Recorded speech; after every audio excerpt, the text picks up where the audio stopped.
It's the most full of shit time of the year.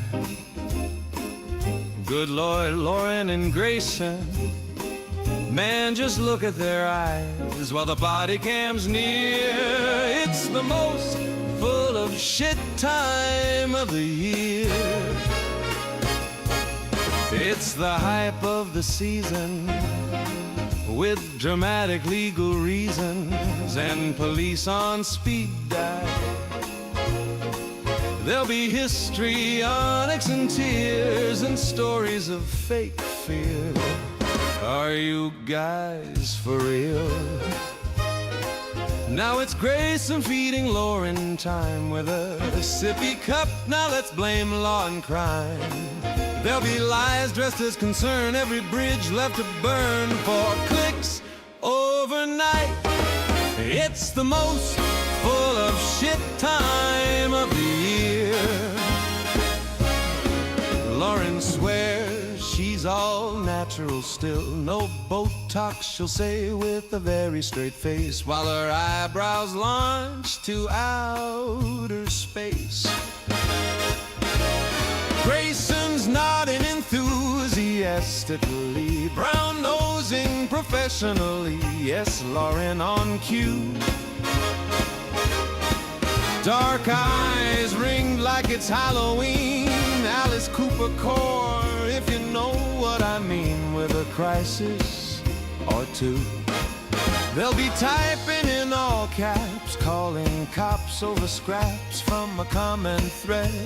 Someone almost got whited at dinner, and Christina's in Europe, but let's blame her anyway. John stays calm like a podcast monk, above all the noise and the stink. But crack a window, light a candle. Good God, your feet fucking reek. It's the most full of shit time of the year. They'll swear it's all true. They'll swear it's for safety. They'll swear they had no choice at all. Pathological, no, just misunderstood, as the story keeps changing every time receipts call. Then Tricia appears from webs loose again, with theories from 1903, connecting dots with invisible yarn and yelling just, "Wait and you'll see!"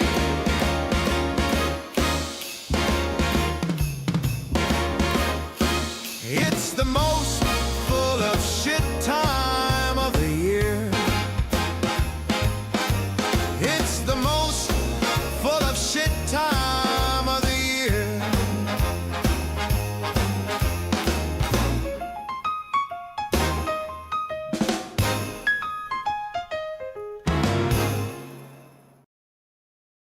John's nuts roasting on an open fire, false alarms nipping at your nose, holiday spirals climbing higher, while the truth quietly tiptoes. Everybody knows a grift and mistletoe help to make the outrage bright. Checking Reddit with their eyes aglow, clicking live again tonight. They know that Lauren's on her way, with a brand new face and claims to say. Soft voice, grave tone, camera tight, selling panic wrapped in I'm right. Then there's Grayson typing fast, calling cops like Christmas past. Murdered at dinner with righteous cries. Watch that narrative fly, fly, fly. And John stays calm, plays the role, nods along while the storyline rolls. Paper trails that don't exist, but invoking the FBI sells the twist. Everybody knows a badge and a bluff help to make the season tense. Nothing says joy like calling the law over an internet offense. They swear it's real, they swear it's true. Santa's checking filings too. John throws his glasses as Grayson spies to see if their shady lawyer qualifies. And so I'm offering this simple phrase for viewers from 1 to 92. Although it's been said so many times, many ways receipts matter. Merry Christmas to you.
Hello, hello. Welcome in and welcome back. Welcome back to Everyday with Jay, a.k.a. Cooterville. Thank you for joining today. I'm so excited to be here today. I was like chomping at the bit to go live with you guys. I almost went live at 11 and I'm like, no, I gotta wait. So I'm like, do. I'm like, dee. Speaking of dee, I heard that d's chat was talking about me last night. Do tell. I think it is tip jar. I was testing it out, Pines. I got to fix those commands and give you guys an updated list. I'm sorry. And thank you to the special little elf that keeps dropping songs in my stocking. I woke up today with a new song in my stocking. Hello. Hey, Reputa. Hey, Ashley Kane. Welcome in, moderators. Thank you for being here today and every day. We are playing Lingo this morning. I got a special treat for you, Dr. Macy. We're playing Lingo today. Yeah, so what was her chat saying? No, she wasn't. It was her chat, I guess. Someone said it in the chat in here in the very beginning. I want to know what they were saying because she got big mad again about John Ramsey last night. She's pissed. The video was removed during the stream. What do you mean, Crash? Yes, just thank the little elf. She'll know who she is. They were complaining that I was trashing web sleuths. Hold on. Cassandra Rose saw it. No, I for sure need to write you back. There is kind of a rush with me. I just kind of forgot. Thank you, Lindsay. Yes, she got mad again. Hey, stay humble. Good morning. Good morning, Feisty Cooter.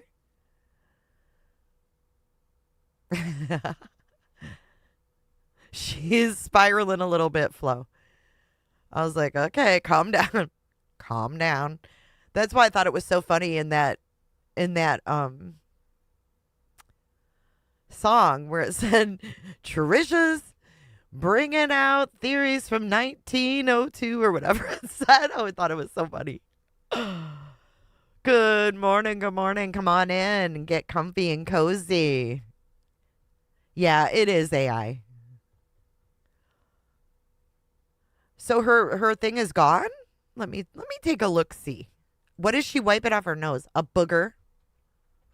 Let's take a look-see. I don't know why she wasn't playing anyone, was she?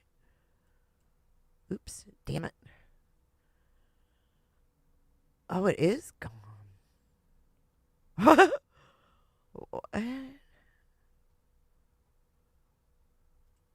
Why?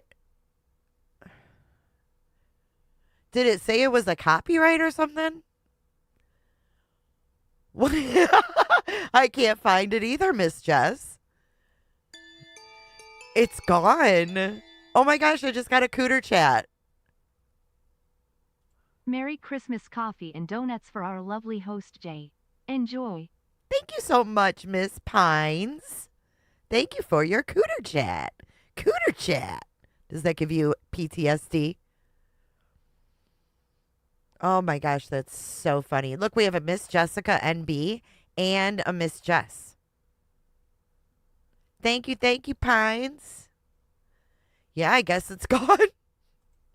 Oh, it's on members only? She doesn't have members because she's not monetized anymore. Since Othram took over, she turned her monetization off.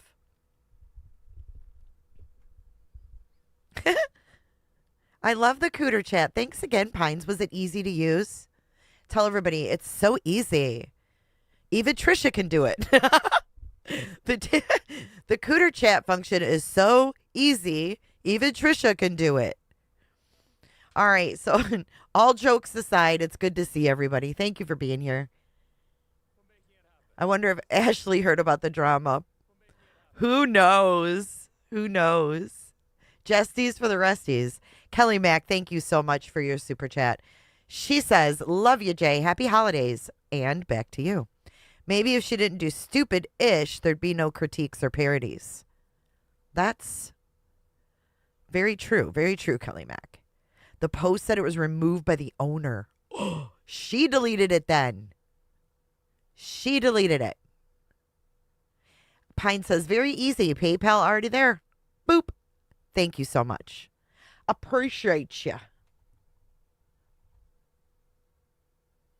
The lawn crime. Well, I really wanted to read the comments section, darn it. I guess I'm shit out of luck. Oh, she went on a tangent. Did you guys all see how she went off on Ashley? Did you see my shorts in my video? She's doing it for Lauren. I just know she is. I know she's passionate about John Benet Ramsey. I shouldn't even say passionate. I think she's obsessed with the case. But I think her hatred for Ashley is really coming through from Lauren. Thank you, Beth, for becoming a cooter today. Put on your little Cooterville badge and come on in. But make sure you close your legs. She says, welcome to Cooterville. Everybody close your legs. Everybody coming in, close your legs. Close your legs. Good morning, Cindy. Does anyone know what happened on Web Sleuths last night? Well, I'm trying to remember because I watched it. I didn't see anything happen except she got mad. She got mad about Ashley again. She was fucking pissed. And people might have been in there with alts, or maybe they weren't. And speaking their mind, and she got in an uproar. I don't know. Dirty deleter, Trisha. Trisha, I knew you were a lot of things, but I didn't know you were a dirty deleter. When Web Sleuth starts dirty deleting, you know the shit's getting thick.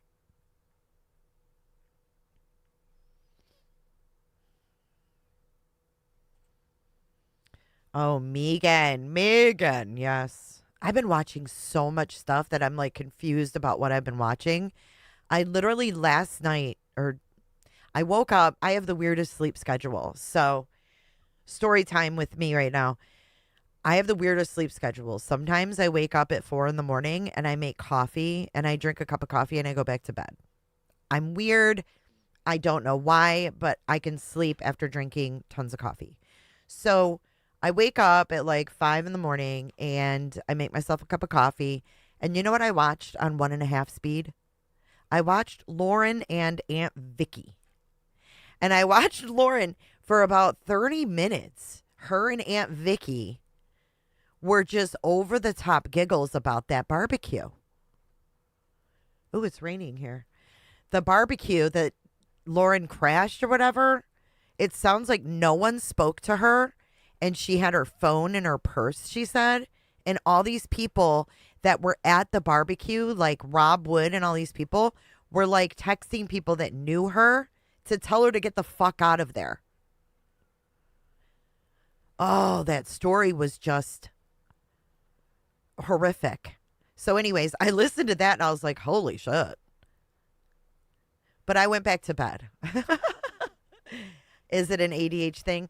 ADHD, I think I need to get diagnosed with that. Seriously, because I really feel like my brain is scribbles sometimes.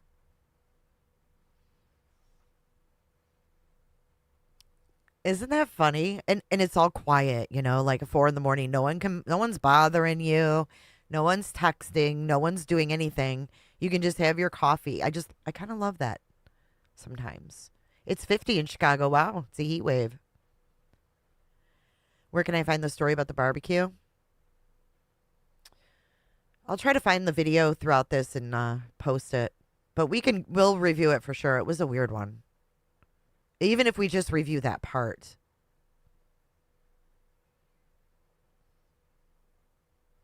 Getting overwhelmed when cleaning, ADHD? I think so. Because you don't know where to begin. Or you'll start something. It's probably both, Crash. But no, seriously. Janice Ballet Flat says law enforcement was pissed that she showed up at that barbecue. I'm sure they were. Because there was still another trial. And she even said that in there. Like, they said, you got to get out of there because there's still another trial. And it's like, what? Typically, if caffeine settles your brain, you have ADHD. Yeah, it's a nice time of the morning.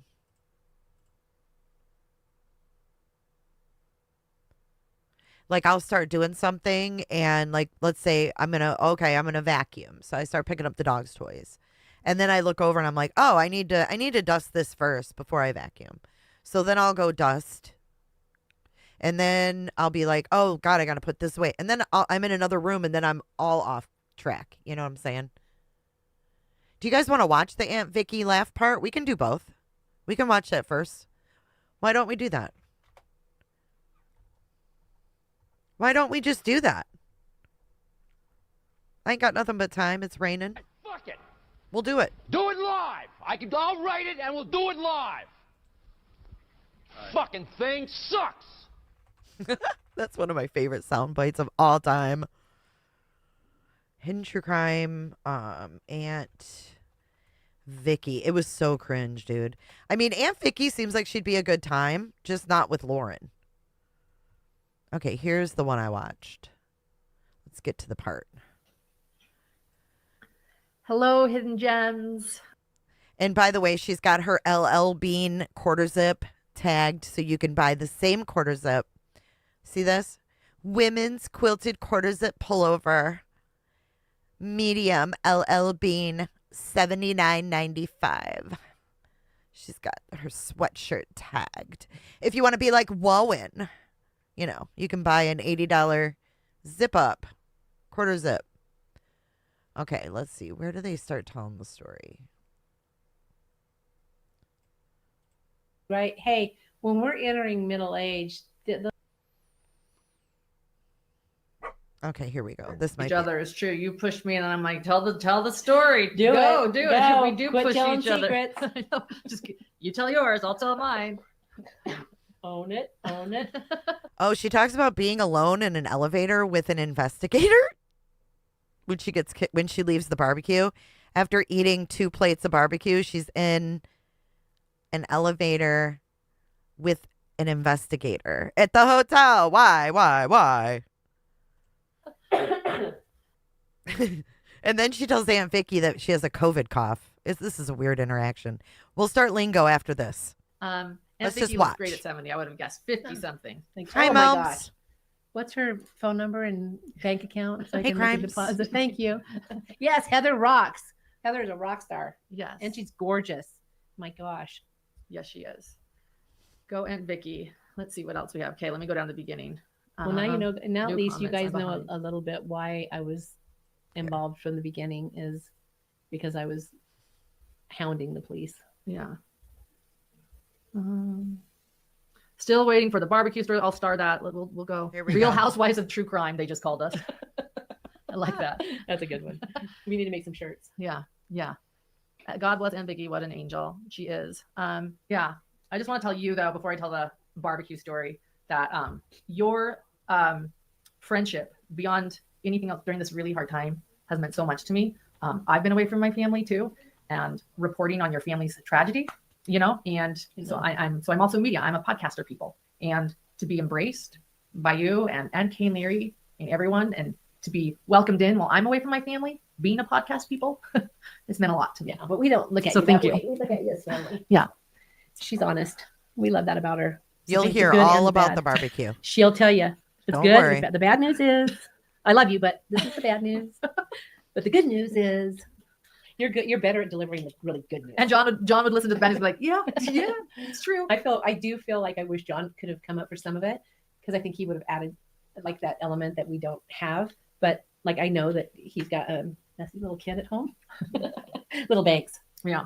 Yeah, I know. He was, I don't know if anybody watched Hidden Hour last night, but if you did, and John threw our son under the bus and said he was messy. Just so you know, when we ended the live, all I heard was a little voice going, he didn't say how dare you, but that's what he said. He's like, Basically, I cannot believe you told them I that. was messy. And I was team him. I was I was was like, too. he has a point. Yikes. Put another 10 years on him, it's gonna be a lot louder. Yeah. kid yelled at So John. anyway, He said his voice.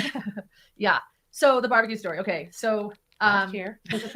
so last year was a lot more media heavy, I would say, because it wasn't televised. The trial, Lori's trial is what we're referring to. It wasn't televised. So there was a lot of media. It was really intense. And there were so many different text threads with so many people going on. I was reporting for Banfield often.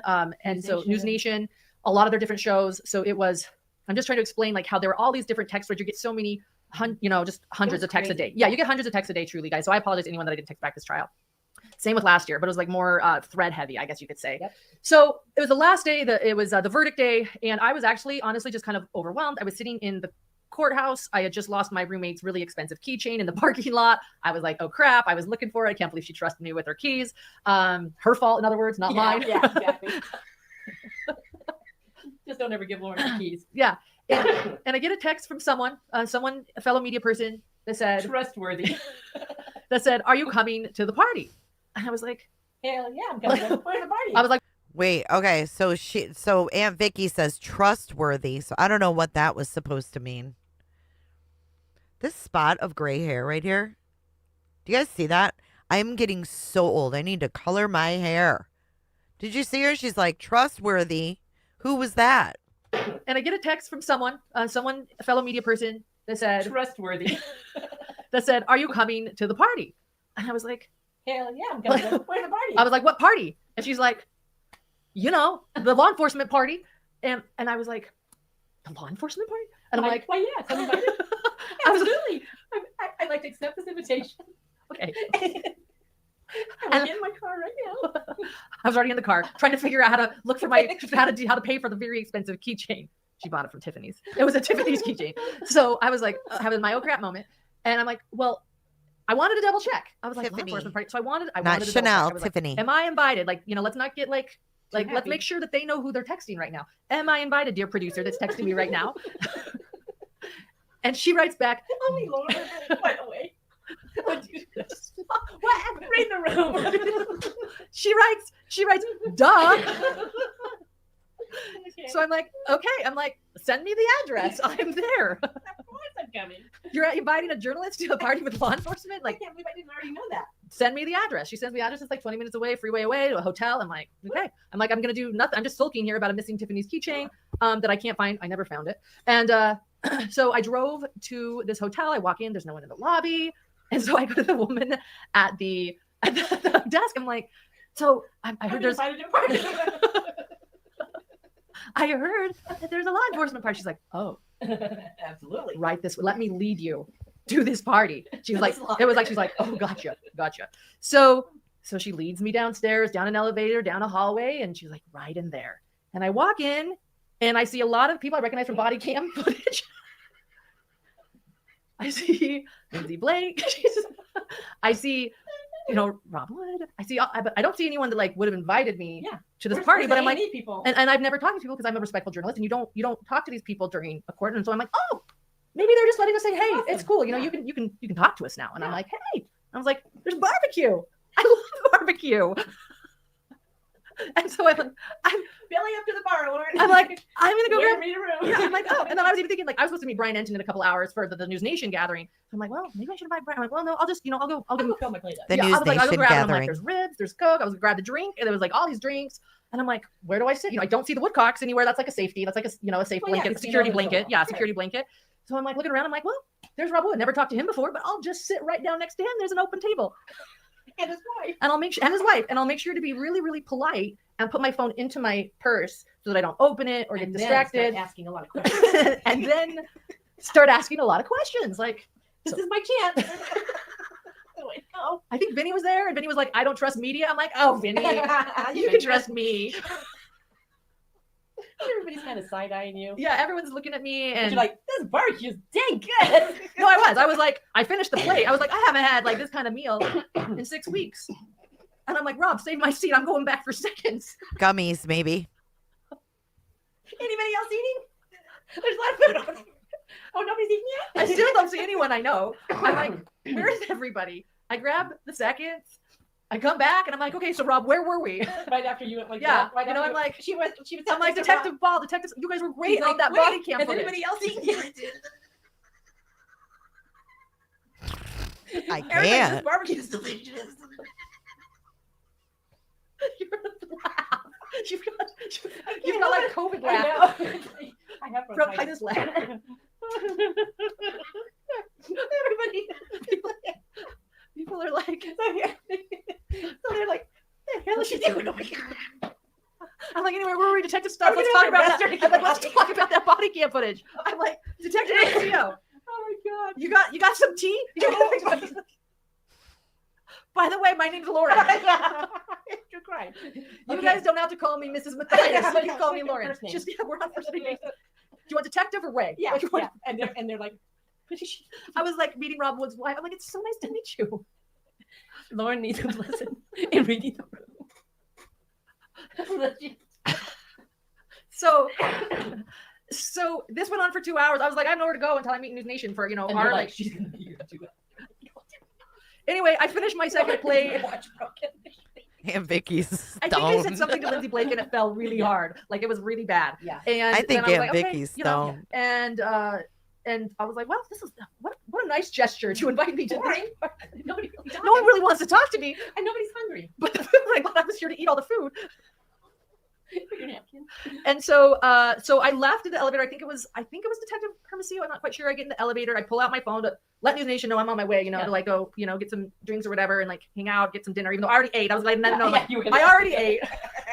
I'm not hungry. And I look at my phone and there's text after text after text going, Mayday, Mayday, leave the party. Mistake invite. Leave them alone. Get the hell out of there. What are you doing? Please let them have their Please let them have their space. And I'm in the elevator realizing, and I'm like, they had to have done gummies.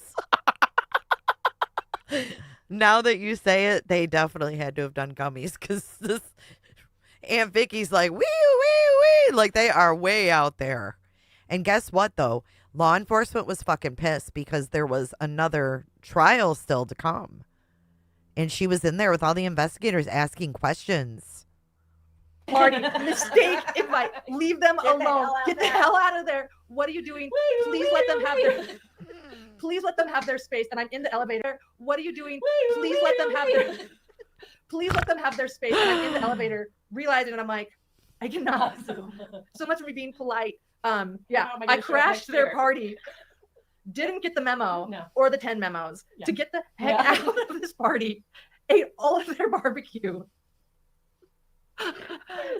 Abort. And I'm like, I was like, they're texting us, asking us when you leave. I get so red-faced. I think they're all like, could someone get her out of? All they had to do was tell me, but no one dared tell me. They're like clearly texting other people to text me. Yeah. You know what I mean? didn't get the Yeah. memo. The The one time you producer put your phone that down. the producer that wrote duh was like, you gotta leave. You gotta leave. Duh. You thought you would have figured it out while you were in Yeah. So I get out. Who was and her I remember, producer? first off, calling some friends, and they were dying. They made me a bunch of memes about being a party crasher. Uh-huh. And then I went and I actually like walked into the new. I was late because I didn't want to leave the party, so I was late to the News Nation gathering. And I walk in and I'm like, you guys, And they're all like, guess where I was? No, Brian Etten was like this. Like Brian Etten was like kind of like mortified for me. you're never like, gonna be able to go back. like he was like, shut up, like you did not do Hopefully that was the last day of court. Yeah. So I crashed. I love Brian without- Etten. Listen, Brian Etten was like, "Are you really? You are cringe." out their desire. Yeah, I Yeah. crashed that party. I want to apologize to Publicly. anyone that might be Now, listening still now. suffering. The, It was my mistake. the I detectives that have PTSD from it. am so sorry that I ate all your barbecue and didn't read the room. That's the funniest thing. And you go back for seconds still. Nobody's like talking to you. Oh my god, this is so embarrassing for Lauren. Fucking Vicky says nobody. Vicky Vicky said no one's talking to you. Vicky is low key trolling her right now. What? Listen. She thinks it's hysterical that no one was talking to her though. Vicky, listen. That have PTSD from it. I am so sorry that I ate all your barbecue and didn't read the room. That's the funniest thing. And you go back for seconds still. Nobody's like talking to you. That really happened to you, by the way. Wait, Anybody is else? somebody saying something? Hold on. Hey Blue Where Jay. is somebody's? Is Kay in here? Somebody's responding to Kay, and they're saying that I ate her pork and beans. Kay, did you show up and eat my? Anyway, that is Okay, wait, yeah, is Kay that must Kay? be in Where are you? Kay? stress eating. So I would like to apologize a year later because I even thought I should share this story on Patreon. Like I should share this story. Like I can't believe Yes. it, but I didn't. It's serious. This is serious. We had another trial ahead of us. So there you Yeah. go. And a year later, there is my She party walked crashing in story. and they're like, "You're the girl that ate all our barbecue." So there you go. There you go. I love that Vicky is giving you hell about the barbecue. Yes. Somebody has. Yes, to. I was embarrassed. I was like in the elevator as I was reading the text in real time with one of the detectives next to me, and I was just like getting red faced, like realizing like the past 2 hours what has been happening. I was like, oh my gosh. Oh my Mayday. god. Did you hear that? She was in the elevator with one of the detectives next to her. Is it the same detective that you were talking about when you were sitting in bed? There's people saying I was having an affair with the detective in the Deba case.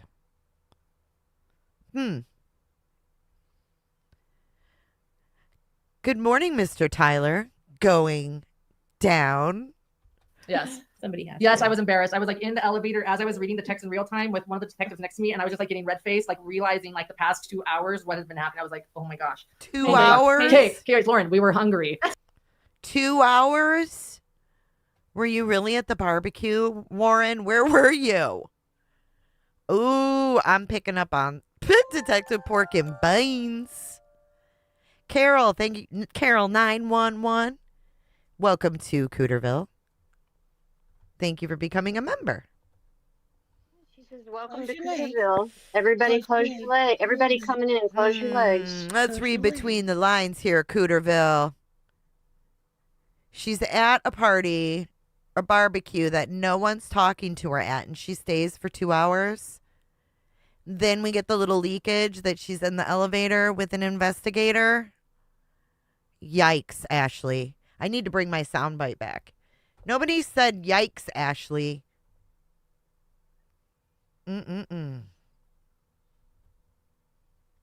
That there was a lot of leakage. So I ate your food. Did you show up later, Kay? After I left? Anyway. Yeah. So there you go. That's hilarious. I can yeah. That I was can- a, that's, Isn't that what she said? It was 2 hours?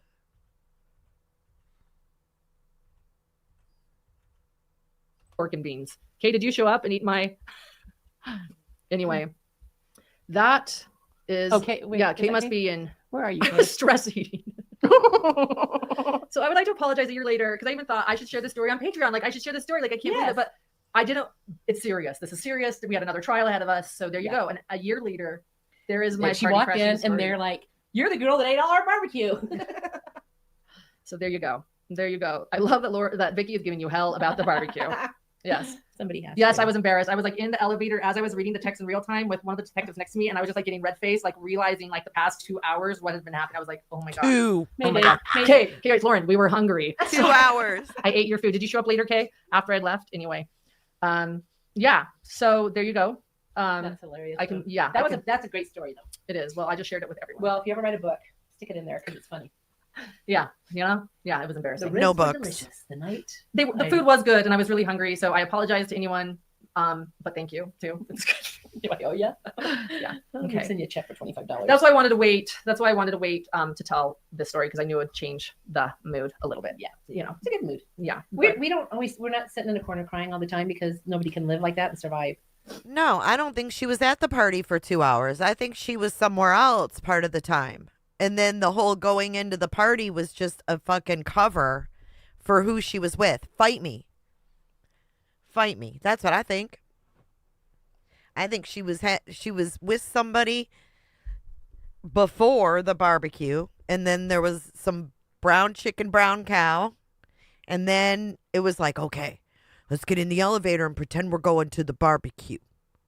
And then you can just pretend like you didn't know you weren't supposed to be there.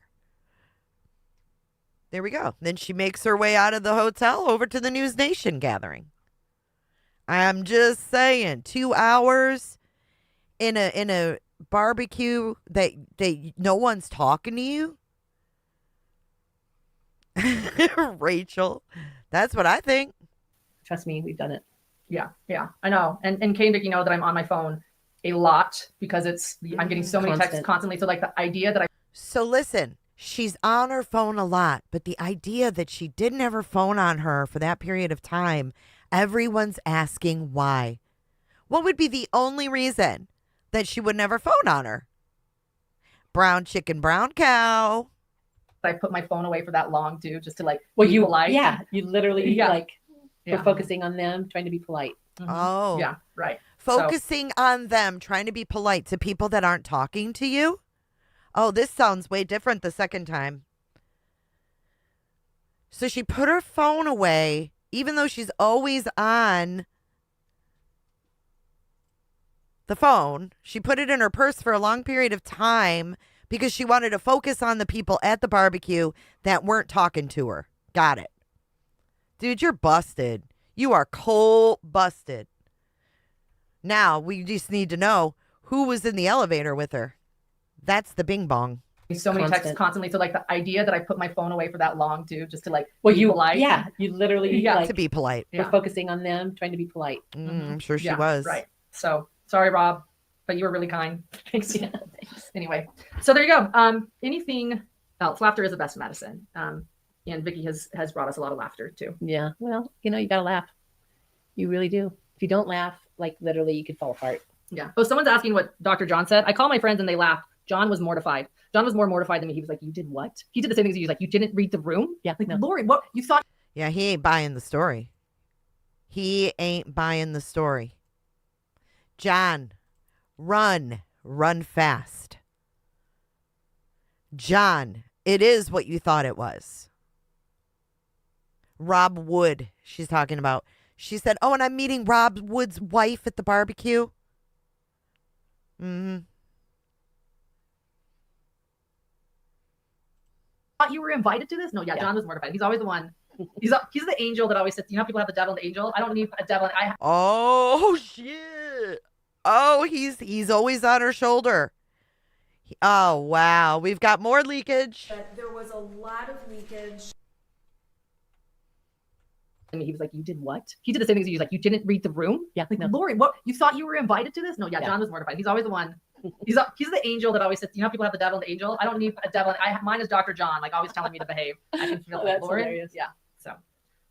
We gotta give this away too. Oh, okay. You tell him. This is. By the way, I'm wearing mine. Oh yeah. So I got these shirts because they were so cute, and I was thinking. Okay, about... I think that's about it. I'll give you guys the link if you want to watch this whole thing. Ugh, it sounds like a total cover story, dude. Hey, Mish, good to see you. I think they give away a shirt. Wait, let's see. What to do with this one extra one? But I actually had, and I don't pause. I think there might be a drawing. yeah. I think that's 4 or it. 5. And I had the Vicki is a comedian. She indeed. Or does it? Can you have to type it in? Oh, so Back away. back away. Soulmate Joey. Yeah. Give her a Soulmate. follow. I talk so loud. Yeah, I don't know where at they are. gmail.com. And then Yeah, that's it. They give away a T-shirt or something. I don't know where they are, if they're in an Airbnb or what. But there's no way that that woman stayed for 2 hours at a barbecue that nobody was talking to her at. She would have totally felt it. Did she bleep Rob Wood? I don't think it's Rob Wood. Because his wife was there, unless they snuck away. But I think it's someone else, but I don't know. And maybe that's what's in the text messages, is something about that. Rob Wood's wife was texting Lindsay Blake. Oh. Well, apparently a bunch of people were texting her to tell her to leave this party. I feel like it was an excuse to be at wherever this party was, and then she went up in the elevator, and then, you know, and that's that. I don't think it's Hermosillo, no. The camera guy with glasses, I don't know who that is. They are at her friend's condo. Thank you, Dental Lori. All right, let's get into our lingo game of today. Happy Thursday, by the way. I got to wrap gifts later. All right, let's get our bingo card. Lingo, sorry.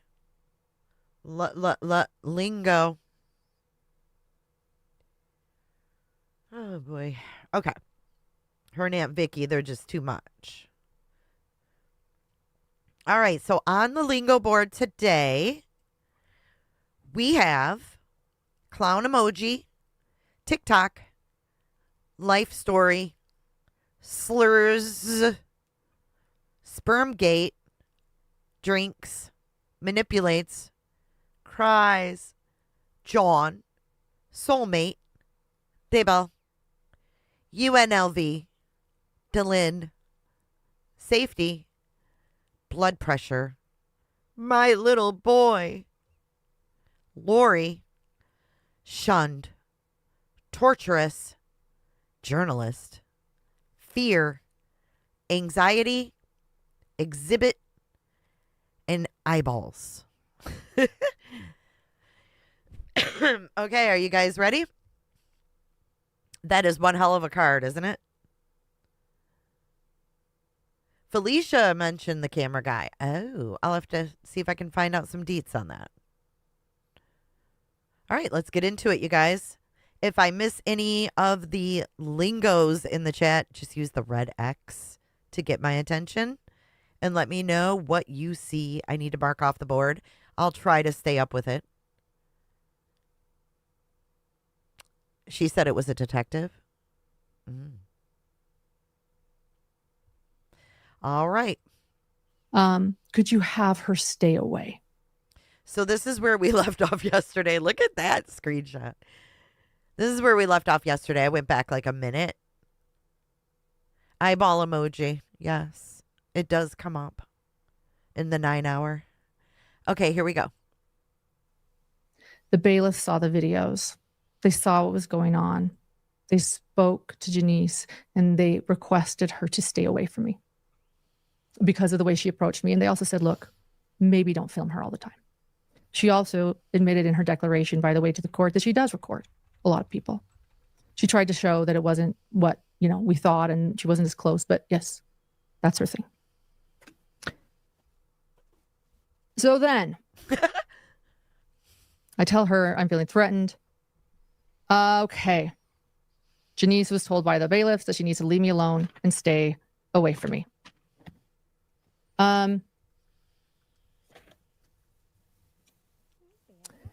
Fast forward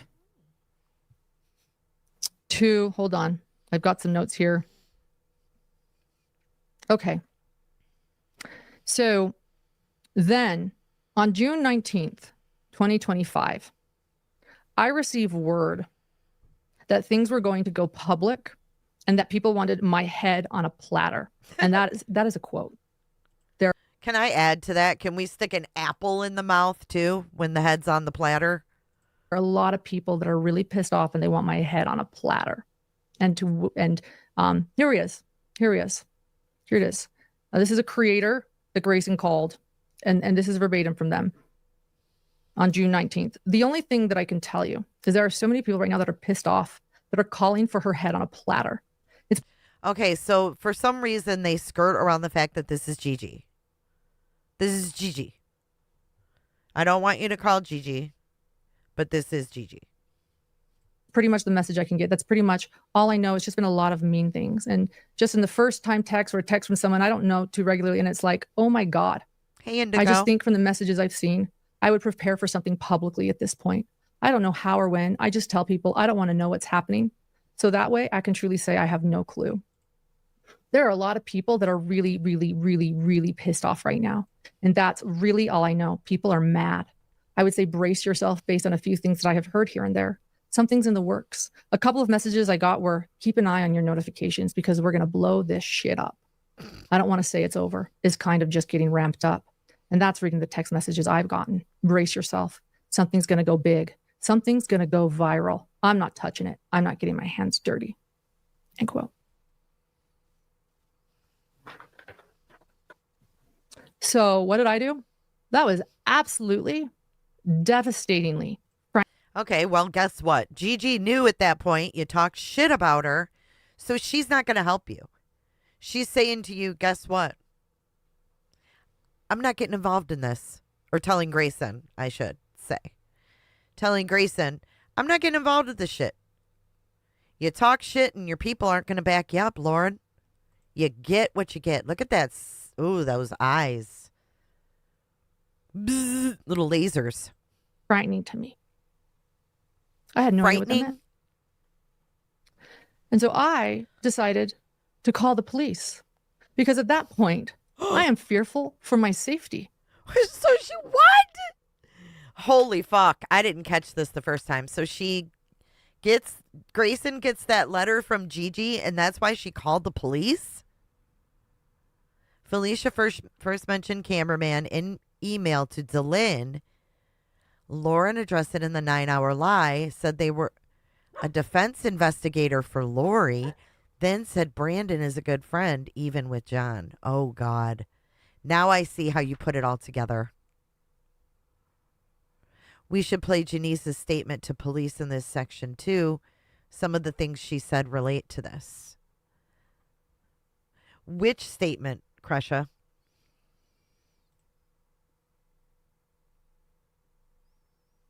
Her declaration?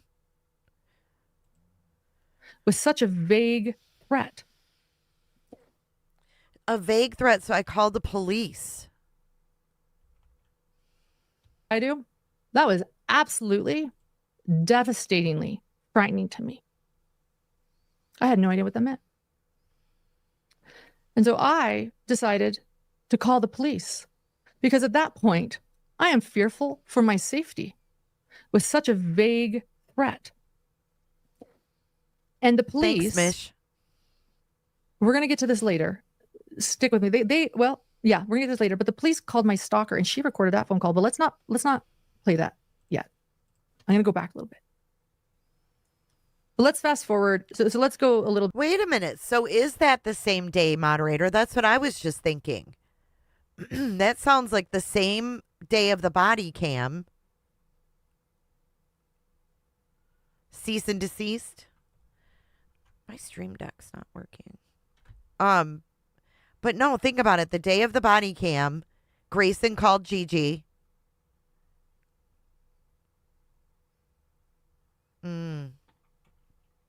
She says, I got that, and then I called the police.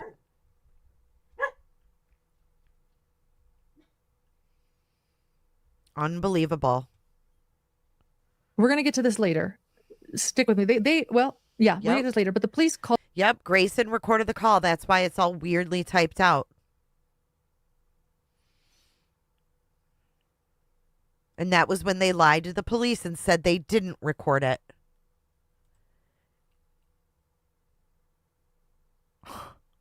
Wow. called my stalker and she recorded that phone call, but let's not play that yet. I'm gonna go back a little bit. Wait, what? But let's not. I mean, well, yeah, we're gonna get this later. But the police called my stalker and she recorded that phone call, but let's not play that. Let's not play that. We've already played it though, Lauren. Yeah. Hey, I'm gonna go Austin. back a little bit. But let's fast forward. So, Hey, so let's go a Crossbody. little bit. Let you know this. After I called police, and we're gonna get to that in just a little bit. 3 days later, 3 days after I called police because of that vague threat, they want my head on a platter. They're gonna blow this shit up. Fast forward to June, and my stalker created both a TikTok and an Instagram account solely about me, where she continues to this day to post harmful things about me in an efforts to expose me. And she uses that. They're going to expose me. She posts like every other day. Just been You going on for exposed months. yourself. She's obsessed with me. The first TikTok about me posted on her personal page. So she started out on her art page, on her regular Instagram page. The first TikTok about me on her personal page, and later she decided to post. She created a new page that was actually confirmed by Lindsay when she took the stand that this was created about me because she just didn't want it all on her art page. So they decided to start a separate page all about me. And the first TikTok about me posted on her personal page and later on her targeted page, so she posted it twice, is her telling her friends that I wanted to use my brother's sperm with an egg donor so that I or a surrogate could carry his baby. And before you play this, Yikes. Before I play this, let me just say I've got some more tea on this situation, and we are going to mark off TikTok and Spermgate off the board. Blit. she is referring to my brother that died in March.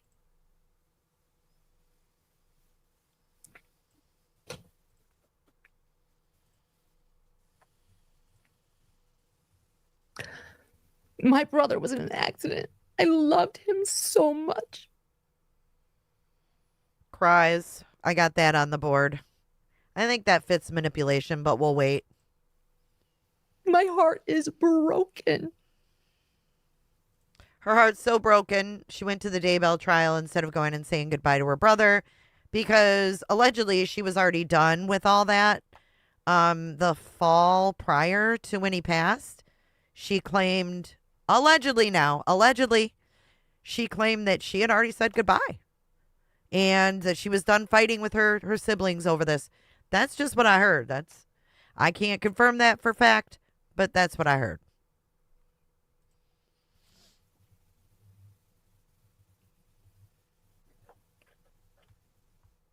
I was like his mother. He was born when I was 7 years old, and I loved him so much. And I didn't have to be covering these trials, these Daybell trials. My brother needed me, but I went because I wanted justice for the Daybell victims, and I cared.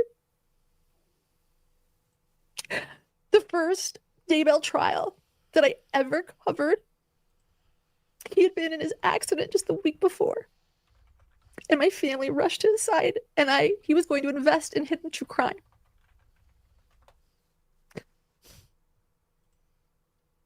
He was going to invest in hidden true crime. Wah. And I knew that he would want me to cover the trial. I knew he knew how much I cared about the victims in the Daybell case. And so instead of rushing to my brother's side in 2023, I went to the Lori Vallow trial instead. Because justice for JJ, Tylee, and Tammy was so important to me. And I knew that my little brother would want me there. His funeral, he died in March of this year. And his funeral was the end of March, just the week before I attended the Brandon Boudreaux trial. I checked Manipulates and Daybell. I was devastated. And I want everybody to know, by the way, at that Brandon Boudreaux trial, I was, at the end of it, shunned by everyone. And I didn't know what was going on. And I'm fast forwarding. We'll talk about that later. Please don't. wipes her face like that? You're so dramatic. She's so rough on her face. Do you have feeling in there?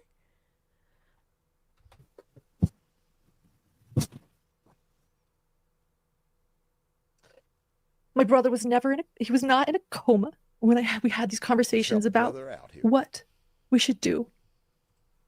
We were hoping that he would recover from a traumatic brain injury that he suffered. He was not recovering. We hoped and prayed. And the second year, we had to start talking about what do we do. She didn't need to be there He for didn't have justice. kids. He wasn't married. He wanted kids. We're biased, but my brother is brilliant and handsome and kind and has empathy and is inclusive. He's everything that I want to be. And there are many, many people out there that have fertility issues that need sperm donors. And we wondered at some point, should we save my brother's sperm? What would he want? Would he want to be a donor? And let me be very, very, very clear. If one saves the sperm from someone that is recently deceased, they can do that. It's incredible. Medicine is amazing. Medical care is amazing. Medical care. That they could retrieve sperm from a recently deceased person, even if tragedy happens. And people that are in comas or people that perhaps aren't going to make it, that want to be donors. And the way that is medically done, most people know this. No, most people don't know this. This is not common knowledge for most people, weirdo. Through a very simple surgery. Surgery. Very minimal surgery. Thank you, Laura. God, my soundbite. I would never wish any family to have the conversations that my family had about my brother. The Terry Shriver decisions that you make about someone you love so much. It's Terry Schiavo. How can someone weaponize this? I agree. There it goes. And she weaponized it multiple times, and we're going to see it. Multiple. And I know we ended up not choosing to save my brother's sperm. And it was a very difficult decision to make, and being a very honest, open person. Letters too. I guess I shared, do we not, with a couple of people. I don't remember the conversation that I had with my stalker, but I know what my family was considering. And that was the gist of what we were talking about. Okay, well, you didn't just tell Christina. You told the people in the line at the Daybell case about this. We actually had a woman offer her womb in the line. She said, I'm a certified surrogate. I'll carry it. Give me that sperm. Give me that. Give me that. Everybody likes me. Everybody hates me. They want me to go eat some worms. And I'm going to show you who that person was in one of these clips today. So let's watch her first TikTok. To get her brother's sperm extracted from his body, an egg, and have either herself or a surrogate carry the baby, and then she raise it as her own so that his posterity could live on. One of the things that was a red flag that I should have seen, instead of chalking it up like, oh, that's a little weird, but what? So her brother got in an accident and he was in a coma, okay? So he was brain dead in a coma. I want to reiterate that my brother was never brain dead. My little brother was making eye contact until the day he died. When I would take my little boy in to see him, though he wouldn't make eye contact with me, he would only look at him. It was so sweet. He loved my little brother so much. Or he loved my little boy so much. They were just close and they looked like... He loved my little brother so much. She doesn't even know what she's saying. Only look at him. It was so sweet. Jay, pause, hold. His accident was 2023. He passed in 2025. The Daybell trial was 2023. What the fuck is she even talking about? I don't know. She said, my little boy. I don't know, moderator. Maybe someone in the chat can help out with that. Sweet. I'm confused. He loved my little brother so much. Or he loved my little boy so much. They were just close and they looked like each other. He was the best uncle. So yeah, my brother would make eye contact with me whenever I visited him. He couldn't talk. They looked like each other. Isn't that a weird thing to say? Until I brought my little son. And then he stopped looking at me. You'd only look at him. He was never brain dead.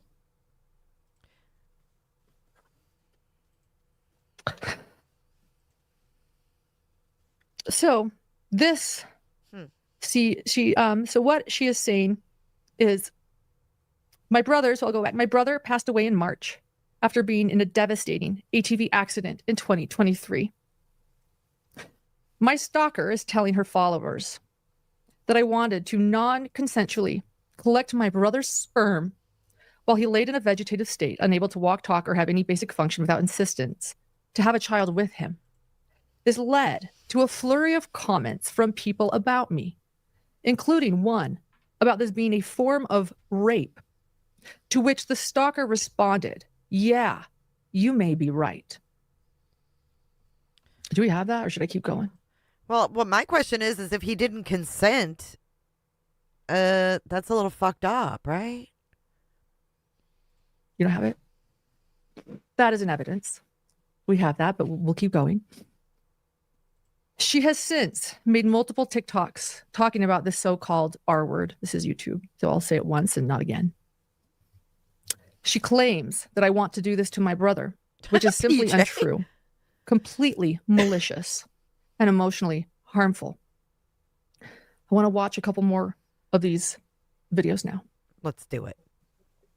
Okay, this one isn't a video because it was too difficult to blur my stalker's face. Despite these videos being public, by the way. I know, God forbid we show Christina's face and everybody sees how cute she is and then realizes that you're just a jealous, mangled face bitch. She actually wanted her face shown in these puff pass cyberbullying campaigns. She's proud of them. I am the one choosing to blur her face. But this one was too difficult to blur.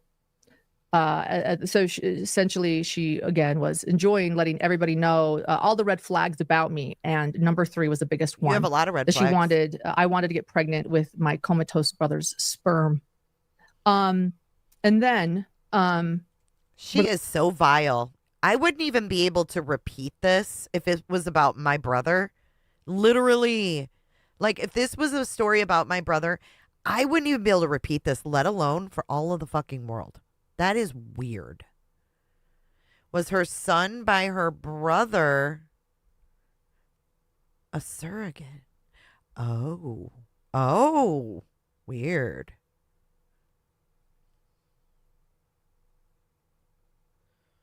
I'm sorry, Janine, that you can't hear, but it's hard to put captions on on a live stream. It'll be on after. Are there comments under that one or anything, or should we read them, or are we good? There's too many. Okay, so there are a bunch of comments, and we've saved them and shown the people implying, again, the R word or assault and the non-consent, and people just mocking this idea. Very painful. I mean, the lack of empathy that these cyber bullies have. I want you to know the people I have brought up, Lindsay and Janice and Lori, leave them particularly alone. Janice and Lori, they love to comment on these videos. They too say, wow, that was a red flag. That was a crazy red flag. Oh my God. They like to comment and say that's a crazy red flag. How dare them want to comment? Shut up, Lauren. Shut up. Just like you comment on your bullshit, lying.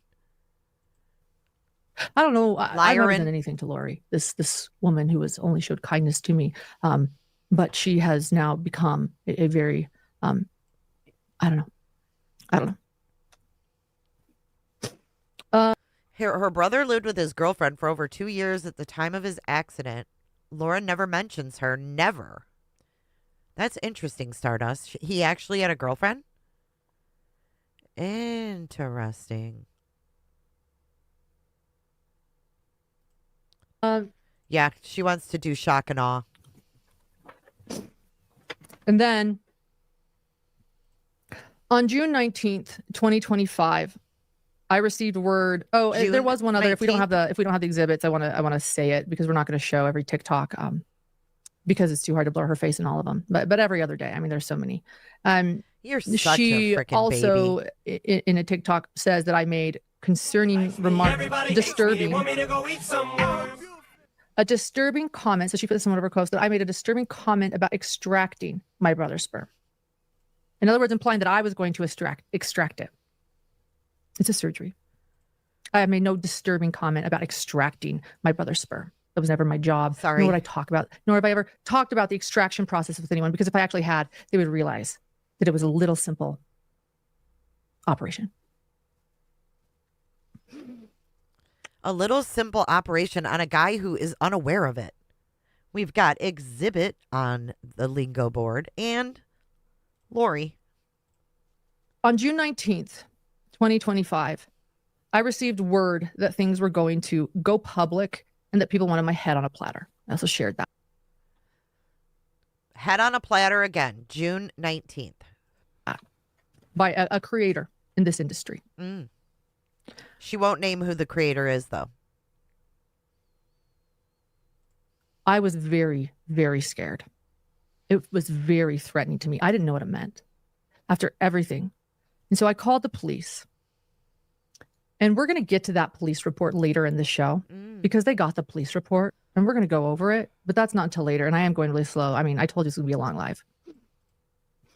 But I was once again fearful of my safety. I called the police.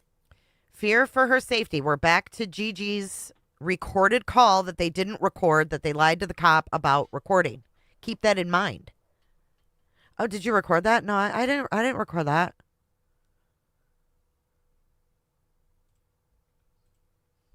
Through that process, we don't call the police, by the way, for my stalker. The TikTok has yet to happen. We don't know about the TikTok. I don't know what she's about to do. What we heard is from this podcast creator and that everybody is shunning me at the Brandon Boudreaux trial. And I don't know why. And all this other stuff is happening behind the scenes. She's getting shunned. And no one will talk to me. No one will talk to me. Yikes. And now they want my head on a platter and I don't know why. Oh, God. So I actually call the police of fear of harassment and everything going on. We'll get into that report later. And actually, I have concerns about this. Thank you, Colby. Thank you for being here. Oh, shit. That didn't age well. That did not age well. Thank you. All the love to you. All the love to you. You guys all have seen what Colby said. I don't need to insert that clip, do I? About this. Thank you, Colby. Thank you for being here. All the love to you. Thank you. Stop it. That is so fake. I'm glad Colby sees through her. Thank you for being here. All the love to you. Thank you. I call the police concerned about my ex-contractor sharing my text messages because that's all I can think. It's about to go public. And this podcast. See how she changed her tone with, oh my God, that fake cry with Colby. And then now she's back to as creator. Complete bitch. We had learned was reaching out to several of my professional contacts to state things about me that were false and defamatory. And we were told that. And we were also told is that why Grayson that this sent podcast the creator and my ex-contractor were talking. That's all I knew. And so when they heard everybody wanted my head on a platter and to expect things to go public, I called police out of fear and I requested police to actually reach out to those two people because that's all I knew. And when the police officer reached out to those two people, my ex-contractor told the police the name of my stalker. And thus, police called my stalker. Oh my God, that is not what? Hold on. Let's walk through this. When the police officer reached out to those two, the ex-contractor told the police, wait, hold on. Listen. People, my ex-contractor told the police the name of my stalker. My ex-contractor told the police the name of my stalker. So I think what she's saying, and we watched it go down in the body cam, Christina's name was mentioned, I think, by Stephanie. Literally just mentioned, right? And then she became the stalker. We watched it in real time. We watched it work up to Christina from Stephanie, from Colette, from Lindsay. Then Christina gets mentioned, and all of a sudden, she's the stalker. Hey, Megan. And thus, police called my stalker.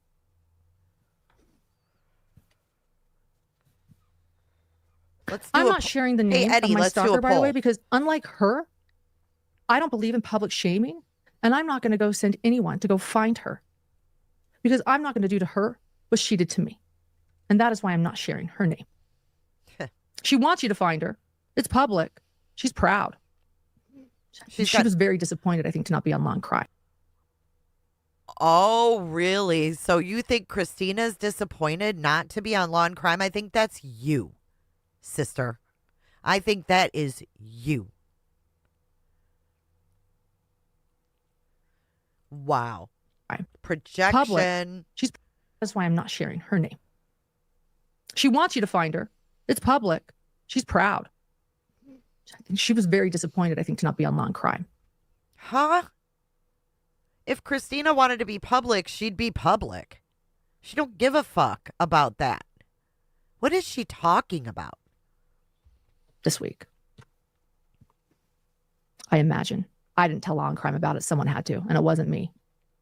They never reached out to me. Oh, she's talking about the hearing. She's saying that Christina is disappointed that the hearing wasn't on Law and Crime. She's blaming Christina for letting Law and Crime know. The Law and Crime. And we know Christina didn't let Law and Crime know. Law and Crime was there. Remember Anjanette? Anjanette was sitting in the damn bar when everything went down. But she's blaming Christina.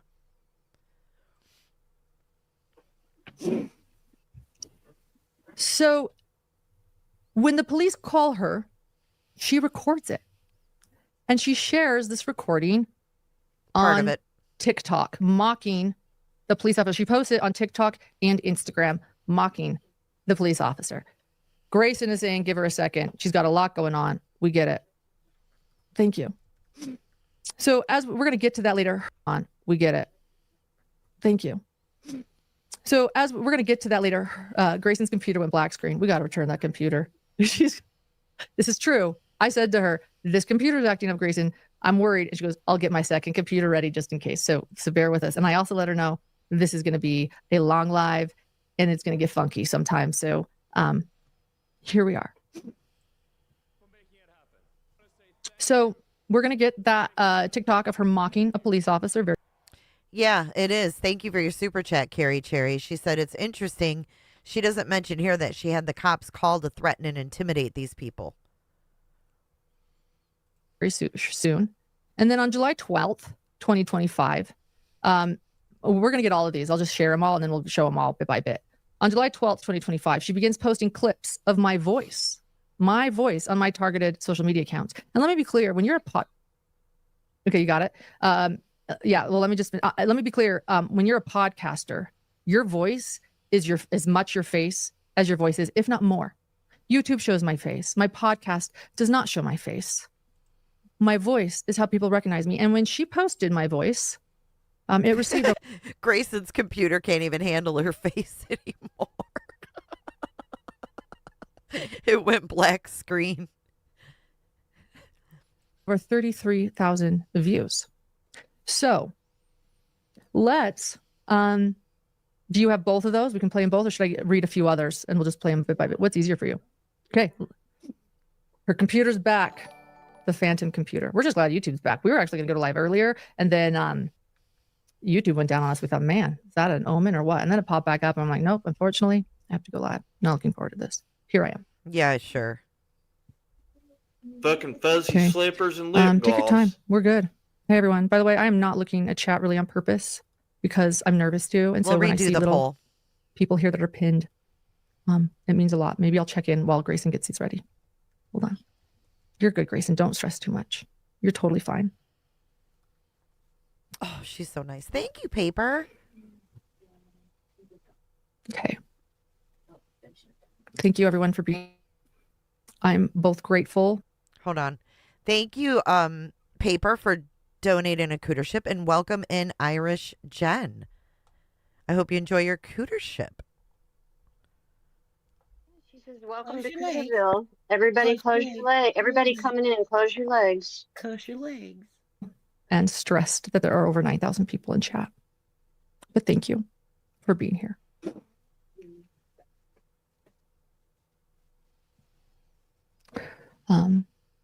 Okay. Saying I love your new picture. Oh, yeah. We're making sure. That's funny. Okay.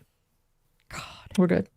Case law off the top of your head. I have an officer calling me. Together. Spotting something is the law. And I want to know what, like, I mean, obviously you don't know the case law off the top of your head. I have an officer calling me. Spotting something is the law. And I want to know what, like, so I can wait a second for sure. I know, but what's the case law? I want the case law, please. And then you said you don't screenshot them, but then also no, but I kind of want to now. Like, if she's kind of harassing me, so I feel like I kind of want to. But like, what's the law? Well, if you need to, then report down there if you get harassed. Okay, I know, but what's the Nevada law? What? I was just doing some searching. Here's the thing. I'm a patrol officer. I'm not going to tell my own zero best detective or anything, right?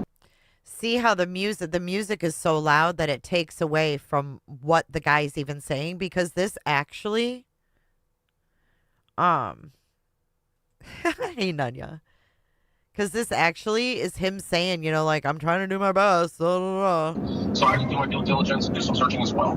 So I didn't copy everything because we don't, there's so many laws that we just don't know about. No, I can respect that. I can respect that. Sometimes we need to, we need to do a little bit of extra searching and things like that. So, but I feel like have a police officer telling me that, like, because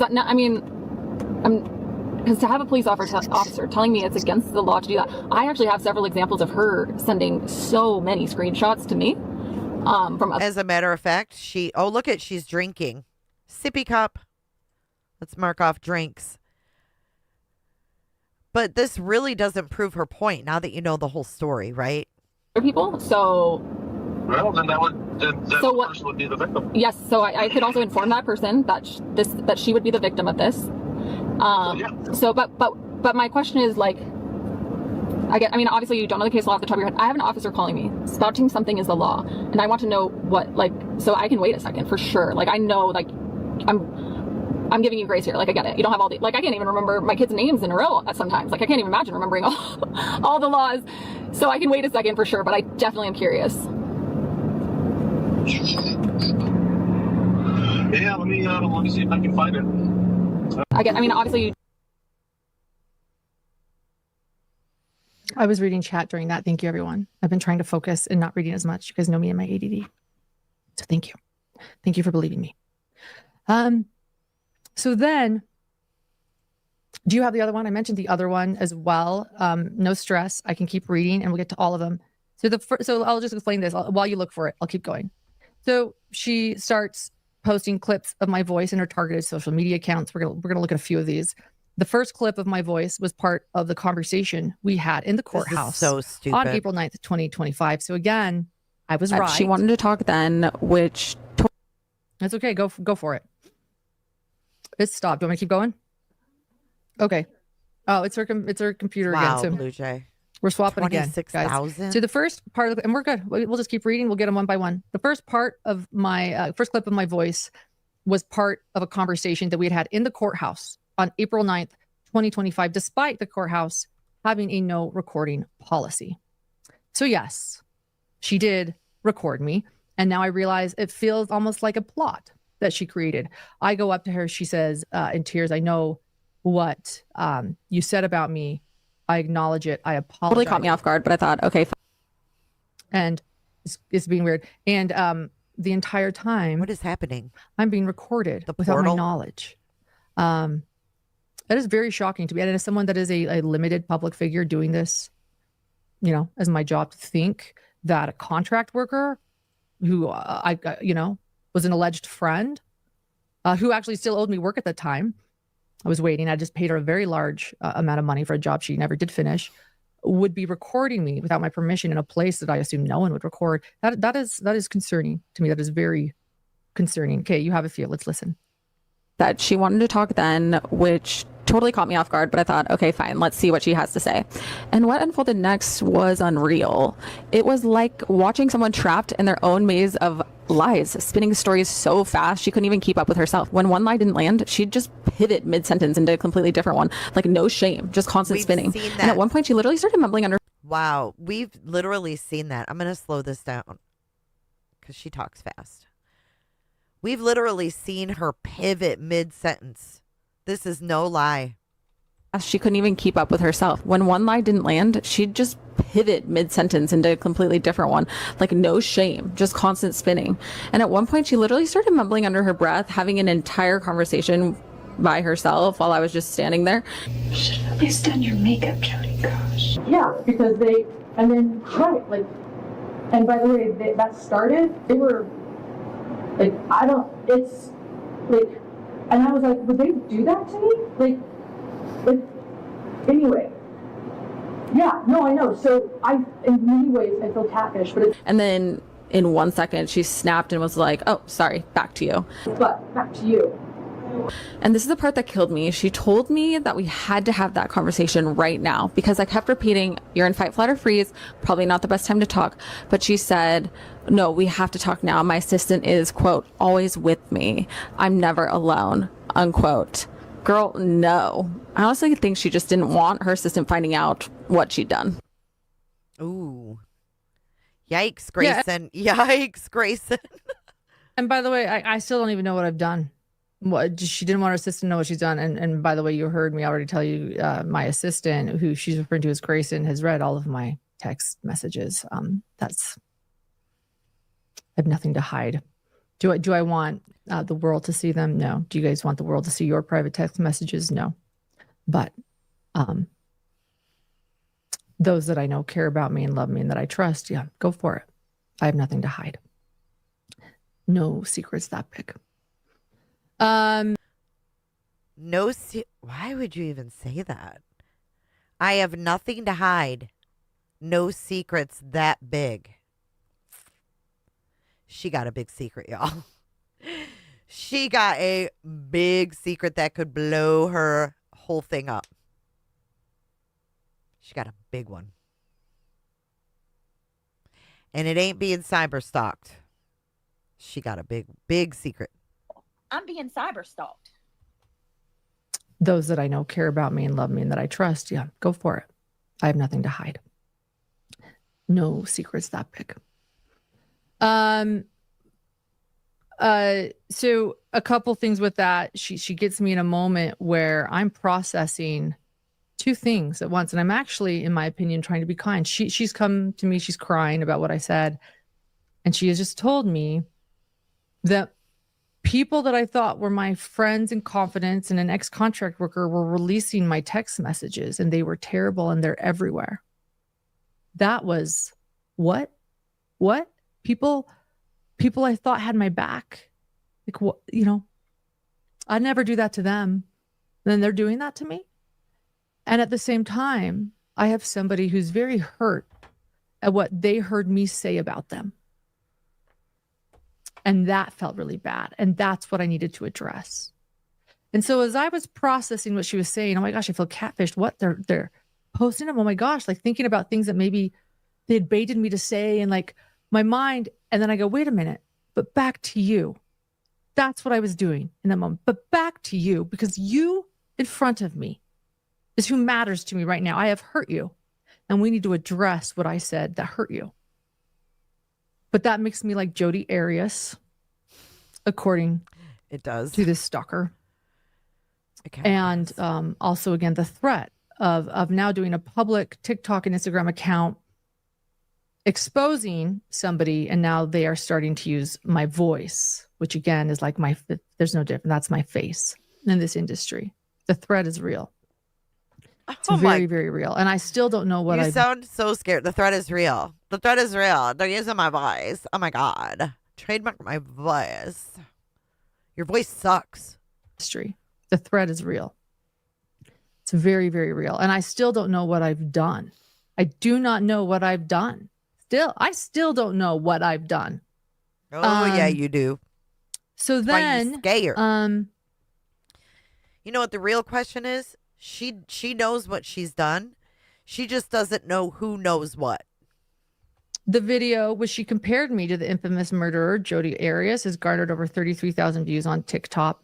And shared that. On July 13th, she posted a video with a photo of me, which is a well-known photo with a clown emoji over my face. Once again, trying to Bing bong, we've got the clown emoji on the lingo board.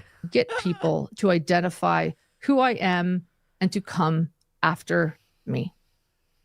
Day, they have to decide who they want to be.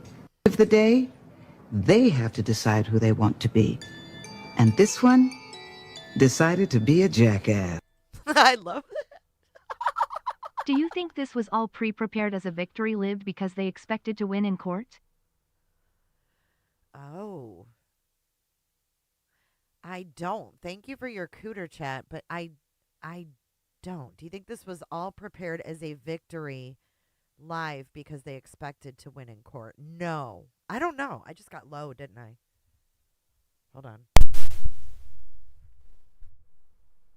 Is that better? Jesus. I don't. I think this was her doing her own PR. I really think she thought it would work. But maybe. Thank you for your cooter chat.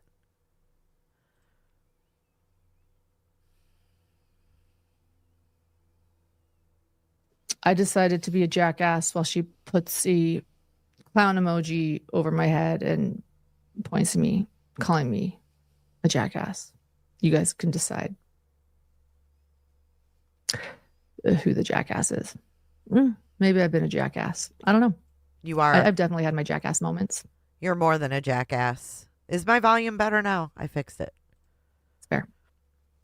On July 14th, 2025, happy birthday and to my babe. Many of you are asking where he is. He knows we're doing this tonight. My lovely soulmate, and he will be coming on later. Not tonight. Don't worry. Too much to go through. Another time. She is so gross. My lovely soulmate. On July 14th, so that is my husband's birthday and our anniversary. And on July 14th, 2025, I was on an episode of the Mormon Stories podcast with John Dehlin and Mindy Caldwell. I still want to thank them for having me on. And if any of you... Yeah, we know why you went on Mormon Stories podcast with John Dehlin. Let's mark Dehlin off the board. Dehlin. Oh, we've got soulmate off the board too. Thank you. Thank you, Penny. Thank you, Teresa.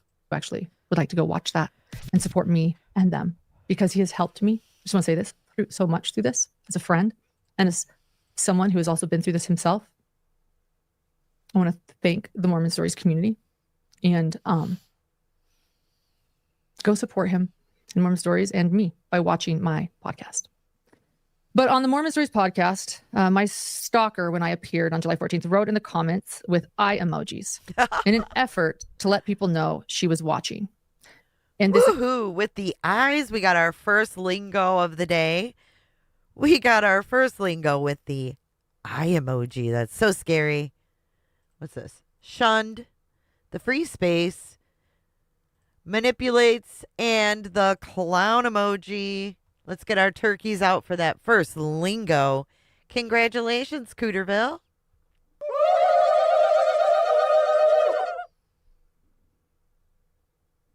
She sucks her top lip because it's numb. I know it makes my lips feel weird. I did see it. I pinned it, moderator. I'm pinning comments at the bottom. Hold on. Let me make that bigger. Hold on. Let's fix this up here. Okay, so moderator says they did this publicly because they knew they couldn't win. She did this to flip it so it discredits what she thought would be public. Because like she said, the law wouldn't protect her. Yes, you're right. You're so right. And I agree with that. Love Always Truth said, what's super incredible to me is that these types of people never realize how obvious they are by their lies. They are only creating speculation and judgment by others because we pick up their energy. That's so true. That's so true. It occurred after she did a TikTok. So I announced that I was going to be on Mormon Stories, and she did a TikTok about that. If you don't have it, it's okay. Oh, you do have it. Okay, because I can explain it too.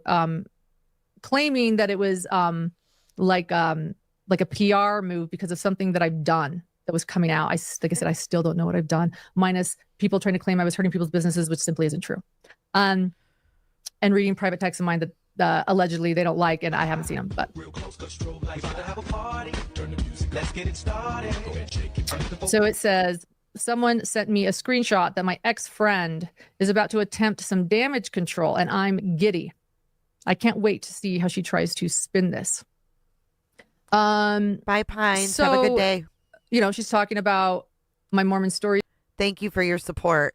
His podcast with John DeLynn and Minnie Caldwell. Very confusing because, you think that I'm going to spin my life. My life is my life. I tell my entire honest, vulnerable life story on the Mormon Stories podcast. If you guys want to know anything about me, my life story is all there. 2 parts. It's hours. How convenient. Right before this. Hours. I tell it all. And I haven't known this stalker very long at all. She doesn't know me very well at all, really.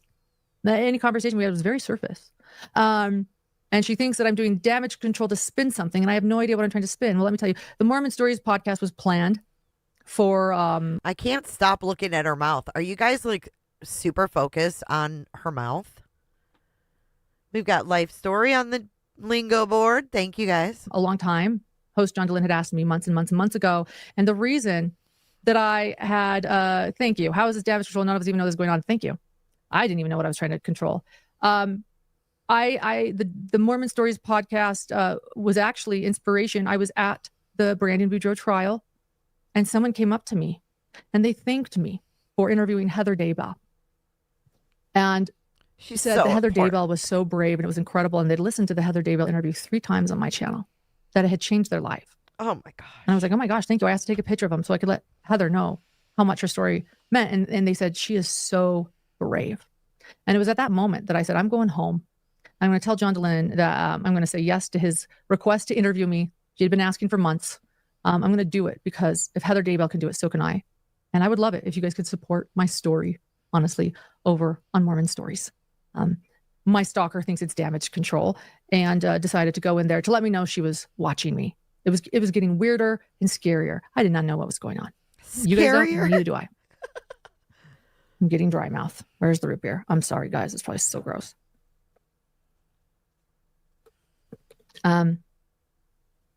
Shortly after that Mormon Stories episode appeared on July 17th, 2025, John DeLynn, by the way, will you post my Mormon Stories? God, she's so demanding, dude. Yeah. Because if you guys want to know who I am, that's who I am. Grayson, you are. Yeah, will a moderator please drop let's do part 1. There are 2 part 1 or part 2, either or, of my Mormon Stories podcast. I'd like to pin it in comments.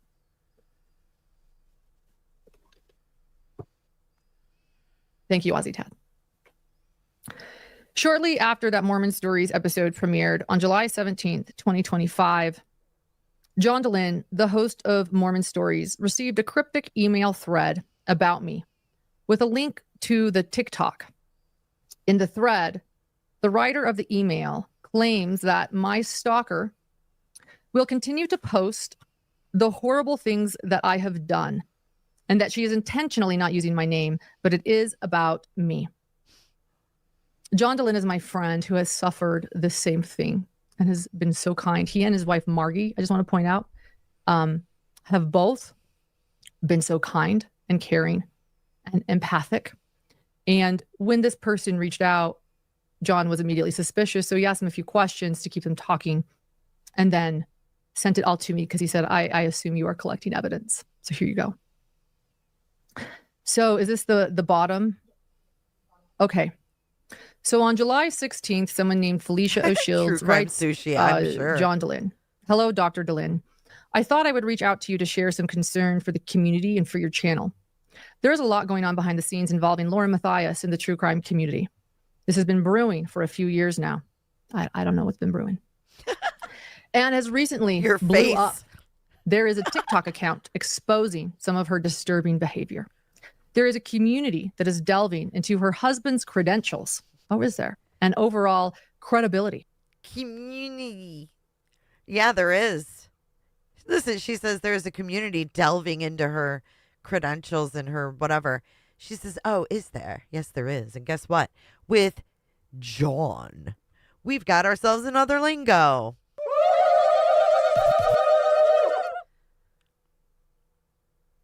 Thank you for subscribing, Dodo Dixon.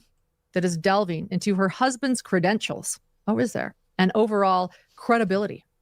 Lauren has been blacklisted by a huge Facebook community because of what she has done to the admins there. The admins of a Facebook group online is an ex-contractor. My of mine, eyes can't roll any further back in my head. Lauren has been blacklisted by a huge Facebook community because of what she has done to the admins. Ask Kay Woodcock about her. Ask other victims, such as Kay in the Lori Vallow Daybell murders. Don't you think it's odd that Lauren has no contact with Kay anymore? That's all I can say about that. Put a pin in that, by the way, because I saw Kay the following week. Just show it now, and then we'll go back to the letter. A week, by the way, after. Put a pin in that. You know what? The community is putting lots of pins in your voodoo doll, Lauren. Lots of pins are going in your voodoo doll. Should we get a Lauren voodoo doll? A Lauren and John, or Lauren and Grayson and John voodoo dolls? Would they shit if there was like little voodoo dolls of them behind me on the shelf? Voodoo dolls on a shelf. Just Kay in the Lori Vallow Daybell murders. Don't you think it's odd that Lauren has no contact with Kay anymore? That's all I can say about that. Put a pin in that, by the way, because I saw Kay the following week. Just show it now, and then we'll go back to the letter. A week, by the way, after this, you saw Colby Ryan here in chats. And a week after this email was sent, Kay and Larry visited John and me in Las Vegas. And we had a wonderful dinner together. And they even trusted me and allowed me to take their grandkids out for a good time so that they could have some needed R&R.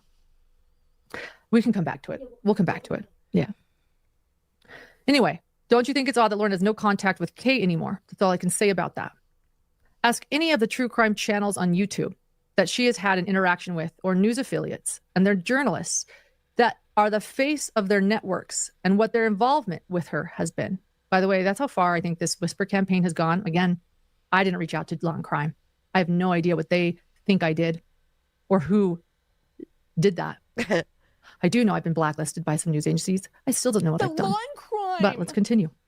So that's why she thought that was so bold. That she has interaction with any news affiliates. That's why she thought that was so bold that she was on with Vinny. But I love that they're not moderating their comment section, because from what I'm hearing in the chat, it got worse from when I read them out. And they're journalists and that are the face of these networks, and their involvement with her has been. I'm not going to name names, but just look up the Lori Vallow Daybell headlines and the journalist who was in charge. The journalists that were the ones who exposed Lori Vallow Daybell. All right, we've got another lingo with journalist, my little boy, John, and, Spermgate. But let's get the turkeys. They still said they'd come out.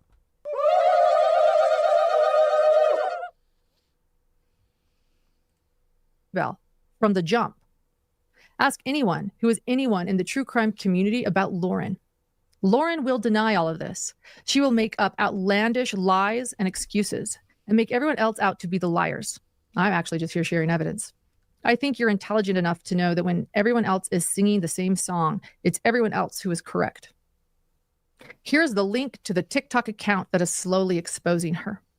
Lauren does not deserve a platform, especially one that she has personally blocked all of those from that can tell everyone about her treatment of them. I wish you the best of your channel. Thank you for all you do. Am I able to scroll up? Oh, you just want to show this? This was us, a week after this letter. You posted the photos. Oh, I posted those photos a little late, but it was, yeah. So can we go back to do I need to read anything more about the letter? I can't scroll it though. Hold on. What is she saying? John. Hold on. I got to listen to Grayson. I got up to get a pop right when she shows these pictures. Damn it. Thank you for all you do. Am I able to scroll up? Oh, you just want to show this? This was us, a week after this letter. You posted the photos. Oh, I posted those photos a little late, but it was, yeah. So here she is again using Kay, Larry, and her son as a trigger point for the audience.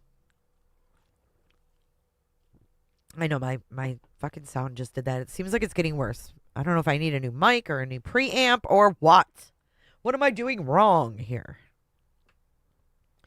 But anywho, you can see here, like, this is Larry Woodcock. This is Lauren's boy on his lap. See him in the wheelchair? That's Lauren's boy. Okay? They allowed their son to get emotionally attached and vice versa. And from what I heard, her son was calling them Mima and Peepaw. I think that's what JJ called them.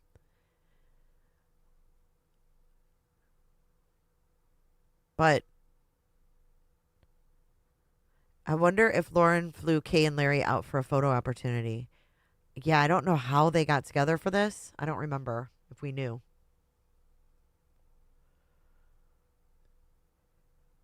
But I think that is beyond manipulative and just gross. So we have adopted son,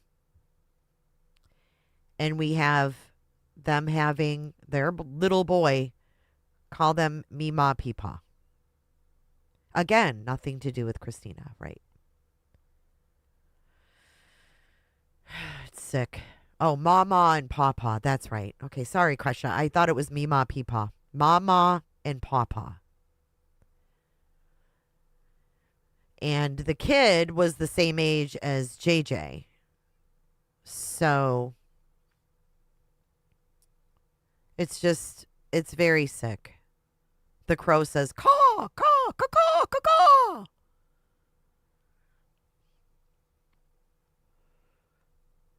But this is her showing off that she's the one closest to them, that they're friends of hers. This was August the 7th. So she did this, in my opinion, to also get her grips in them before the shit came out.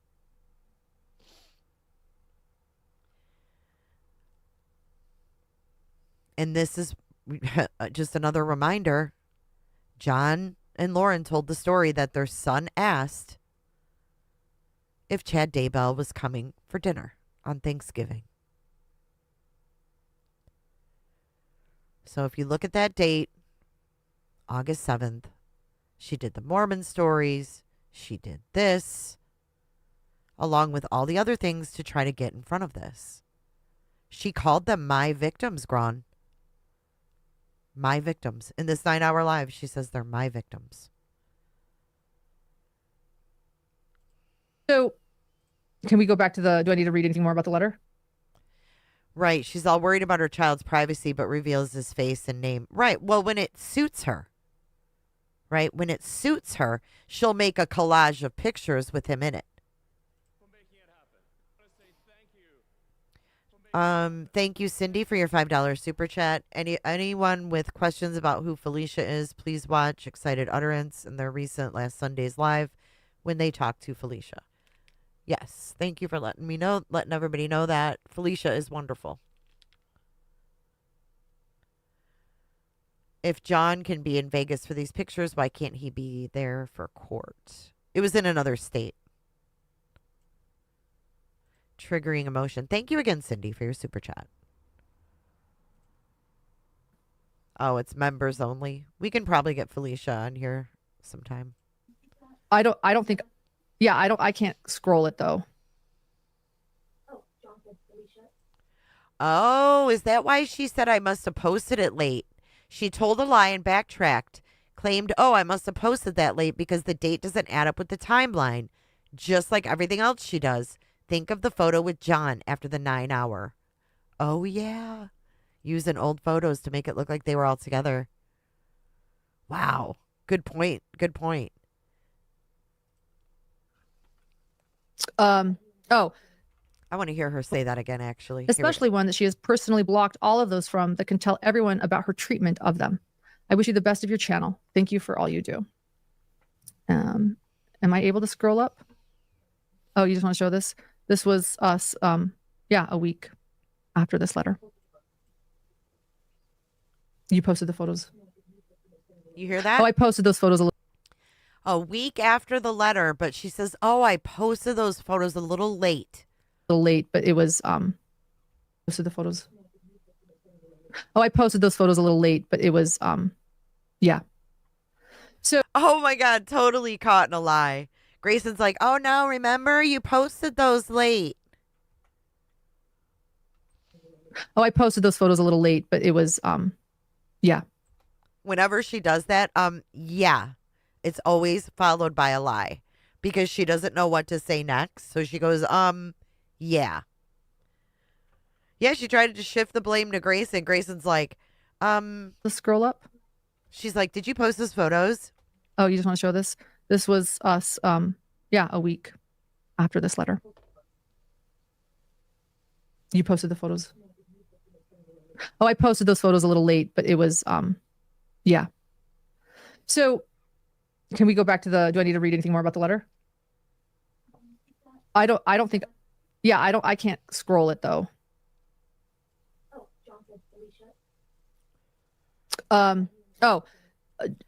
Yeah, she was trying to make it look like it was recent. Exactly.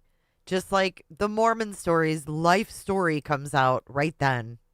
John said to Felicia, if you do not want to, and that person, Felicia, she'll send a second email. If you do not want to look at the TikTok account that I shared, please at least listen to this one. And she sent I think that was a slur. If you do not want to, and that person, Felicia, she'll send a second email. If you do not want to look at, we've got a double lingo with slurs. How about that? We might fill up this board, Cooterville.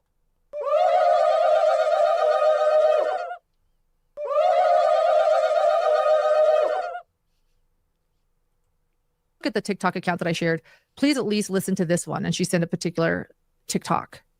And then John asked Felicia, is that you in the TikTok? If not, is there a way I can reach to this person doing the TikTok? Okay, we're going to scroll up. I can't.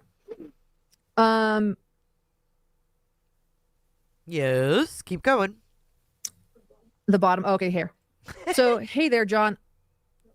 One under, thank you. It is not me, and referring to the TikTok account, but I can reach out to the person who runs the channel to get her information so that you two can reach out to one another. Would that work? John writes back. And then they sent another one. So they keep writing him. Hey there, John. I have not heard back from the TikTok creator, and I have since found out why that could be. It's come to my attention that you are friends with Lauren and have been for over 10 years, and also that your daughter may possibly work for her. I imagine that you can understand why the creator would not feel any trust in this situation. I suggest you follow, though, her TikTok account. So in other words, they're encouraging followers. She has a lot more to share. There will be more revealed as to the horrible things that Lauren has done to so many out there. I hope that there could possibly be some part of you that sees that this is actually serious and not some sort of smear campaign with unfounded accusations. And then John asked, do you live near Salt Lake City by chance? They respond, no, never have been. Hopefully one day. John asks, are you a follower of Mormon Stories podcast? What made you write me? And then we'll keep going and I'll drink. I can feel my sticky mouth. Sorry, it's so gross. Oh, is this net?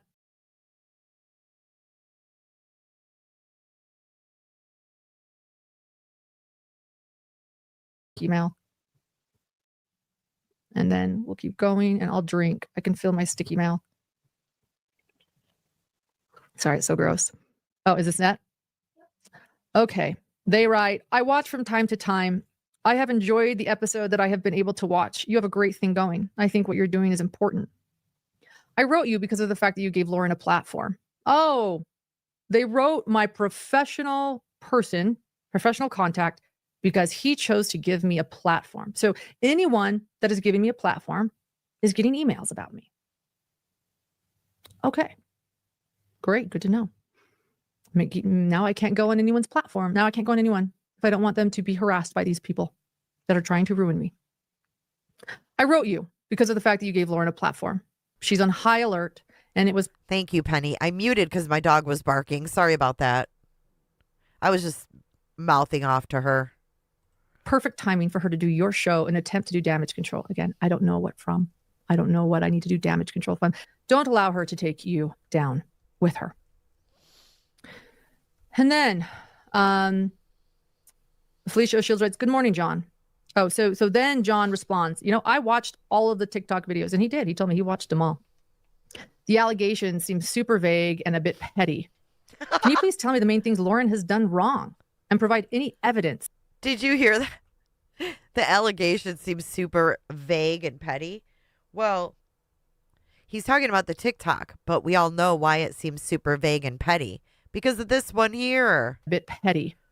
Can you please tell me the main things Lauren has done wrong and provide any evidence that you can? Oh, that word evidence. I'd be so super grateful. I will not promote dangerous people, but I need details and evidence. And that TikTok channel was weak on both. They didn't even mention Lauren's name. Please help. I want to do the right thing. Thanks, Felicia. John clarified that he was doing this for me. She lives in Utah. And I think he would want me to clarify that here. He didn't really think there was something, but he was pushing. Good morning, John. I can understand where you're coming from. Lauren's name is not mentioned. There's reason for this. There are many in the true crime community that know without a doubt that this stalker is speaking of Lauren. So there are many in the true crime community that have been told this is about me, this TikTok. So if you guys haven't heard about it, allegedly the true crime community is learning about it, and they think this is fun, I guess, and normal and okay. I did recognize a few names following the TikTok. This is cool to them. They know that she is speaking of Lauren. The creator is being petty intentionally. Keep watching her. She is going to continue to share more and more, so much more. Again, reach out to the other true crime YouTube content creators that have had interaction with Lauren. Reach out to journalists that have been the faces of cases that Lauren has worked for on Lori Vallow Daybell case, the Delphi case, victims of cases. I don't know who they're talking about, by the way. Get the information, because none of these people have come to me. If you're a good journalist, by the way, and you've heard something, come ask me. I'm going to beg you guys to do that during this, because I still don't know what I did. Get the information that you're looking for straight from those that Lauren has attempted to hurt. I wasn't going to name names, but I'm going to tell you to reach out to Nate Eaton of East Idaho News. I don't know why he's not listed there. I think Nate Eaton's an incredible journalist. I have always sourced him. I value him. He does an exceptional job with every case he covers, and he is an incredible journalist. But they're being encouraged to reach out to him. I will leave this with you. Ask Lauren to her face how well that she knows her assistant cameraman on her video of the phone pings in Yellowstone for the Lori Vallow Daybell case. He never did ask me that to my face, but you guys can ask me here on live YouTube. The cameraman on my phone ping video in Yellowstone is of my friend Brandon. He worked on many cases for a time with the defense in the Lori Vallow Daybell case. He's a friend of mine and John's. Great guy. Incredible man. Incredible job he did. He was a source when he could be for me. Couldn't tell me everything. He really cares about the victims in this case. And Wait, is this the fair guy? Great guy. Incredible man. Incredible. Wingo. Is that who we're talking about here? My friend Brandon. Yes. Okay, so Lindsay, is Brandon an actual detective or is he a PI? In the vocal fry on friend. Okay, got it. I don't even know what that means. Phone pings? Why was she doing phone pings? To see where they were? So he's an actual investigator detective. Not a private eye. So the detective is also a cameraman? This isn't making sense to me.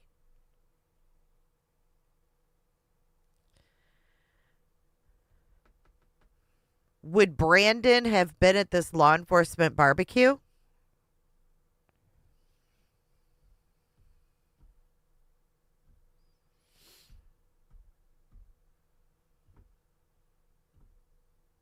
So he must have known where the pings were and he was showing her because he knew from the investigation. Was he showing her the exact spot? He worked for the defense, so he's a private investigator. Okay. So he was showing her where the exact spot was, and he held the camera and recorded it. But why? How did she get him to go out there? He was the private investigator for Lori's defense. Would he have been at the barbecue, though?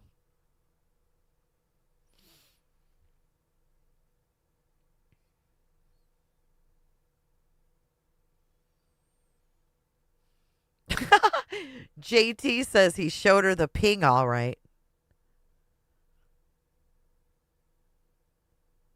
This is really telling right here.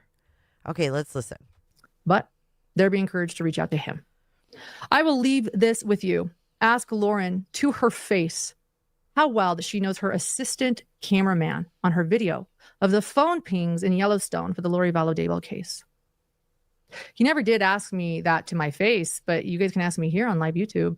The cameraman on my phone ping video in Yellowstone is of my friend Brandon. He worked on many cases for a time with the defense in the Lori Vallow Daybell case. He's a friend of mine and John's. Great guy. Incredible man. Incredible job he did. He was a source. He shouldn't be a source for you. This is so fucking weird, dude. This is so... Oh, my God. Does anybody else know the exact pings? Of course, when he could be for me, he couldn't tell me everything. He really cares about the victims in this case. And Why do you even have to say that?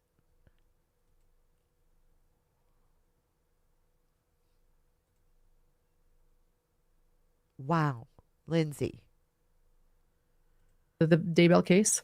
I'm not sure why that's an issue, except that I did hear that a content creator called a victim to sort of imply that I was having an affair with him. Oh, shit. She said it again. I'm doing it, Dr. John. I cannot. Oh, my God. Tell us without telling us. Holy crap-oly. Oh, man. He was a source for her and Chad's trial hadn't even happened yet. No, it's totally unethical. Wow.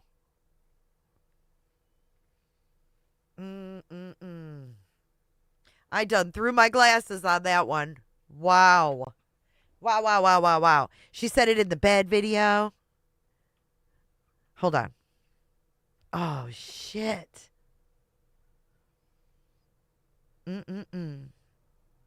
He cares about the victims. That's why he's working for the defense in this case. He's trying to find loopholes for Lori. Cares about the victims, he told me. Because we didn't kiss on the lips. He was talking the whole time. He told me he cares about the victims. No, I want to play her talking about, ooh, Walwyn. Mies thinks that you in trouble. Mies thinks that you in trouble. You're going to have bigger things than one crime to worry about, I think. And she sent out cease and desist letters to. All right, let's go to the affair bed part. Give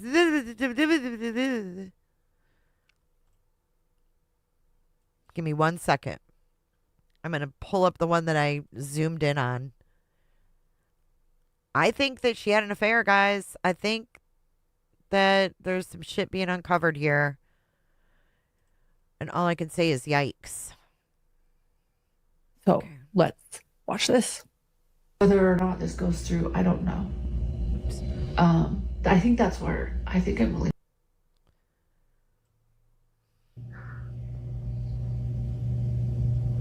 And that people, I I just learned that people like public shaming. I don't know. I just worry about this world, that it's cruel. Yeah. And I am human. I am human. And I put myself out there. And for those reasons, I deserve more scrutiny and criticism. And I believe in public discourse and to criticize me when people feel I'm not doing what's right or best in the public eye. I deserve that. It's not what this is. Yeah. And podcasters There are it is. calling people that I know to warn them about me and tell them that I had an affair on John with an investigator in the Daybell case that John knows really well and is friends with. Oh, wow. Yes, Lindsay. Exactly. Yes, yes, yes. That John knows about me and tell them that I had an affair on John with an investigator in the Daybell case that John knows really well and is friends with. That, I mean, It's been unending. the things I have had to continue to clear.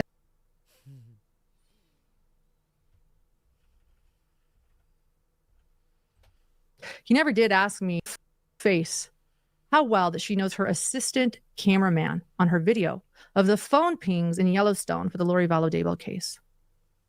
He never did ask me that to my face, but you guys can ask me here on live YouTube. The cameraman on my phone ping video in Yellowstone is of my friend Brandon. He worked on many cases for time with the defense in the Lori Vallow Daybell case. He worked on many cases for a time with the defense. She's not even making sense. She's so bumbling her story because she's lying. Well, I think that's why John is saying these favorite books about, you know, him and his son being the only ones that matter. I think that it shows there's discourse.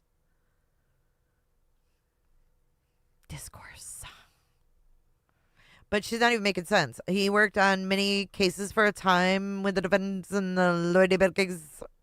My friend Brandon. Video in Yellowstone is of my friend Brandon. He worked on many cases for time with the defense in the Lori Vallow Daybell case. He's a friend of mine and John's. Great guy. Incredible man. Incredible job he did. He was a source when he could be for me. Couldn't tell me everything. He really cares about the victims in this case, in the Daybell case. I'm not sure why that's an issue, except that. Oh, was the cameraman staying in the hotel where they had the police barbecue dinner? Yikes. I did hear that a content creator called a victim to sort of imply that I was having an affair with him. So how well do I know that man who was my cameraman in the Yellowstone Ping videos? He's a great friend, a great guy, including to John. John loves him.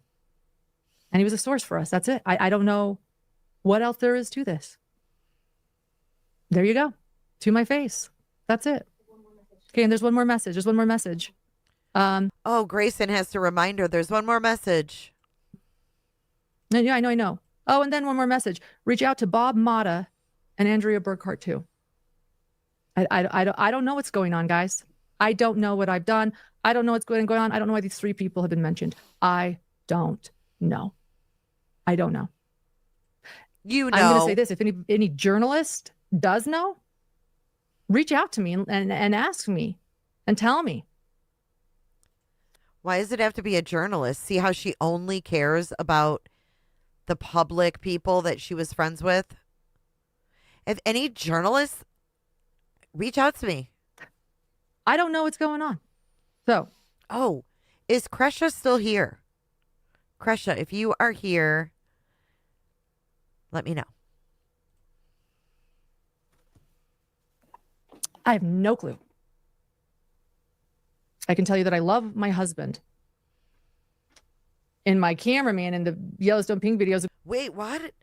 No one ever doubted that you love your husband.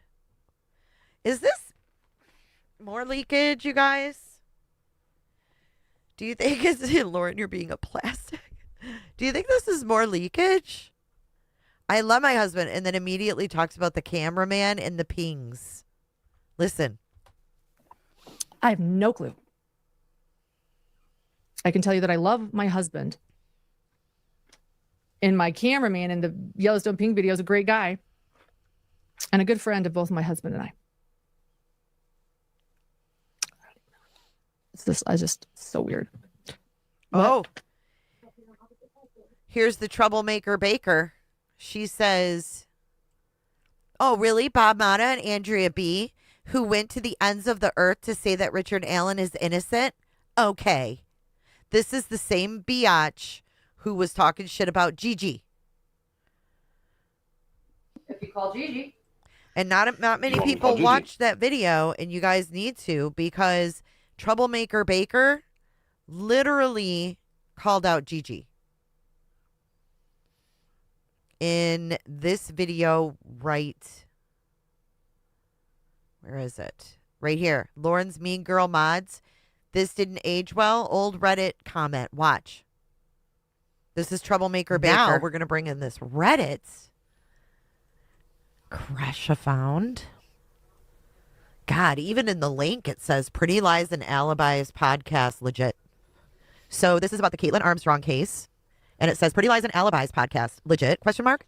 Just came across this podcast. This is 2 years ago, which presents some interesting info I hadn't seen before. Wondering if anyone has heard of it and or any thoughts regarding its legitimacy. Hey, Troublemaker Baker, are you baking Christmas cookies if you're watching? I like those ones with the little Hershey's Kisses in the middle. So then they link to Pretty Lies and Alibis. Dottie Girl says she's not at the trial. She has a contact at the trial, taking notes at secondhand news. I like Gigi and I think she's pretty good. She's no Dateline, but she has a following. And she is not annoying by asking to join Patreon. I think she's great. Dottie says, right? Slight Woodpecker. Gigi, she's pretty terrific. We need her recaps. She's honest and fair.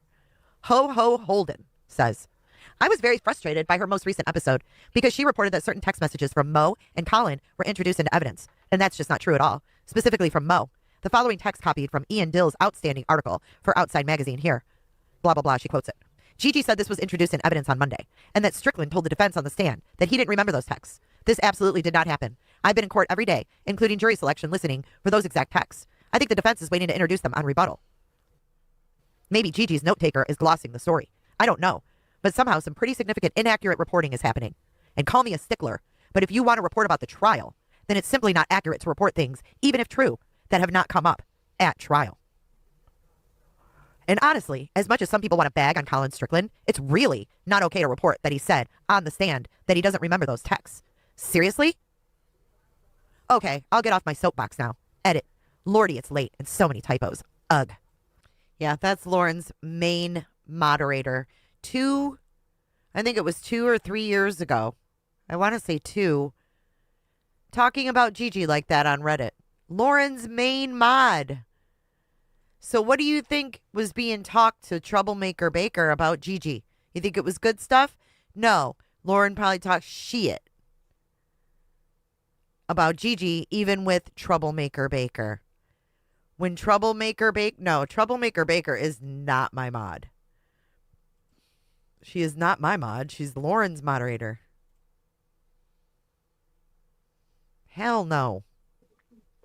Oh, really? Bob Mata and Andrew B., who went to the ends of the earth to say that Richard Allen is innocent. Okay, right. So, like, I respect Bob Mata and Andrea Burkhart were at the trial in Delphi with me, covering it.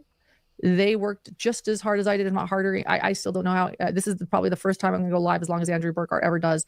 And I don't know how she does it, honestly, because I'm already like, damn, we got a ways more to go. I respect them both. And despite disagreeing with them on Richard Allen's guilt. So,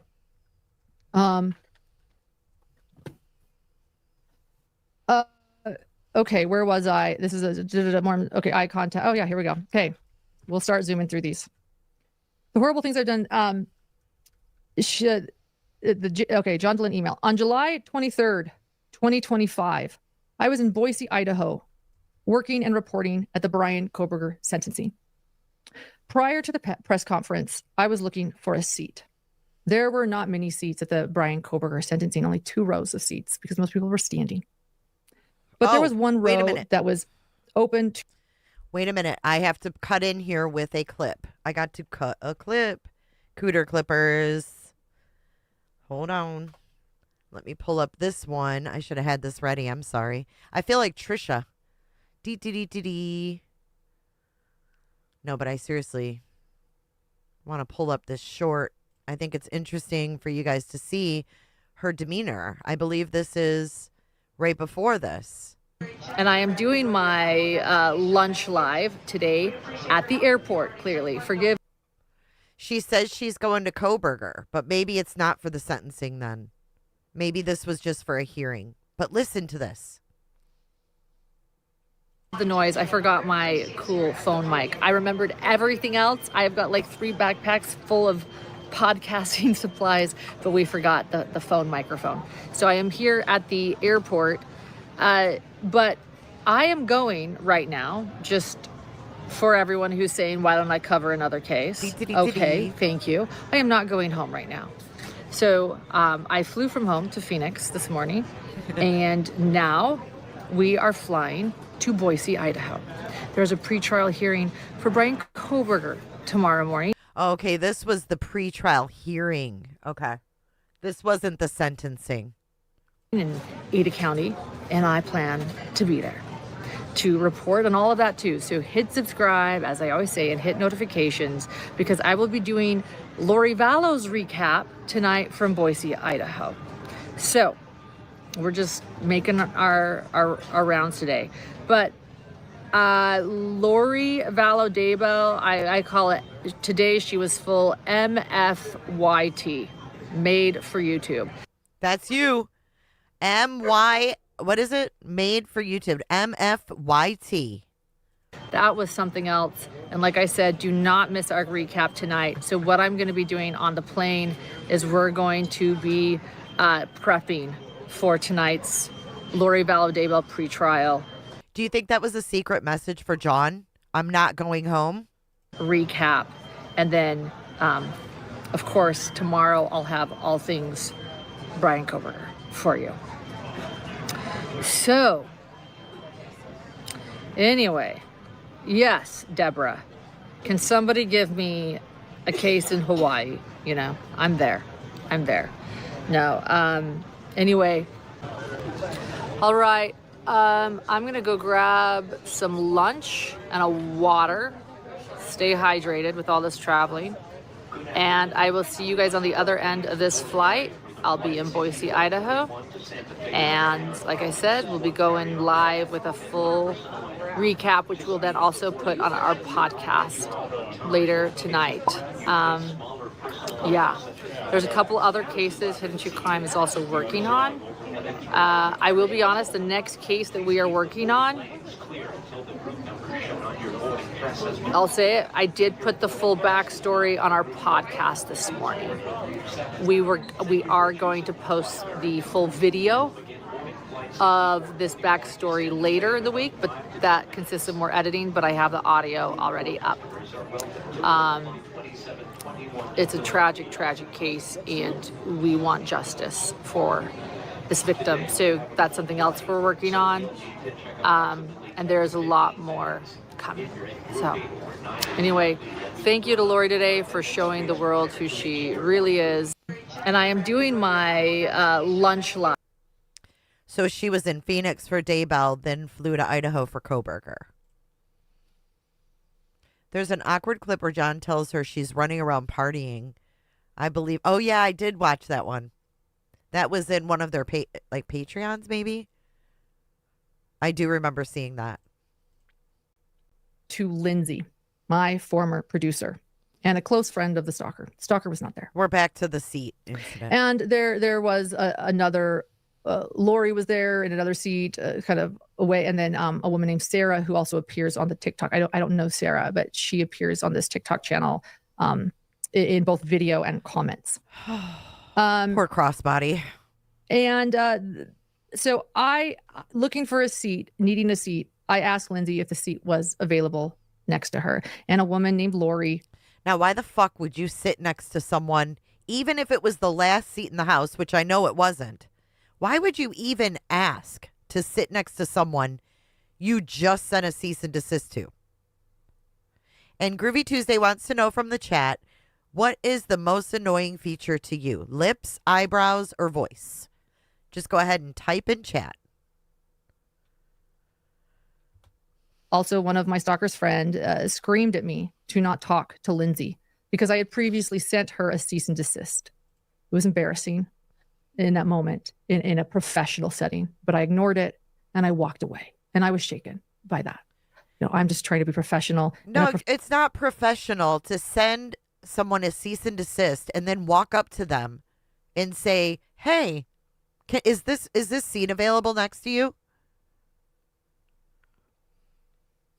Professional setting. During that day, myself and my producer Grayson were constantly filmed by my stalker's group of friends, which included the people I mentioned. Janice was also there. I think we should all, if we have TikTok, we should all go comment on every single one of Christina's videos. If you have TikTok, head over there. Even if you just leave eyeballs, go comment on all of them. Lori and this Sarah girl who appears, again, I don't know her. I don't know Sarah Crossbody. As part of their Seven Gatherers group. Okay. And oh, you got this. This is her filming. I'm not. Everything is fine. Janice is in the green dress. Okay, so filming. Well, it's okay. That's from your. Oh, it's in mine. Oh, there you go. Okay. You don't even know. And then these are all the women that are involved in commenting and reposting on these targeted social media pages. In fact, Lindsay, did make it on the stand and admitted that yes, she comments. She likes to comment like a kitten being tortured in some of the comments. Oh my God, this right here pisses me off. Hold on, I've got to send myself this video to play. Lindsay is a cat lover. Okay, what was shown was a meme. It was a meme. No one had anything of cats being tortured, okay? No one. I mean, this is just vile, Lauren.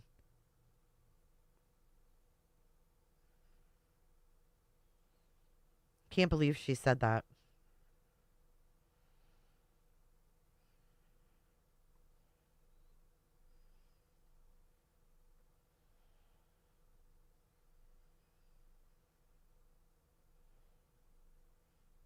Hold on, I'm a little slow with this.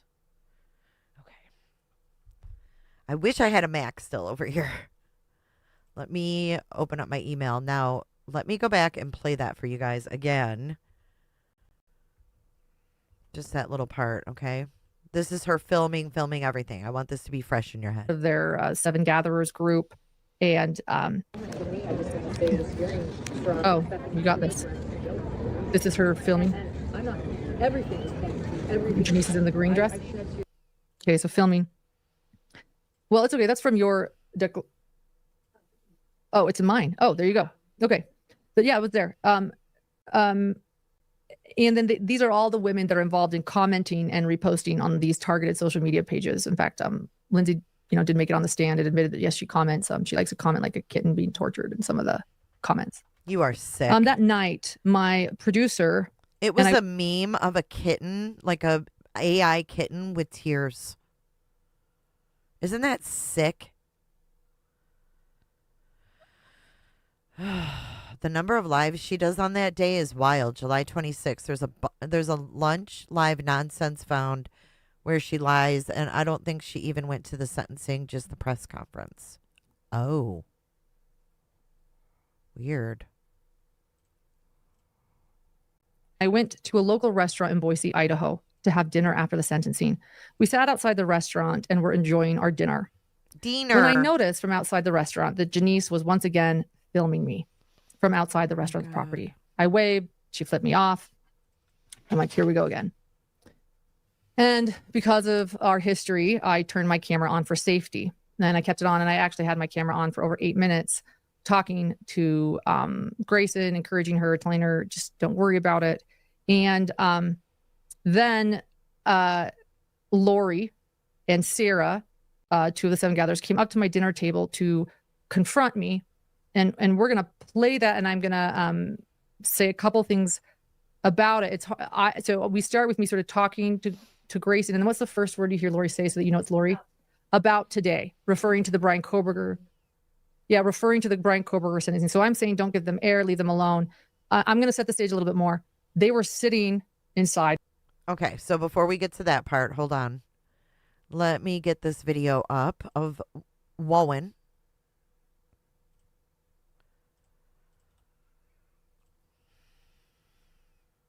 Okay. We're at Koberger's case. Right. It's the day before. Lindsay and Lori are sitting under the News Nation tent. Right. And Lauren comes over and she's talking to some of the people, and then she walks right by Lindsay and Lori and waves really fast. Waves, hi, and she sent a cease and desist to them. Right. But she's coming towards them. Like, why would that even be? Okay. We're at Koberger's case. Right. It's the day before. Lindsay and Lori are sitting under the News Nation tent. Right. And Lauren comes over and she's talking to some of the people, and then she walks right by Lindsay and Lori and waves really fast. Waves, hi, and she sent a cease and desist to them. Right. But she's coming towards them. Like, why would that even be? Hi. There you go. She's filming. She films everything. She films. Look how thin her hair is too. Wow. You didn't wear your extensions that day. Let's watch that one more time. Okay. We're at Koberger's case. Right. It's the day before. Lindsay and Lori are sitting under the News Nation tent. Right. And Lauren comes over and she's talking to some of the people, and then she walks right by Lindsay and Lori and waves really fast. Waves, hi, and she sent a cease and desist to them. Right. The cop's like, right. He wasn't going to even correct her. I fucking love you, Janice. You are so funny. Thank you. We did not know that. But Janice was outside filming us. And you can see in the background, Lindsay walks out and keeps going while the other 2, and you won't be able to see Lori's face, come up to our table unbeknownst to us. So here's this video. Can't believe she would get that close either. Okay. Post-sex. So I did, just like waved. And then she proved she was by just flipping me off as they waved. Like, she flipped me off. I love that you flipped her off. Love it. Don't stare. Don't stare. I do. Remember what we decided. Please do not give them air. About today? What? About today? You sent her a cease and desist. You had the cops talk to Christina about stuff that you shouldn't be waving at her. You shouldn't be coming, talking to her. You should be staying far away from her. So isn't that wild? She just proved her own story. She sent a cease and desist to Lindsay. Then she walks by and waves. Hi. She comes up to her and asks if she can sit there. Right. Remember what we decided? The cops have nothing to do with what I was asking about a seat. I walked away. You said Lindsay. You said Lindsay. Lindsay. Is anyone sitting here? Don't talk to her. Lindsay's in her 30s. She can talk to her. Lindsay's in her 30s. Lindsay, I'm not talking to you. Lindsay doesn't want to talk to her. She said her cease and desist letter. Why wouldn't Lindsay talk to her? So cease and desist is later to Christina, and the police calling Christina. I didn't request that. I can't hear you. Just stay away. Someone that stay away. Just stop acting like you were nothing happened, that you haven't done anything. I haven't done anything, and I will stand by that forever.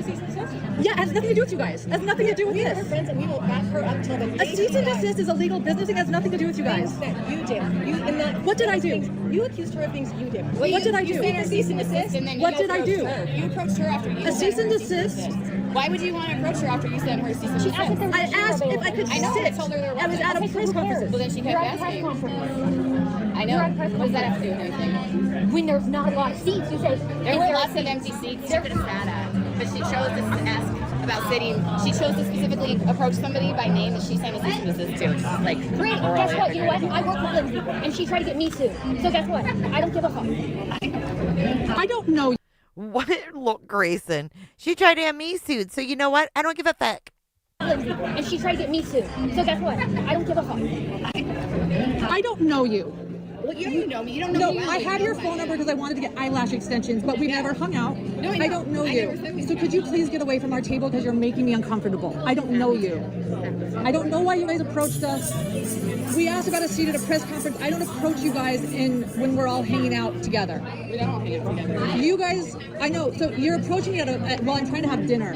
I approached you at a press conference about a seat. Could you please? She's bothering us. Could you tell her to leave us alone? I don't know her. I've never communicated with her.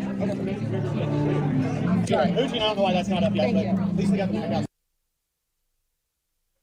So we'll probably play that video later because I want to point out a few more things about it. And, watching it for the first time might be confusing.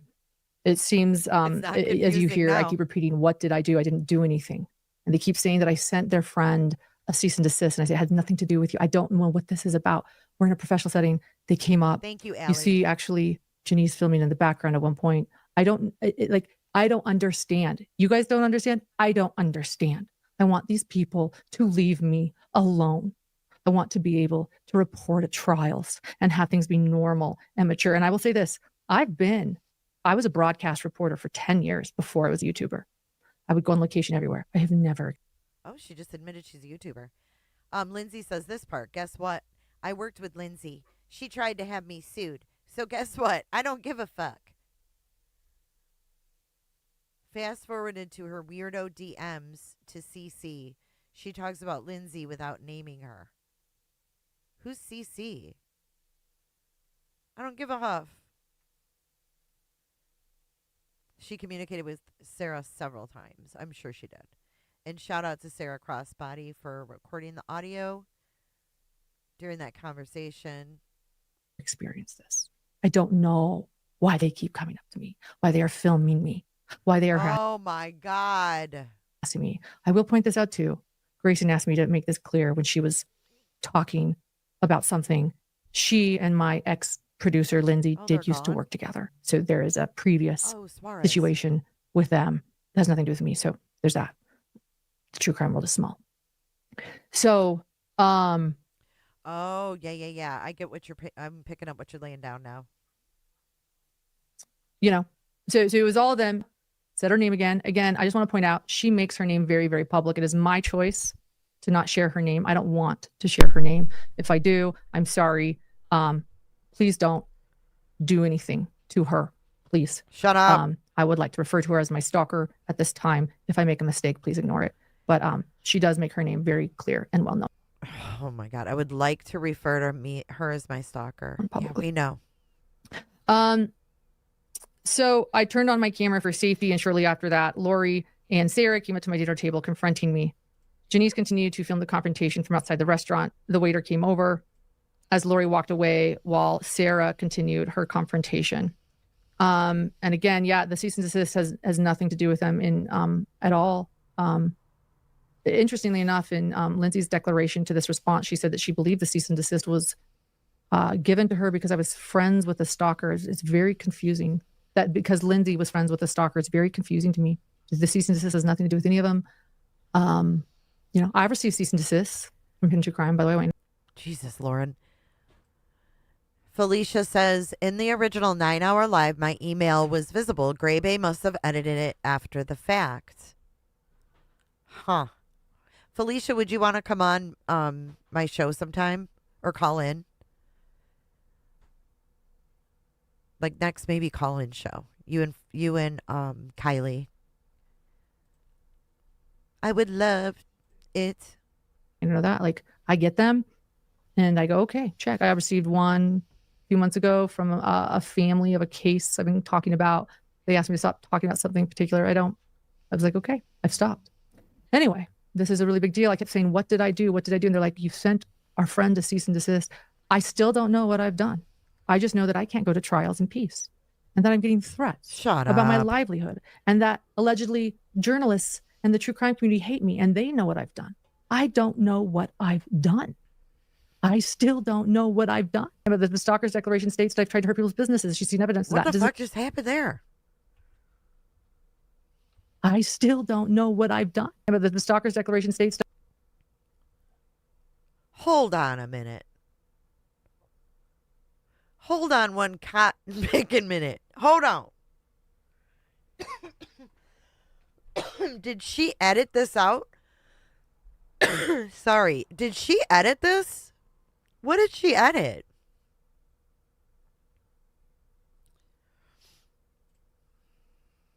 Because there's no chat replay either.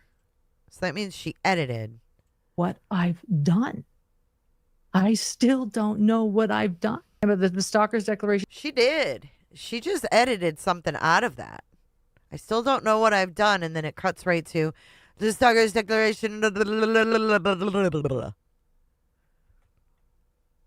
wonder what she cut out of there. And the true crime community hate me, and they know what I've done.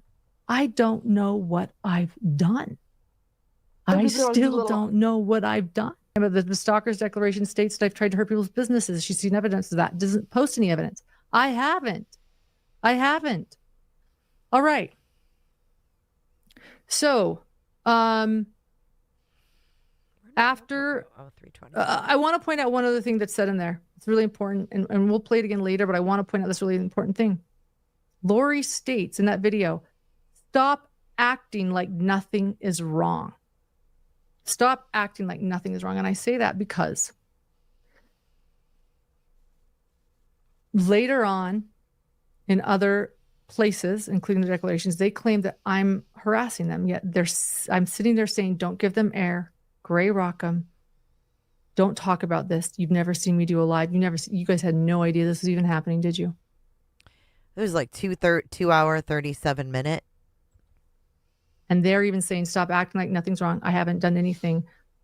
Like, I think that's really telling. I haven't done anything. They're like almost angry that I haven't reacted at all, that I'm living my life, that I won't do anything.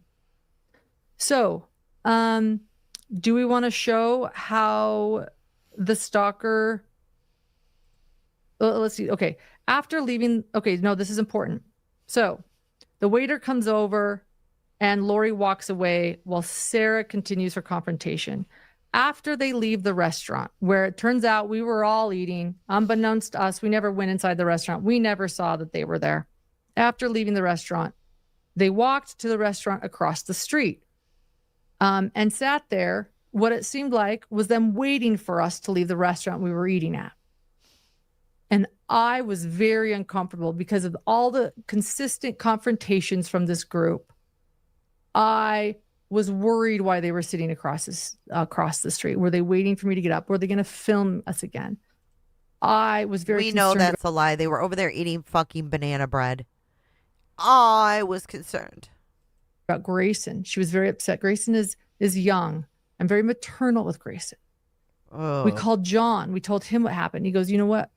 Why don't you just call police to escort you to your vehicle? But that's not what you did, asshole. That's not what you did. You stood there and drunk talked to the fucking officer for hours. Oh my God. John tells her to get an escort. She calls the police. Next thing you know, they're filling out reports, sitting on a bench drunk.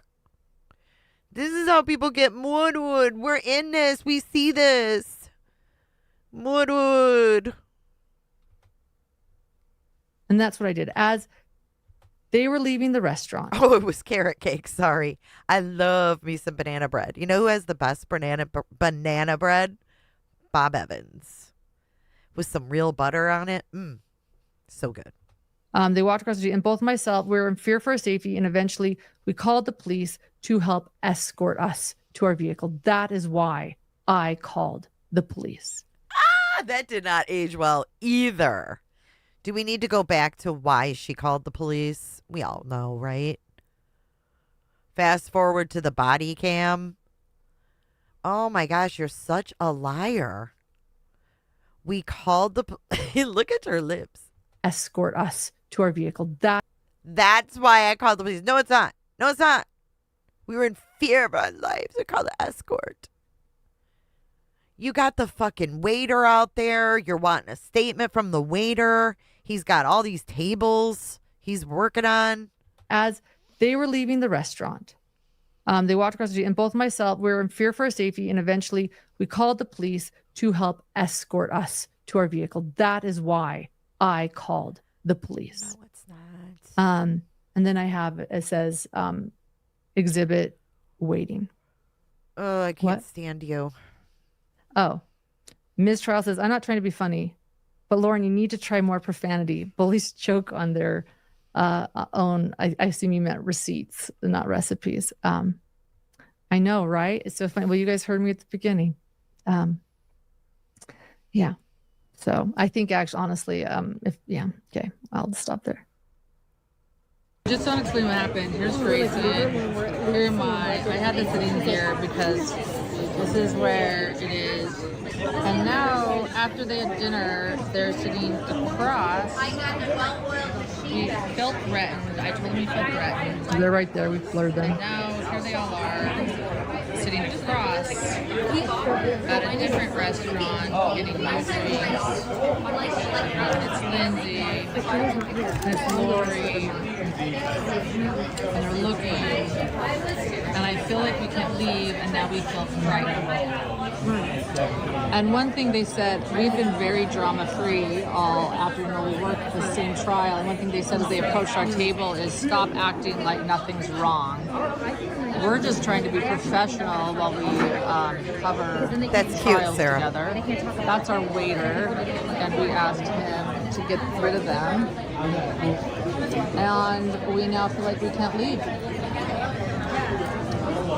And they're all sitting, and I'm looking side-eye. I don't want to look over because they're like waiting for us, and so I'm not leaving. You can side-eye. She tells Grayson, you can side-eye. So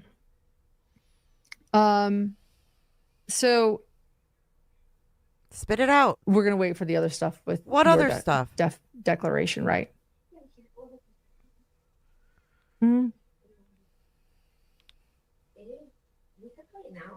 Pretty emotionally charged and exactly what was going on at that moment.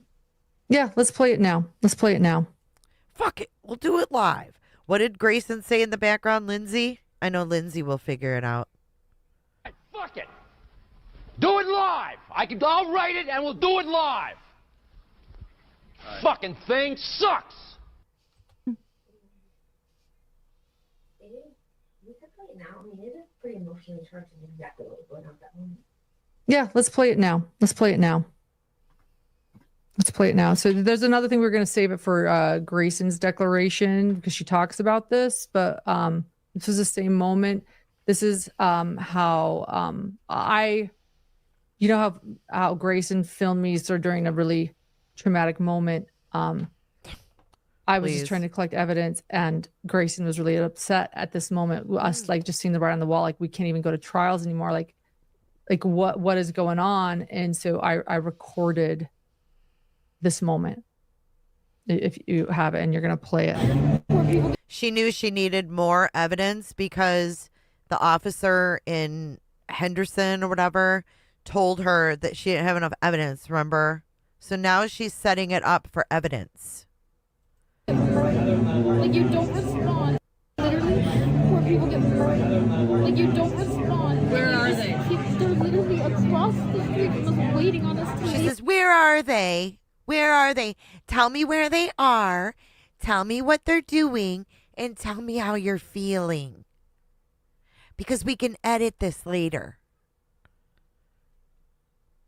This restaurant. 3 of them left. And the only ones left are Lori, Janice, and Lindsay, which means the 3 of them are waiting to confront us. So the 3 that have always confronted us. They're all waiting.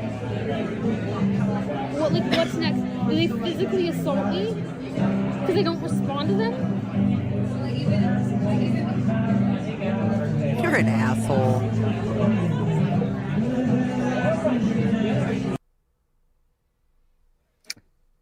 So I'm literally at dinner enjoying a dinner. We're literally at dinner enjoying our dinner. We're gonna be moidwood. This is the best one. So I'm literally at dinner enjoying a dinner and they're coming up to me and making me feel unsafe when I'm not doing anything. And I'm telling them to leave me alone. Like I'm not even like doing anything. It would be one thing if I was going up to them. But guess what? I stay away. All they do everywhere in public is film me. No, I know. They film you everywhere. We just do our work. So what? Because we didn't answer the filming, now they confront us? What's next? This is when people get murdered. We're in this. We see this. She's so stupid. What's next? This is when people get murdered. We're in this. We see this.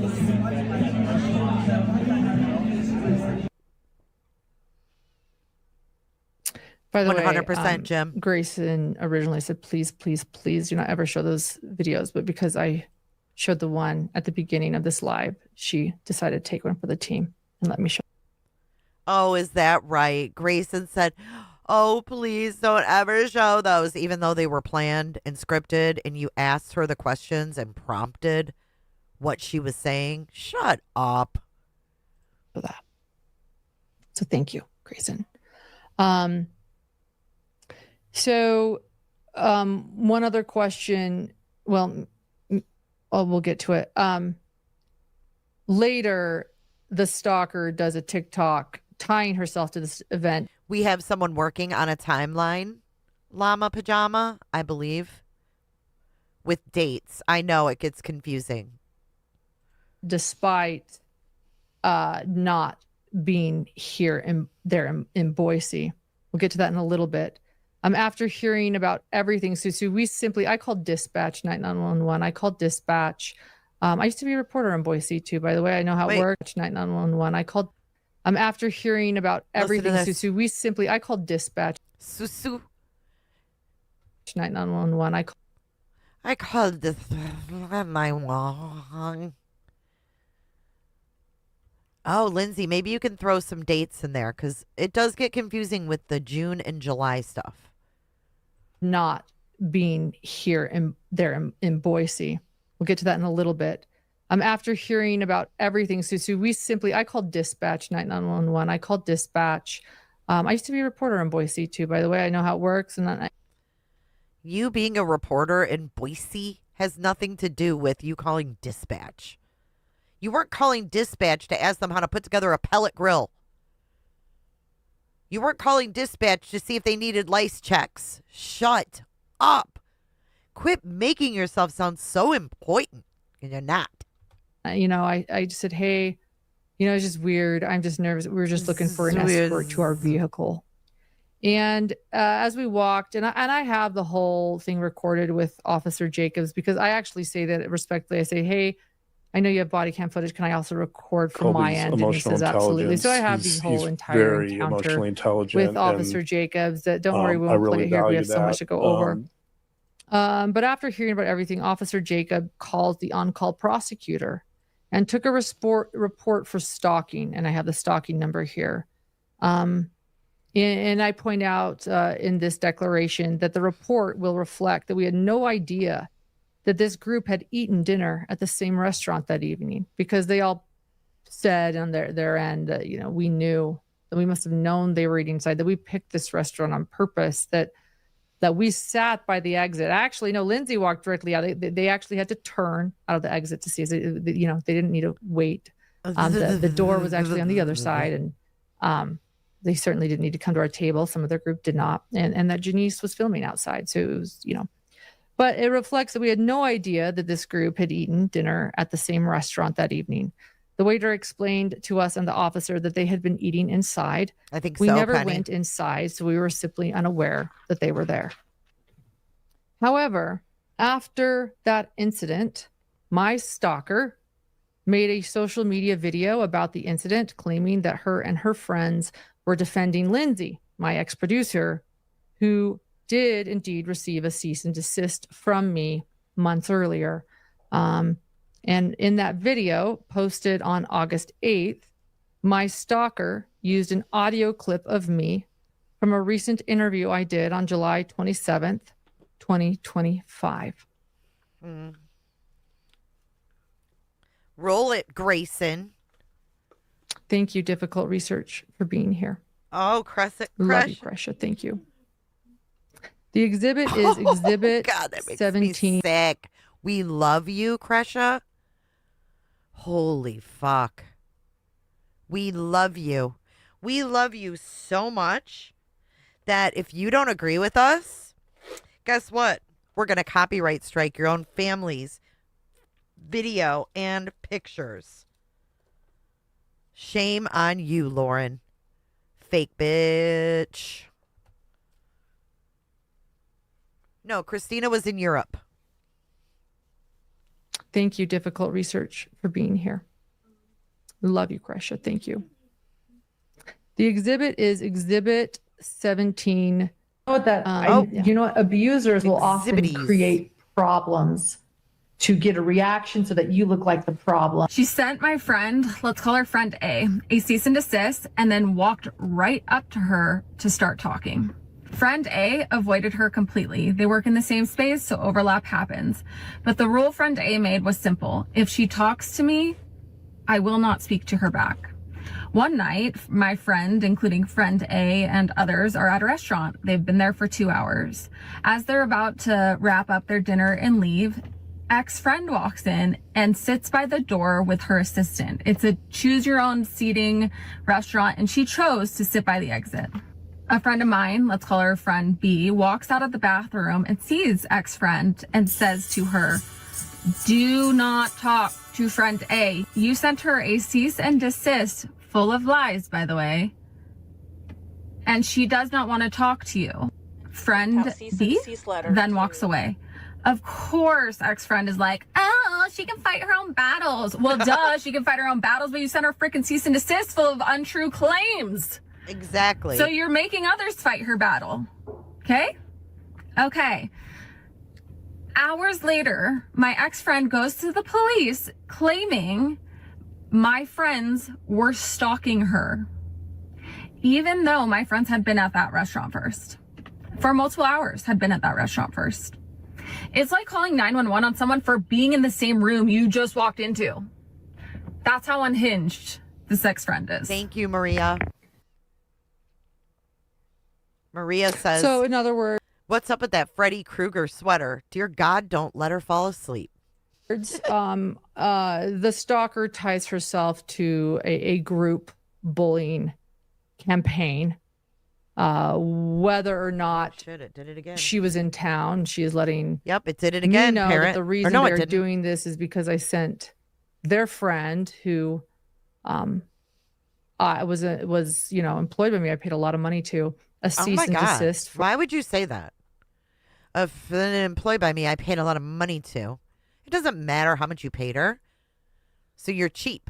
For doing this is because I sent their friend who was employed by me. I paid a lot of money to a cease and desist for something that has nothing to do with them. Sent out cease and desist letters and that they're now going to, I guess, harass me and that I deserve it.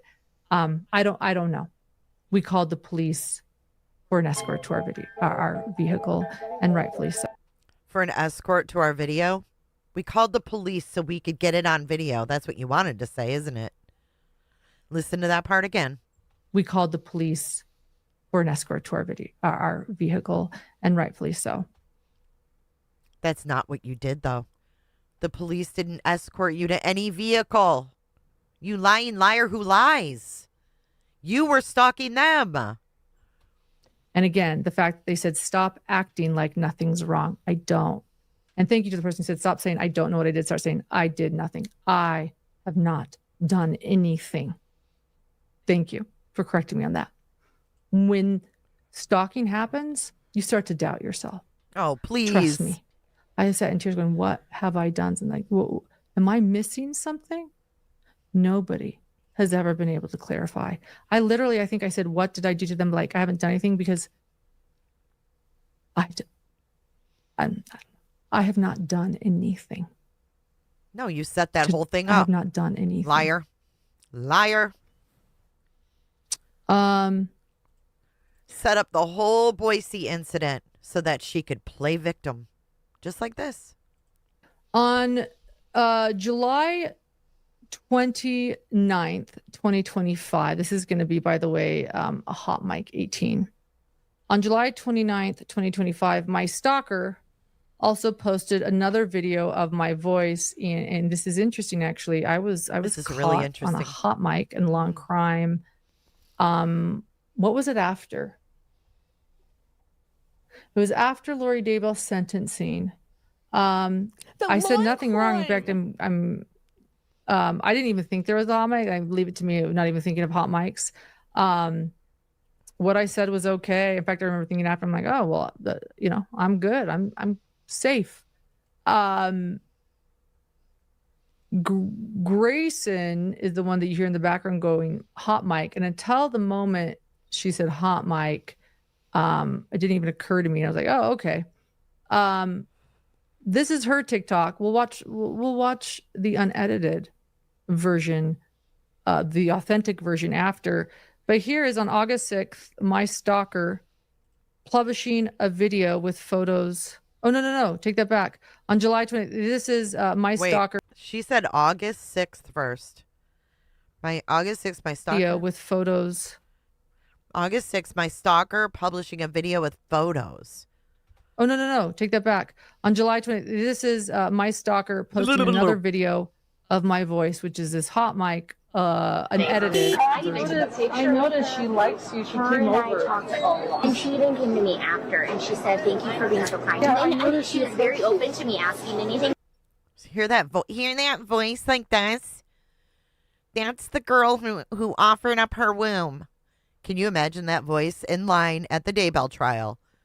Lauren's telling the Spermgate story, and this voice pipes up and says, I'm a registered surrogate. I'll do it.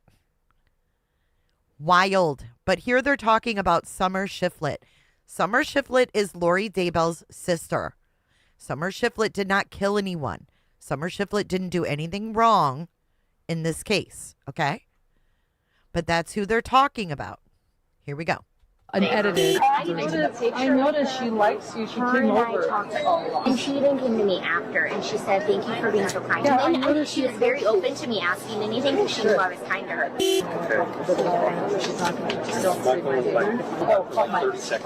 No, I'm not joking. Yeah, in a second, let me just share what this is. So that was confusing. That was, my stalker makes sure she's the Just face saying. of every post. So you didn't see the video of the hot mic moment. That was my There was a lot of people in that line. And just saying, there was a lot of people that heard the surrogate thing about her brother. Vinay says, I think she already did the surrogate thing with the brother's DNA. Yikes. Well, has anyone seen Trista lately? Is she pregnant? I mean, asking for a friend. Asking for a friend who doesn't know anything about this situation. Stalker. Right. Obviously, they've talked about Summer before. Exactly. There's just so much going on in this whole thing, you know? That we blurred. She puts the quotes of what's going on, redacts it. It's very confusing. She calls it weaponized kindness. Thank you. Thank you, Nancy Jo. Look at Joe Hancock. Please don't doubt yourself. Thank you. I think it's Trista. Lindsay, I think it's Trista. So she Hey, Gyps. calls this weaponized kindness. And that was it. That's what she did edit it. We're gonna watch the original Hot Mic on Law and Crime. It was after the Lori Daybell sentencing, the last one. And to be very clear, someone, I'll just set the stage. Someone You already who set was a the trial stage. goer, a kind girl, who I quite like. I won't say her name. She's really sweet in trial. She was sweet to everyone.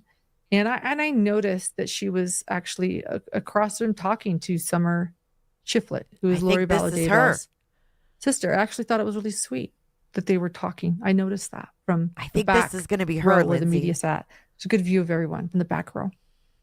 And I I also know, full disclosure, that Summer does not care for me. And I actually really respect that and understand. In order to be No, a you don't. journalist You in can't this case, stand it when people don't like you. not everyone is going to like the things that I have to say when evidence appears. I also, at the same time, because I'm capable of this, I have so much empathy for Summer Shiflett, Lori's sister, so much. I wept as I listened to her talk to Lori. You wept? On recordings in the courthouse. I feel bad for Summer Shiflett. I believe that her sister manipulated her. And I cannot imagine. Look what I'm doing. I'm doing an entire live. I've been going live for almost 3 hours about what I've been through. I cannot imagine what Summer has been through. So I have a lot of empathy for her. I've also had to speak some really uncomfortable truths and talk about things she does not like. And I know that Summer does not like me, and I fully respect that. Not everyone needs to like me. And not everyone is going to like me. Understandably. Right. Not just respect. I understand why she would. So that sets the stage for this hot mic moment on Law and Crime. Details on that phone cooler. Yes, I will. I'll text it to you. It's just on Amazon. Here, can you see it? Can I show you? We're leaving, but like, I got. Okay, so I heard it's her right there. But that's just my opinion. I cannot verify that, but that's what I heard. And it was from more than one person who was at the trial. And those people do not know each other. So take it for what it is. I got a lot today from Summer. I even took a picture. So we're leaving, but like, I got a lot today from Summer. I even took a picture. And not only that, she's saying, I got a lot today from Summer. I mean, She likes you. She Her came and I over. talked a lot. And she even came to me after, and she said, thank you for being so kind to me. And then, Yeah, and then I noticed she you was spoke very to- open to me asking anything because she knew I was kind to her. Yeah. I got a lot, but we're leaving. So she said she'll call me. So. Okay. I got a lot. Wow. Victim oriented, huh? After, and she said, thank you for being so kind to me. And then, Yeah, and then I noticed she you was spoke very to- open to me asking anything because she knew I was kind to her. Yeah. I got a lot, but we're leaving. So she said she'll call me. So. Okay, yeah. Yeah. You too. I'm always team Hinge I'm gonna let these guys get out of the way first. We're going to give you a and you have to walk. Okay. Someone she's not going to don't My say my phone's name. like, someone's broadcasting. Well, I'm not a podcaster. I don't continue. No, I know, but I just want you I to could be nice to her today. I'm telling you. No, I actually want to. Still too hot. I have so much empathy for Summer. Can I borrow that for like 30 seconds? I love her. Oh my God. Hot Mike, I love her. Wow. Continue. No, I know, but I just want you I to could be nice to her today. I'm telling you. No, I actually. I love that Law and Crime had their mic on. They're so stupid. What kind of journalist are you, Lauren? Talking shit under the media tent? You are sloppy. She's not going to don't My say my phone's like, name. someone's broadcasting. Well, I'm not a podcaster. I don't continue. No, I know, but I just want. What did Lauren say to her? Did she say hang on. Why did that girl say, I'm not a podcaster? She said she'll call me. So. Okay, yeah. I took a picture. A lot. I want to watch this. Hold on. I feel like there's more Details here. on that phone cooler. Yes, I will. I'll text it to you. It's just on Amazon. Here, can you see it? Can I show you? We're leaving, but like, I got a lot today from Summer. I even took a picture. So we're leaving. I even took a picture. But like, I got a lot today from Summer. I even took a picture. I noticed she likes you. She Her came and I over. talked a lot. And she even came to me after and she said, thank you for being so kind to me. And then, I noticed she was very open to me asking anything because she knew I was kind to her. Yeah. I got a lot, but we're leaving. So she said she'll call me. So. Okay, yeah. Yeah. You too. I'm always team Hitch. Yeah. I'm gonna let these guys get out of the way first. We're going to give you a And you have to walk. Okay. Okay. We're going to give you something. I need to clean up this audio. She says, we're going to give you something. Was she trying to set up an interview with Summer? What were they wanting from Summer? Because she's like, we're going to give you something.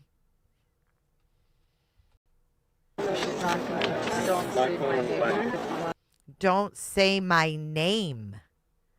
I think she said, but don't say my name. Well,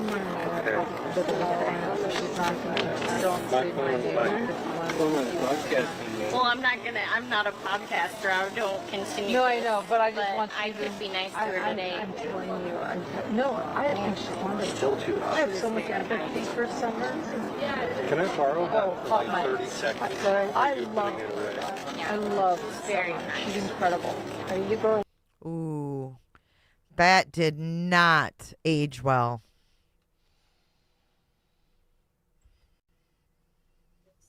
And she plays that with a smile? Wow, Lauren, what is wrong with you, girl? You don't even see yourself for who you are. This is really scary. She was using her to get info on Summer. Yeah, she had her doing dirty work. And said, don't say my name, though. Look at the duper's delight on her face. So before I ever knew there was a hot mic there, I said, I have empathy for her. That was the moment that my stalker decided to delete. I think it's also becoming very clear that I have done nothing wrong. I have done nothing wrong.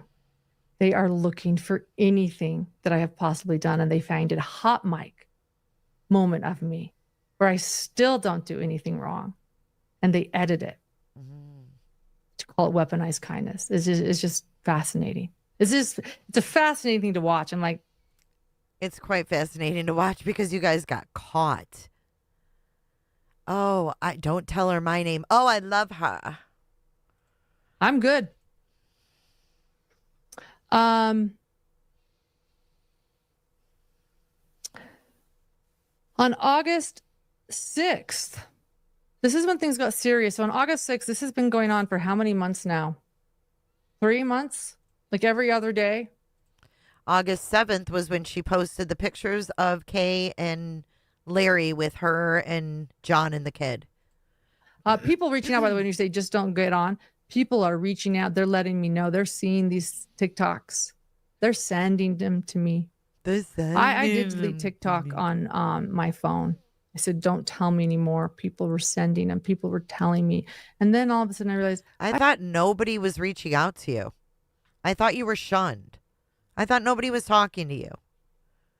Who was sending you them? Grayson. That's who. The one that wants to gas you up and then you're going to turn around and blame it all on her. I can't wait for the outcome of this. And Joe Schmo, you are a schmuck.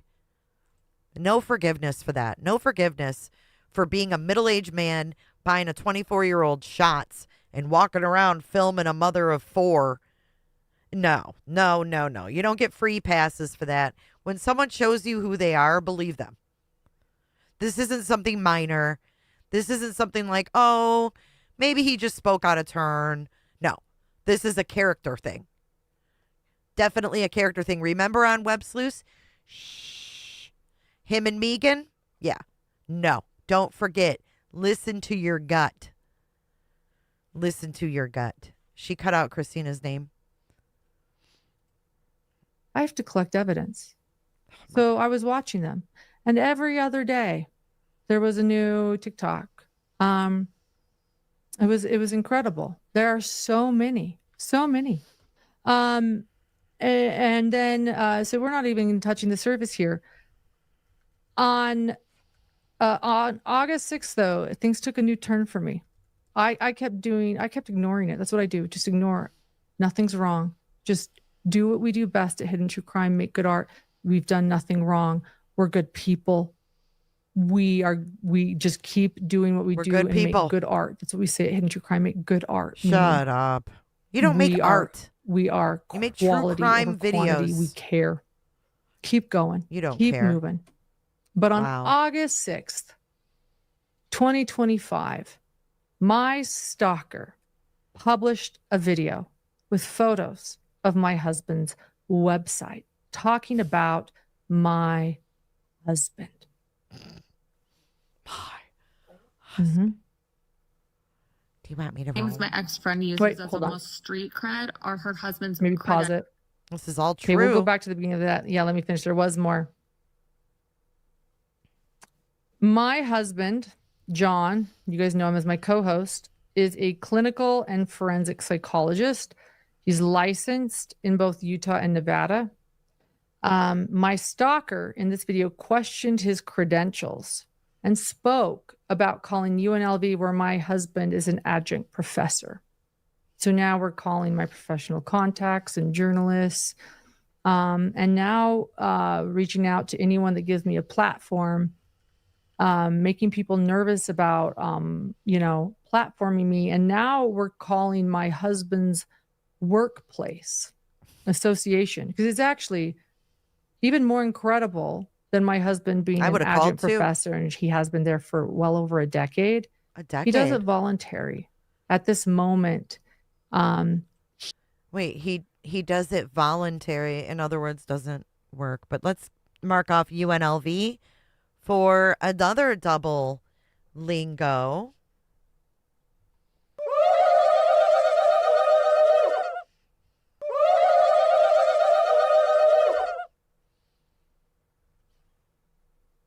We only have 3 spots left: blood pressure, anxiety, and torturous.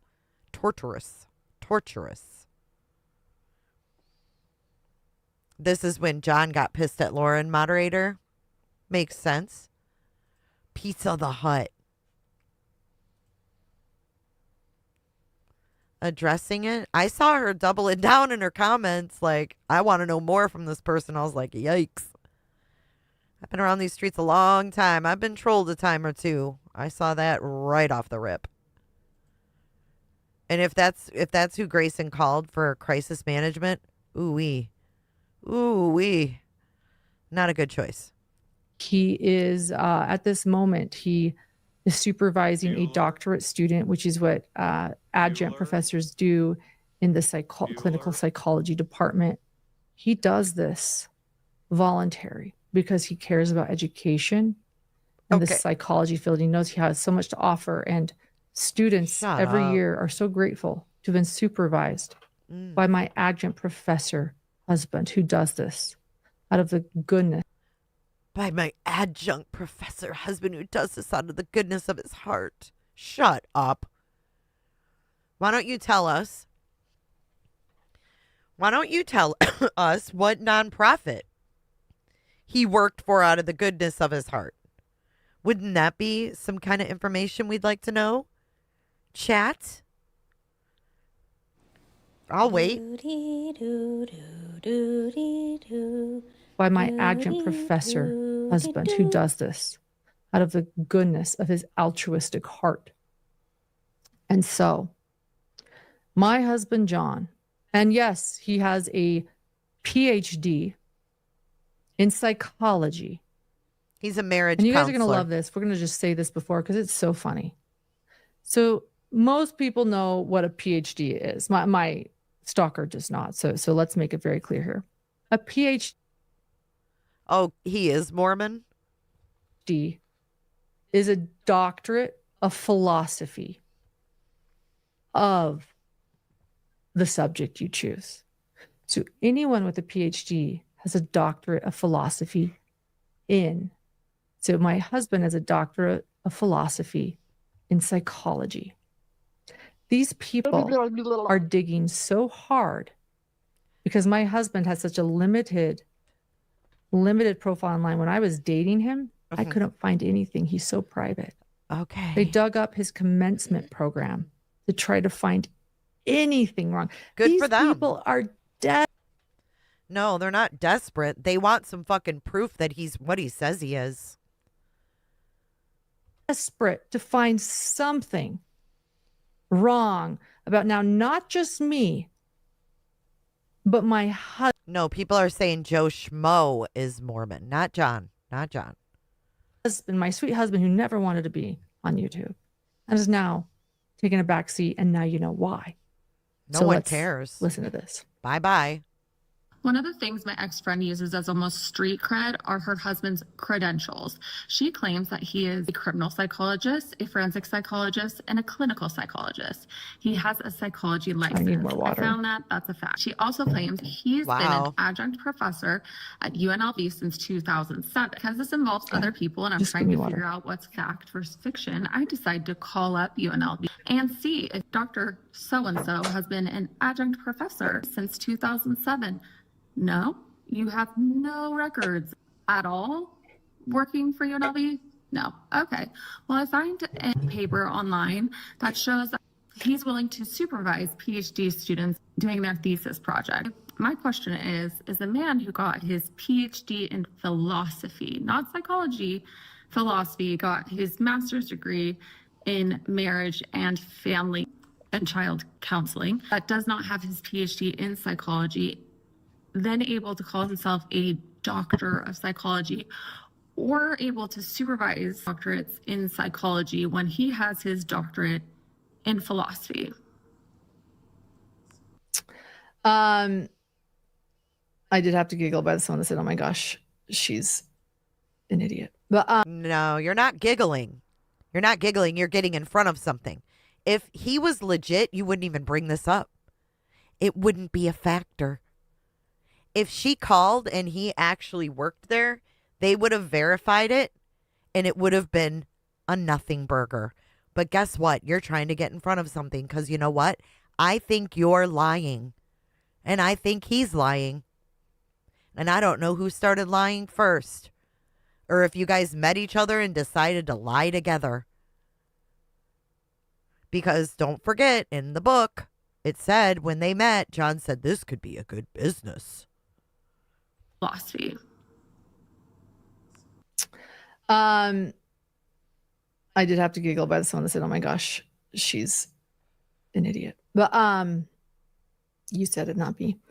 The best part about it is that she claims she that even she blames looked Grayson to for see that. If he You said had it, not his me. license, and she found out that he did. And she found out that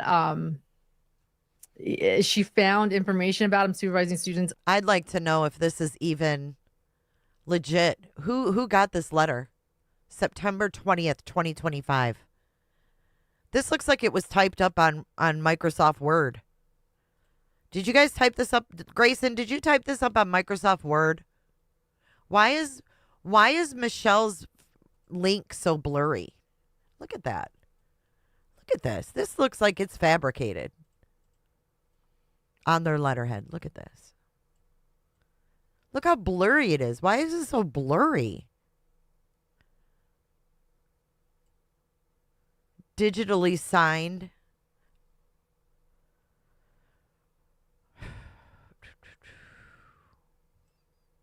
And conveniently, this chick doesn't work there no more. Wait a minute. Wait a minute. Wait a minute. If this chick doesn't work there no more, where'd she get the fucking UNLV letterhead? I have questions. No. This isn't adding up. She says in the final paragraph, although I left my position, does she still work for the college? Hold on. I left my position as the director of training in 2023.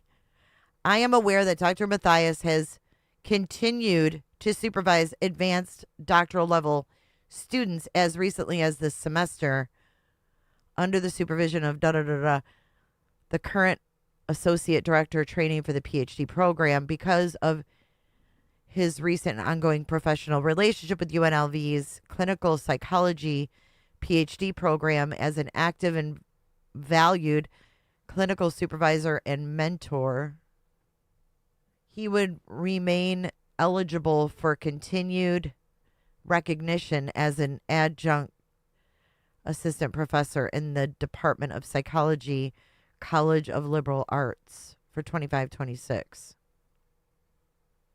Sounds like a bunch of word salad. Does this lady still work there?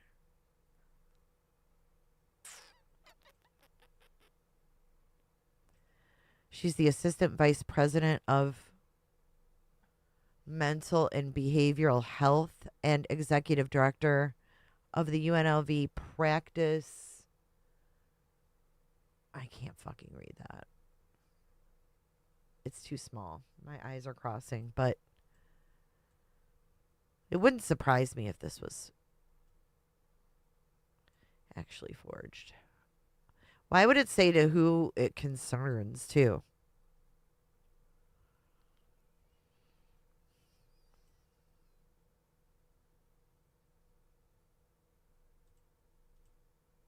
On the UNLV website, she still wasn't. Wait, hold on. That she found information about him supervising students on the UNLV website. She still wasn't satisfied. She called UNLV. And when they said to her that they didn't have him in their, because again, it's voluntary in their employment, this is what you call lack of evidence. This is what you call a conspiracy theorist. This is what you call confirmation bias. Despite all of the evidence showing he is who he is, she takes that one thing and decides it's a lie. And she actually titled that TikTok "Exposing a Lie," saying that we are lying about who we are. This is defamatory. September, so we had to get this for court. You had to get this for court? Why? Why did court need this? Why does it say practice at the top?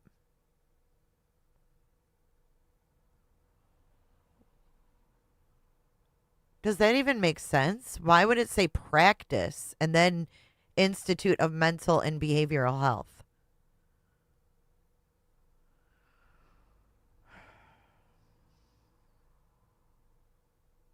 This doesn't prove shit. You worked for a nonprofit for 10 years, and this is all you got to prove you are who you say you are? Whoa. That we could never do because they were going to live stream my family's pain. Oh, yeah. And in her declaration, Grayson reminds me, not only is this defamation, in her declaration, that's not defamation to question someone's credentials. That's not defamation. Shut up. In response to my civil stock injunction, she actually doubles down and says he is not an adjunct professor. He is not. She is so convinced that we are evil and that we are dark and that I have done something terrible. Wait, who said evil or dark, dude? She was just calling the university to see if he worked there. Who said anything about evil or dark? You are weird. Like you think you're Lori Daybell. Ew. This is labeled dark. It's back to the bed video again. I don't know why we're being labeled dark. She actually doubles down and says he is not an adjunct professor. He is not. She is so convinced that we are evil and that we are dark and that I have done something terrible, even though she has not shown a single thing on her TikTok that I've ever done that I am ashamed of or true. Or even this is, she has doubled down. So September 20th, 2025, we had to make this for court. To whom it may concern, my name is Dr. Michelle Paul, and I am currently the Assistant Vice President of Mental and Behavioral Health and Executive Director of UNLV Practice Institute of Mental and Behavioral Health.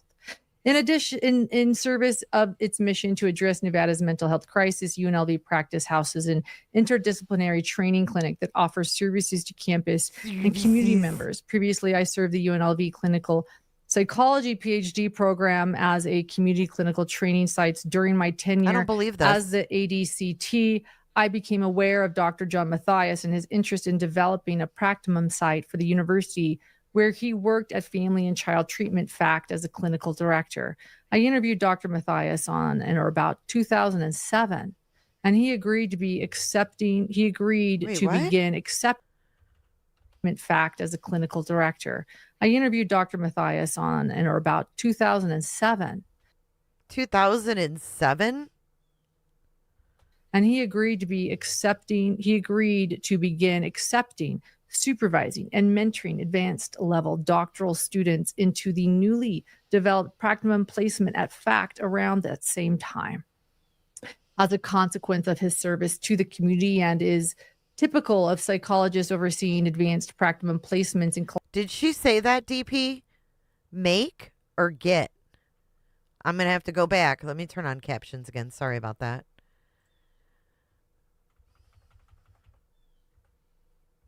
Hold on.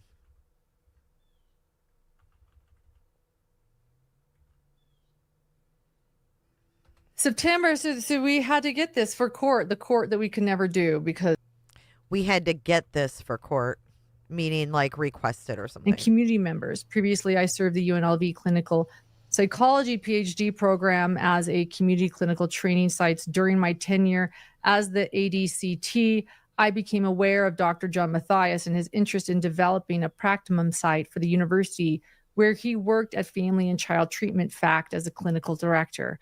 I interviewed Dr. He worked at Child and Family Treatment FACT as a clinical director. Is that the nonprofit? During my tenure as the ADCT, aware of Dr. John Matthias and his interest in developing a practicum site for the university where he worked at Family and Child Treatment FACT as a clinical director. There's more to that. Peep the date, September 20th, 2 days before the hearing. And remember Doe's charges of forgery and fraud in the case where he tried changing his kids' last names. Oh, fuck. This is the same date, September 20th, 2025. Lindsay, you're good. This was 2 days before the evidentiary hearing, the one that we heard the audio on. Wow.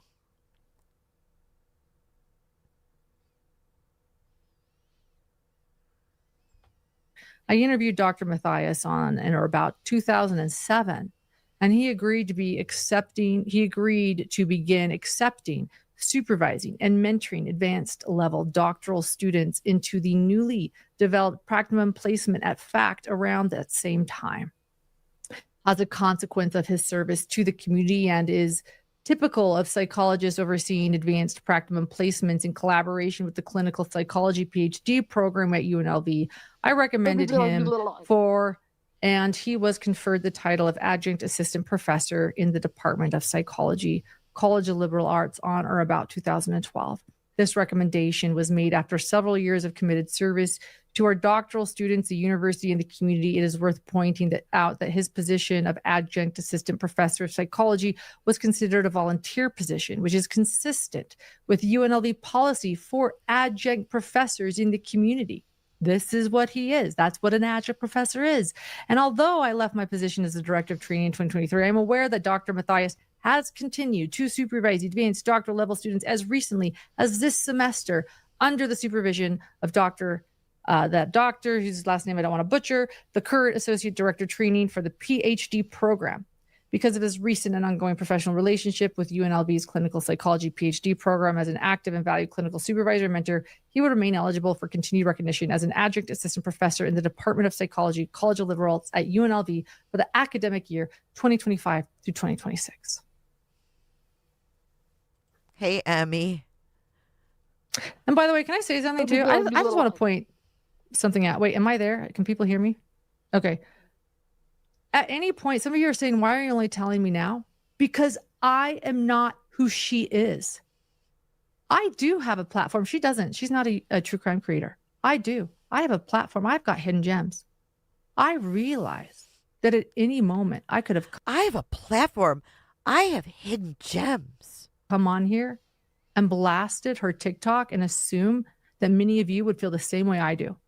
I didn't. And I'm still not. And I am only moving forward because I am scared for my family's safety and I can't get help. And I just had to pull my civil stalking injunction. I am not who she says I am. I am not. I don't want to hurt people. Let's go on.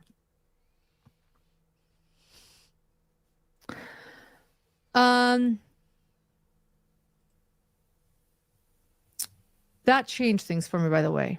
I'm telling you, it doesn't add up. That really, really changed things for me because you know what? I have a thicker skin. I chose to be a broadcast reporter and have people criticize me. I choose to manage my family business YouTube account, which is oftentimes not kind, and I can handle it. Hold on, moderator. But what PhD part, moderator? I mean, she's said it so many fucking times. Which PhD part?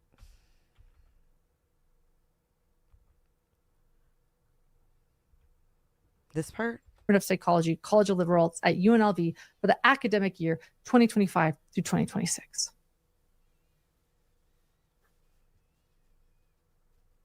And by the way, can I say something too? I just want to point something out. Wait, am I there? Can people hear me? Okay. Unfortunately. At any point, some of you are saying, why are you only telling me now? Because I am not who she is. I do have a platform. She doesn't. She's not a true crime creator. I do. I have a platform. I've got hidden gems. I can't go back, moderator. I'm too confused. We've got about 10 more minutes of this, and then we're going to break for the day. Oh, God, she's turning on the fucking faucets. Hold on. I'm sorry, moderator. Actually, we got about... Hold on. This is about John. We're going to stop right after John. Hold on. I went way too far ahead. Way too far. As she starts to show screenshots.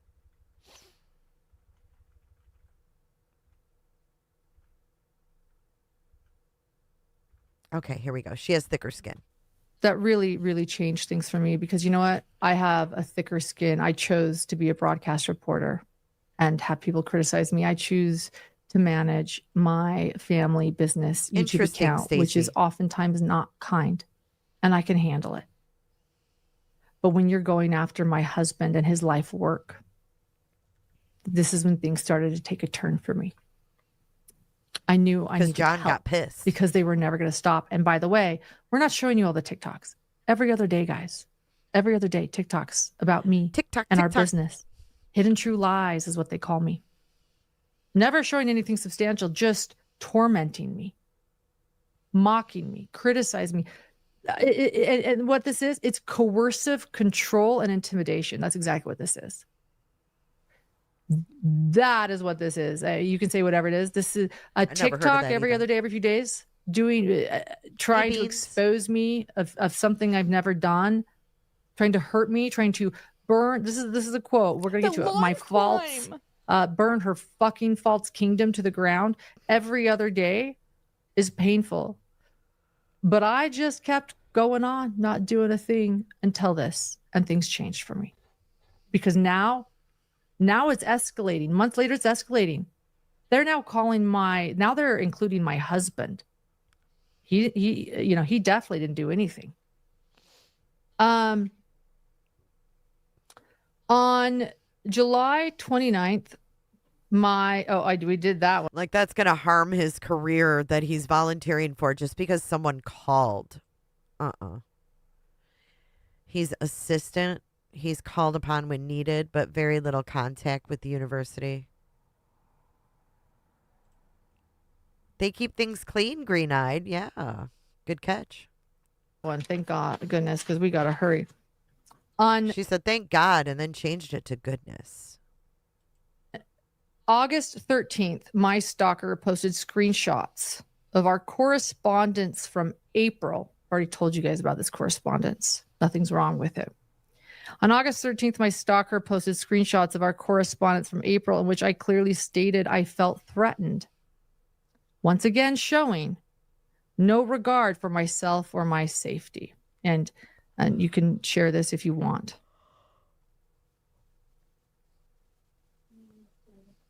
Oh, sorry. Example 20, text TikTok.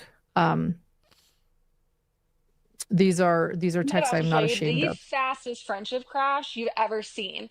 And I'm about to show you the fastest friendship crash you've ever seen.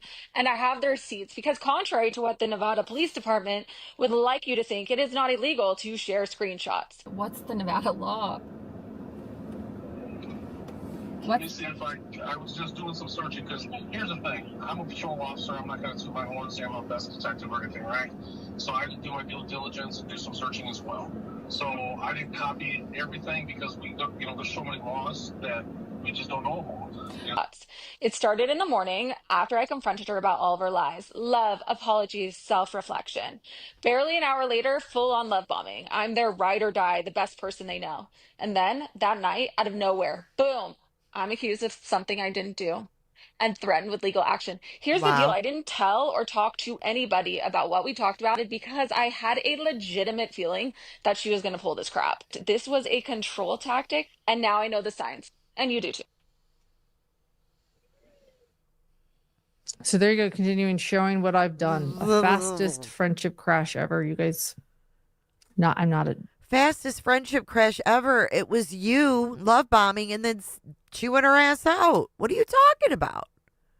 That's you, drama mama. Ashamed of that text. Okay. I'm not ashamed of that text.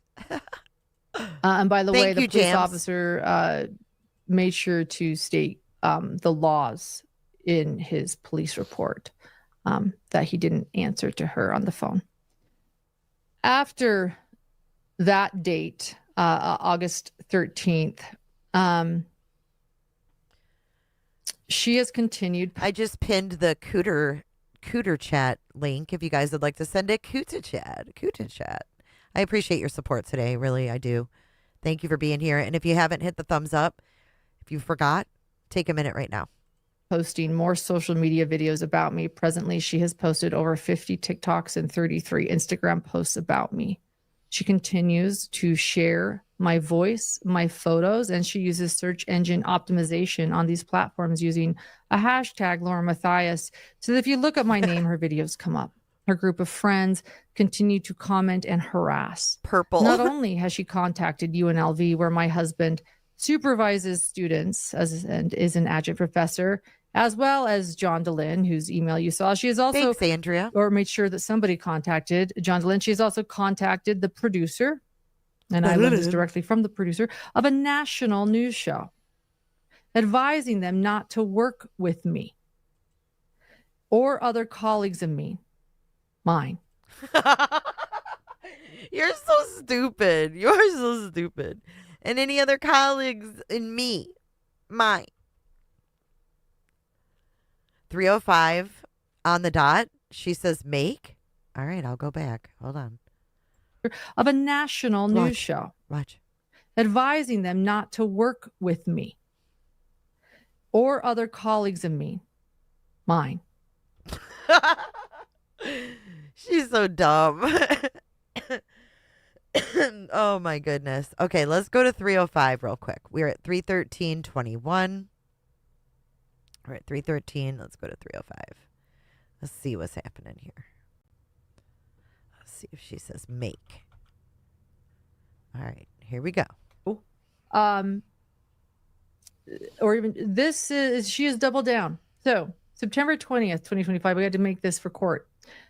To whom it may concern, my name is Dr. Michelle.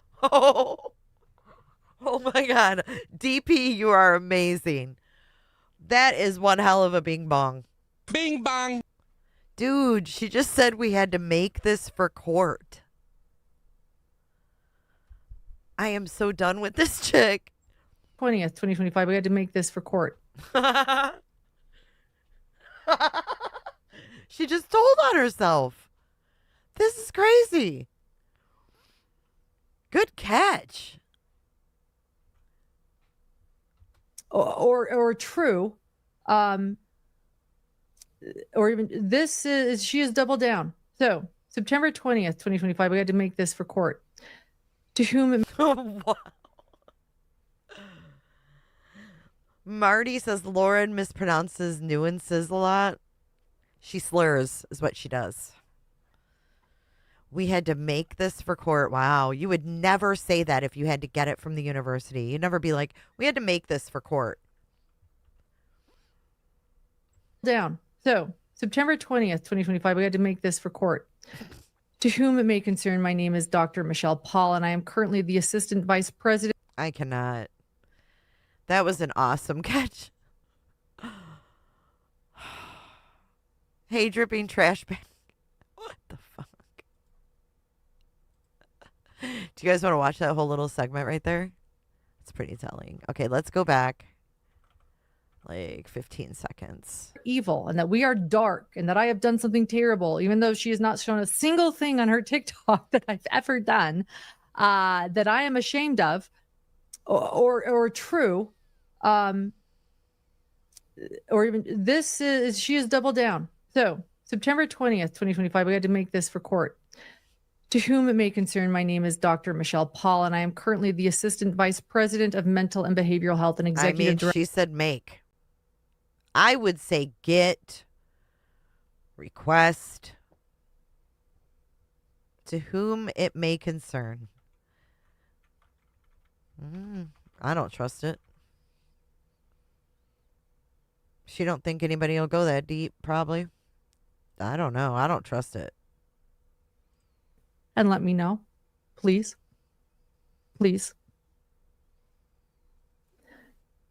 I've been canceled on a few shows. It's okay. Life moves on. So she is Life moves on. Wait, hold on. Producer of a national news show, advising them not to work with me or other colleagues of mine. She is calling torturous interference. She is calling my professional contacts. We have torturous interference for another lingo, which is Lauren Bingo, in case you're new to the channel. Yeah, either how stupid she is or unaware, you know. Stacy, welcome to Cooterville. Come on in and close your legs. Thank you so much for choosing to be a member today. I appreciate that. And I have heard thank you to the ones that have come forward. To the others that haven't come forward, please come forward and let me know. Please. Please. She wants to know so bad what they know. Please. Please. That's, I think, why Grayson is making up Reddit names and emails. Oh, my goodness. I've been canceled on a few shows. It's okay. Life moves on. So she has contacted the producer of a national news show, advising them not to work with me. She has called other colleagues of mine. And she has also approached victims of major crimes that I work for, to tell them that I am not who I say I am.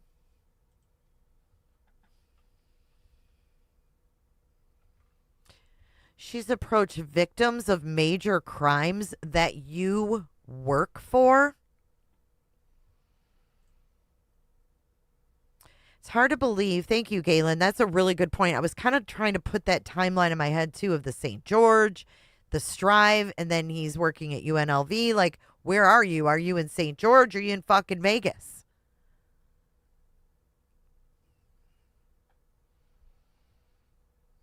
I don't know, Hilson. Maybe someone can. But what does this mean? Victims of major crimes that I work for. You work for the victims? Work for. Hold to on. tell other colleagues of mine. And she has also approached victims of major crimes that I work for, to tell them that I am not who I say I am. And those victims have told me so. Wow, you work for victims, huh? Okay. Not Thank all you, of them, some Nikki. of them. That's awesome.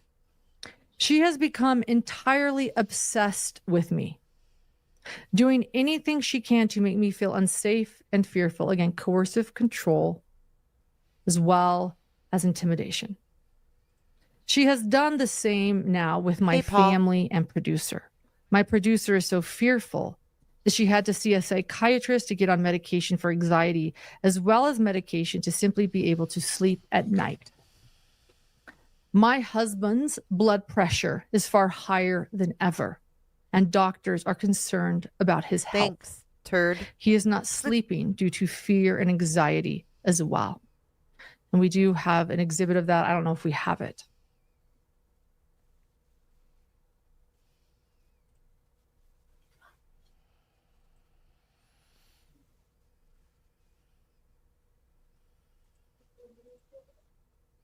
So many exhibits. Anxiety inside of me. I got a double lingo again. We got one more spot left.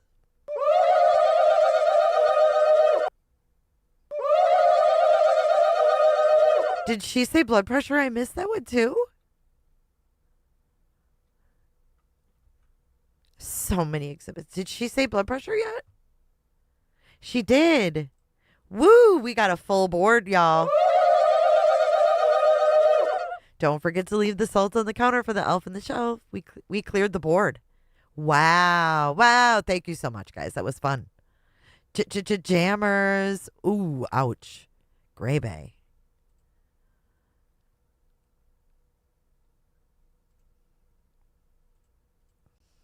So many exhibits. Yeah. So while she gets that exhibit of my husband's health, I'll keep going. I live in constant fear about being followed and harassed. Remember, I showed you that when Dr. John asked to appear remotely at the hearing for the CSI hearing, and it was because he was disabled. Is he now going to claim his disability on Christina? I mean, this is ridiculous. Ridiculous. Both at home or when I go to work in other states, as well as online. I cannot function in my day-to-day life due to her obsessive campaign against me and how it is affecting my mental and physical well-being. My stalker uses herself, as well as others, For to real, continue, Anders. and I will say in long crime, clearly too, to continue to harass and stalk me daily. The lawn crime. The attacks are unrelenting and she will not stop. I fear for our safety and our well-being. This is a text from my husband. I can't sleep. This is from Dr. John to me, his wife. This is from Dr. John to me, his wife. Who the fuck else would it be to? Anyway, think about what we had put together earlier about the whole affair dealio and like the possibility, in my opinion, allegedly, that there could be a hidden affair. Listen to this part. I watched some of it sneaky, but it's kind of melting in with the one before. So I don't really remember what she did last night. I know she went ham on Ashley again. But was it worse than what she did the night before?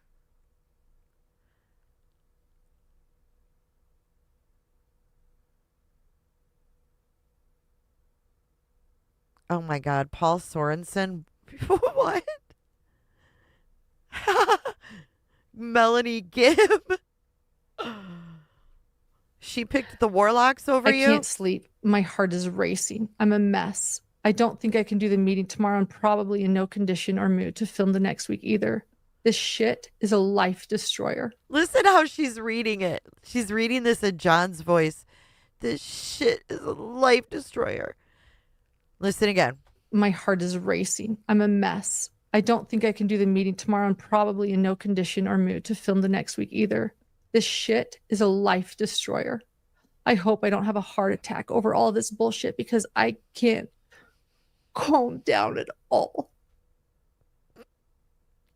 Do you think that this really means this is really because of a fucking call to UNLV?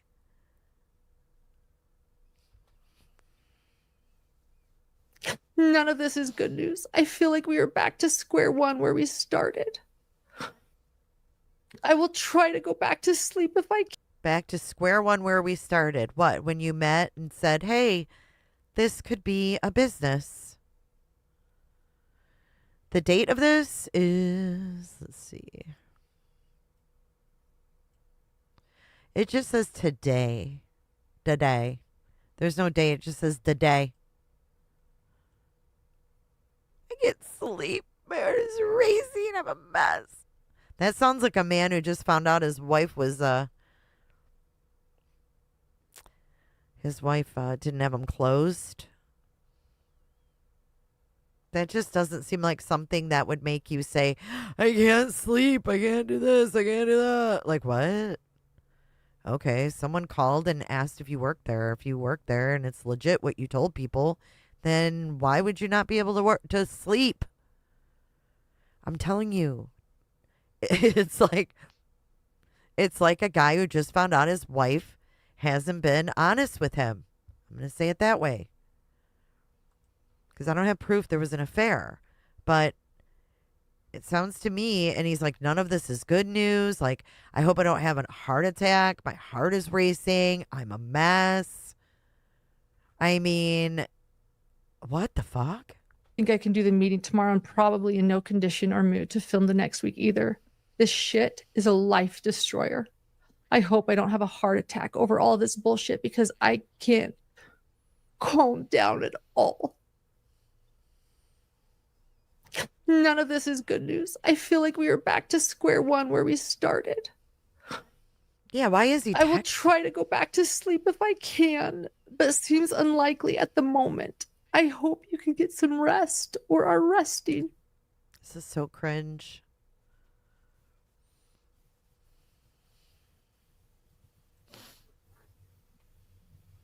I will never forgive these people if something happens to him. He did go to the doctor and they can't get his blood pressure down. Shut up. I love him so much. He's my soulmate. If anything This is, to me, this is the look of guilt. happens to him,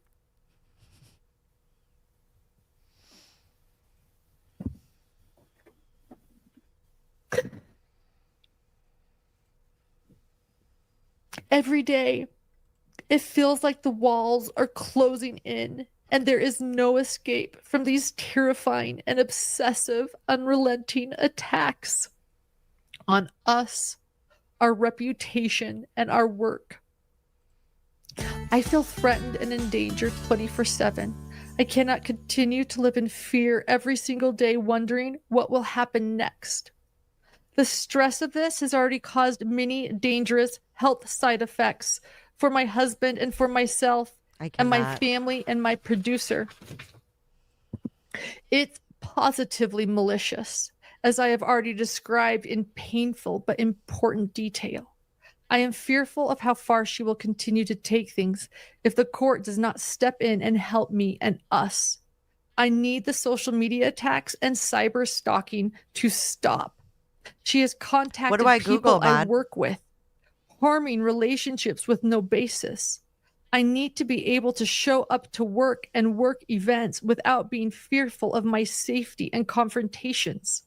I need to be able to function day to day and not wonder what is coming next and how she will harm me and those I care about.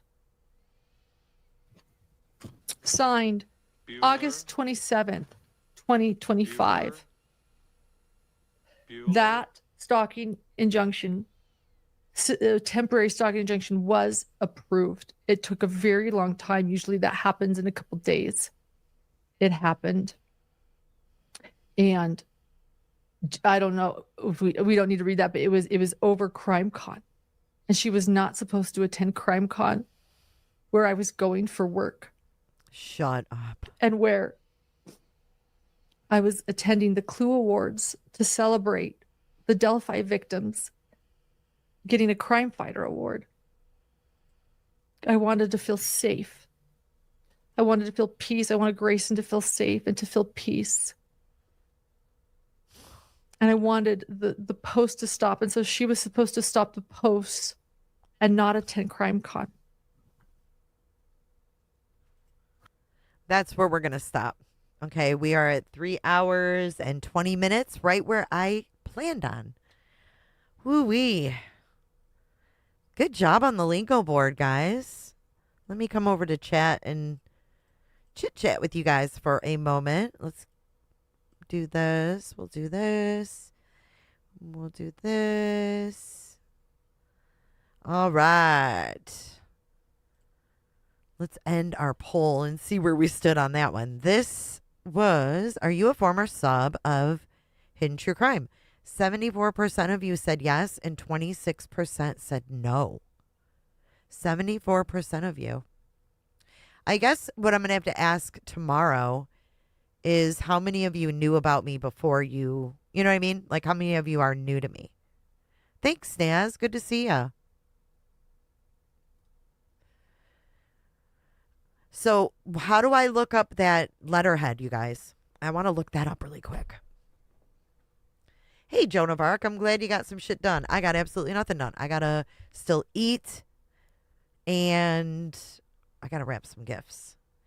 I want to look up the letterhead. Thank you, Pines, for sharing my True Crime channel. The link is in the chat. If you guys could go and sub up, I'd appreciate it. Access denied, you're new? She is very selfish.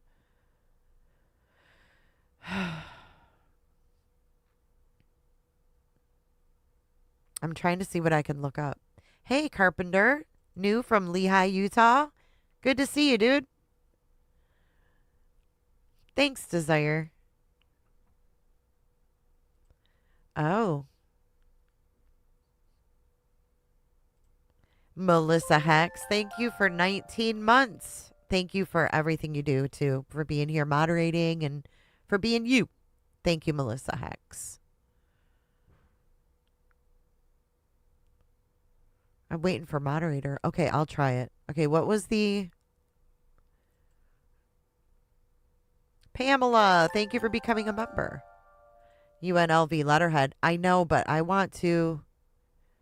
If you're a reverter, like if you've been here since Petito and you're a reverter, that definitely will let me know how long you've been here. If you're a reverter. People either say, like, I'm a reverter, or I'm from the Watts case, or Watts days. Where's that stupid letter? Here it is. Okay, practice. All right, I'm going to type it verbatim. I don't know if this is going to do any good, but I'll do it for you guys. Hold on. Let's make this bigger so you guys can see. All right. Or so I can see, rather. Practice. Institute of Mental and Behavioral Health, UNLV letterhead. Okay, I'm going to show you what I got.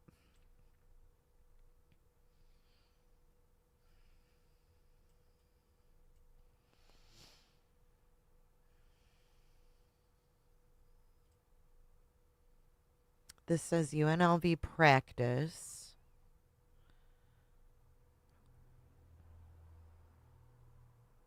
What was the address on that?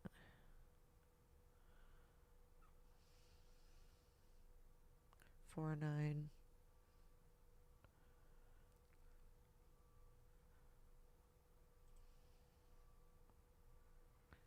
Does that say 4905?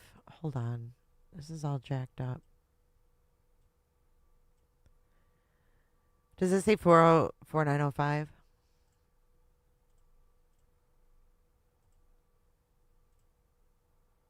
Letterhead template? I just downloaded it. It's opening it up in Word. I downloaded the template. Hold on. What just happened?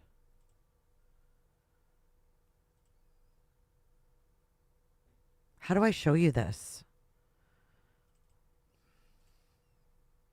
I'm not used to using Windows, so bear with me a second. Can I pull this up?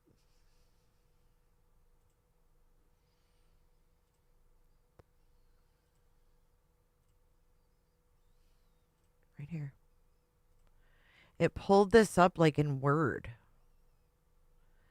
Hold on.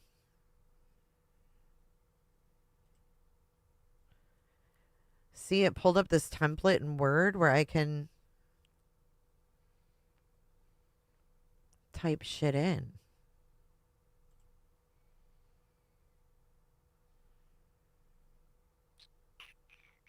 Interesting. Okay. So what I'm going to do is an image search.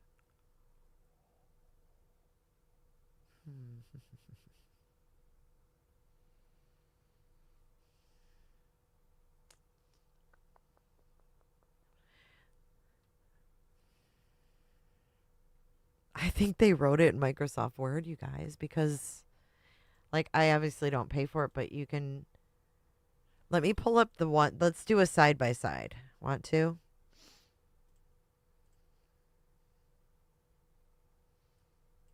Hang on. We'll do a quick side by side to see. But I'd like to see an actual letter. You know what I mean?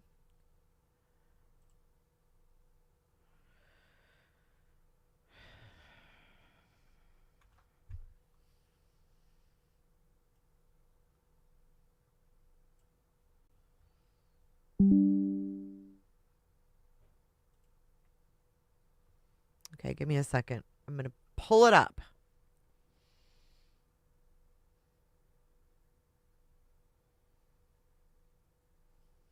She gone, Emmy. Bueller. Bueller. Bueller. I don't know if this proves anything, but we'll look.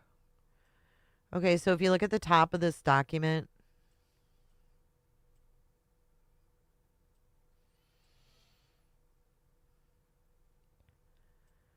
like when I went to Word and opened that up, and just the UNLV, and then the template, and then RE. To whom it may concern. So they put the date, they put to whom it may concern, and then they didn't use RE. But what I really want to do is I want to see if there's an image search of that.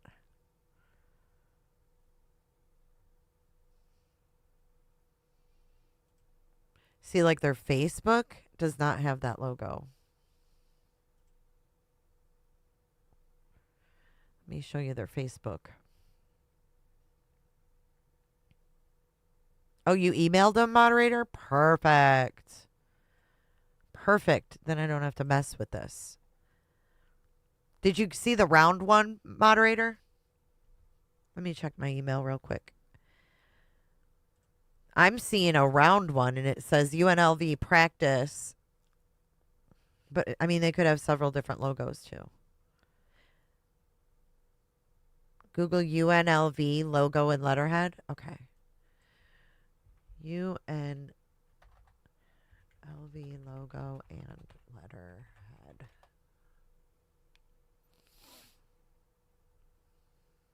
That doesn't really tell me anything. It just gives me all kinds of different logos.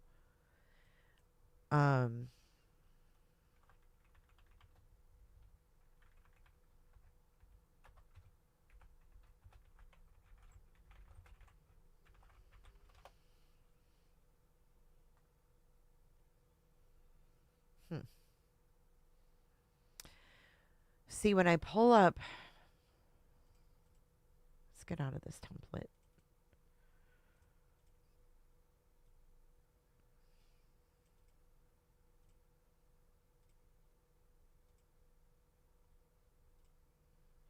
Okay, take a look at this. When I pull up UNLV letter with letterhead, I get all these different ones. Hang on. See, they have so many different ones. Theirs looks fake as fuck, though. Theirs looks like it was, I don't know. Looks like it was made on Word. To be completely honest with you.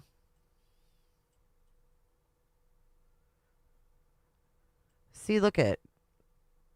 None of these, but then that one you can get off their website, but none of these have that.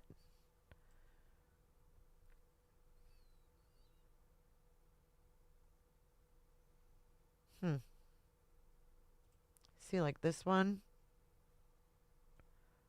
over here.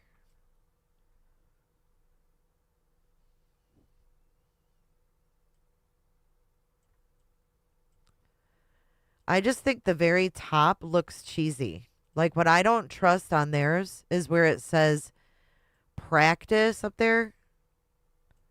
I don't trust that. I need to see something from that department. I don't. I think it's overly big and bold.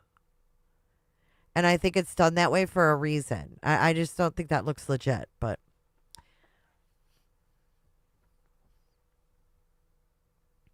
I don't see any that look like that, is what I'm saying. Like none of the ones I'm coming across look like that. The only thing that looks like that is the template on their website.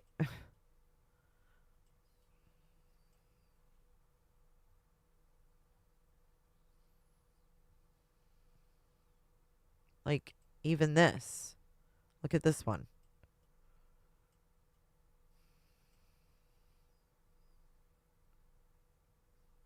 Just doesn't look the same. Like, look at all of theirs have the line going all the way across. Look at theirs just has a little tiny line under practice. See how this one is? The School of Medicine. You would think there'd be a form, okay? Like, look at this.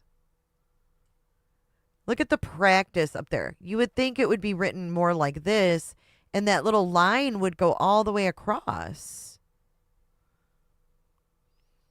Hey, Eileen. Come on, Eileen.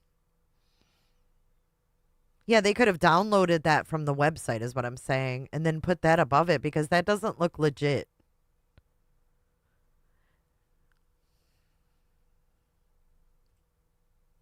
We got that one.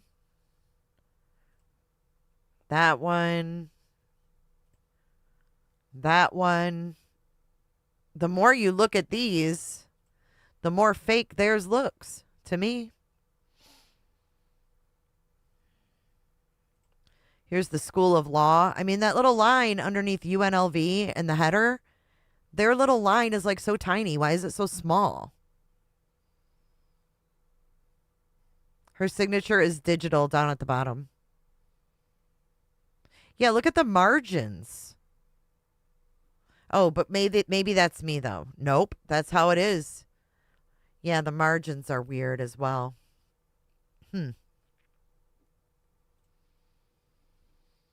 Here's one. See that line? Nah, this shit's janky. See, their shit's like gray. The little line is gray. I'm not buying this. Hold on, I'm going to zoom in on this header again.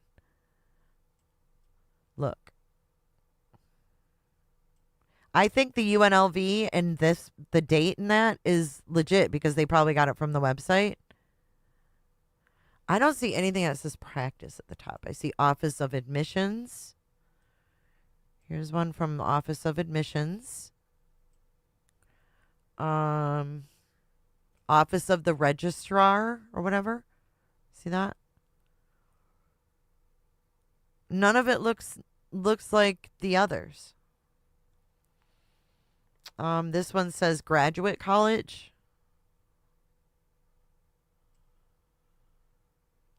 See this? Either that or oh, you know what? I wonder if they somehow like erased with Word. You know how you could take the little eraser and erase the lines?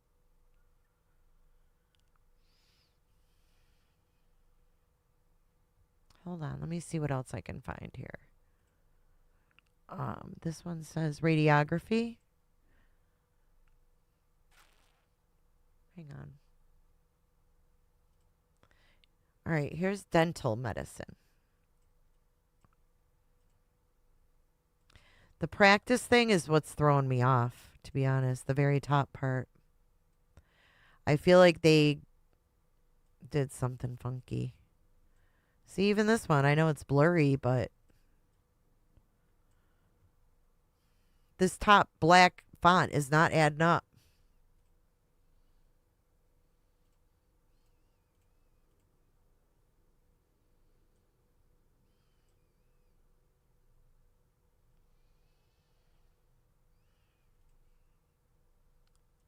School of Medicine. See, the shit ain't adding up, dude. It wouldn't look like that. Not having the building listed.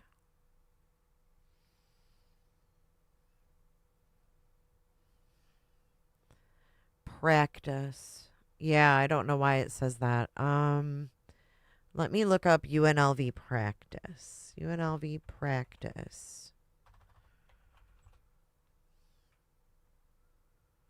Mental and behavioral health. See, this is what I'm getting for.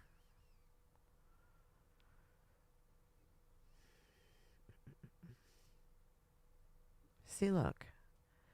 This is the. Hang on. I got this thing all jacked up. This is the door of the practice right here. It says UNLV practice. See that?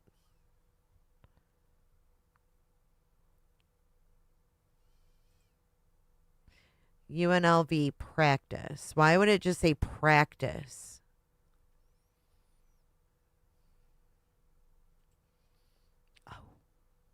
Oh, let's see what this one is. This is actual mental health. Hang on.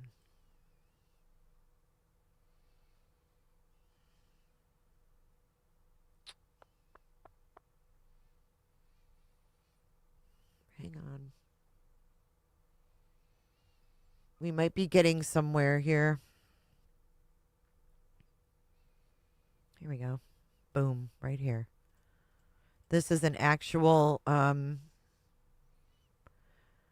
PDF from their thing. Look at it. It says UNLV practice. Like, it's not going to say practice in Arial font. I'm calling bullshit. I think it's fake. Desiree says it's real. How do you know, Desiree?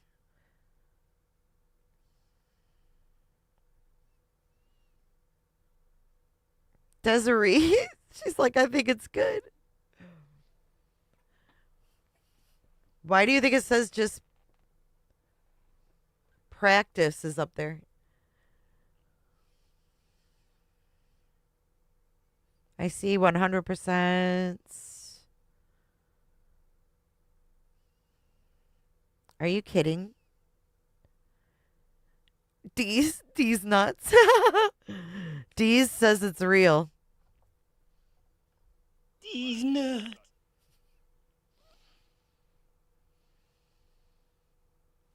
Look, in here too. UNLV practice. What the fuck is this garbage?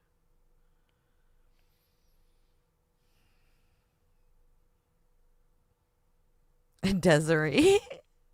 She says it's real. Again, they don't ever have practice without UNLV in front of it. See?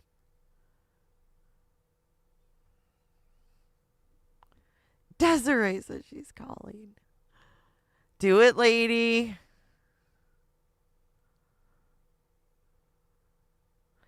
Do it, lady. Okay, let's go back here. I'm trying to find one from that specific department. It's driving me nuts. Oh, it's the same thing.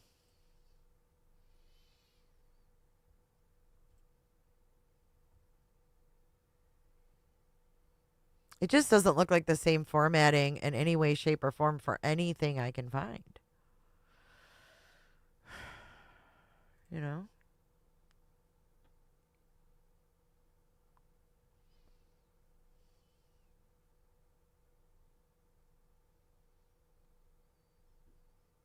No, it really doesn't.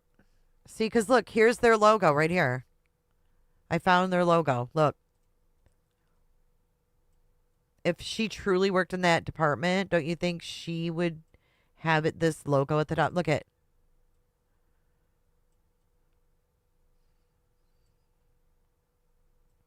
That's what they call themselves. It seems a little generic for a university to ever just put practice. I don't see anywhere where they put that.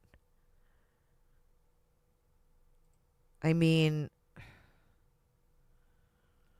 this is their website. I'm going to be thorough here.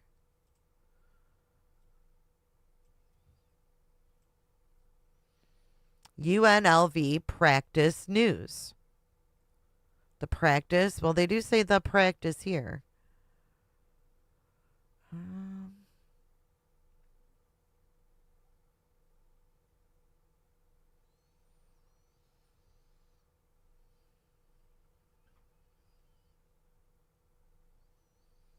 John Jobin practice. Oh, all practice experts.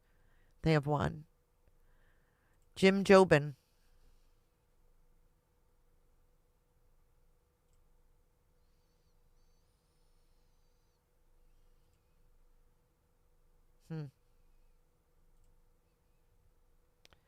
Publications.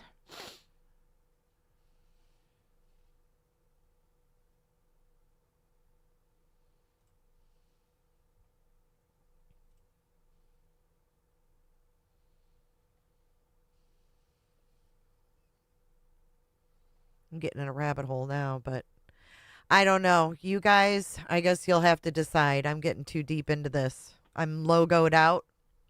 I'm interneted out. She said he started working there in 2007.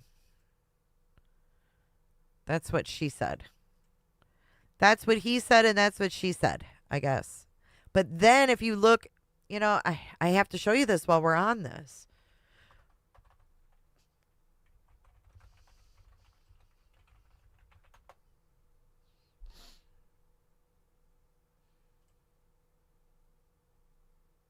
Ew, that's not him.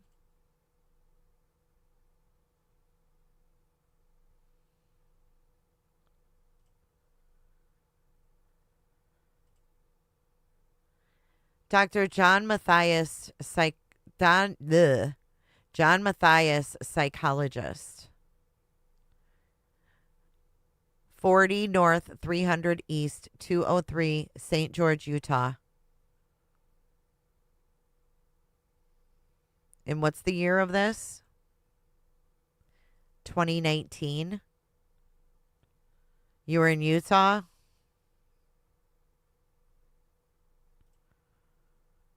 Oh, I don't know my fucking password. Hold on. Let me see if I can't log in. I hate Facebook. I don't use Facebook. That's exactly why I can't fucking get on there. Anyways, you get the drift. Check your email from moderator. Oh, that's right. My bad. Hold on. I feel like Red Robin. Do you guys like Red Robin burgers and fries? Their fries are so good.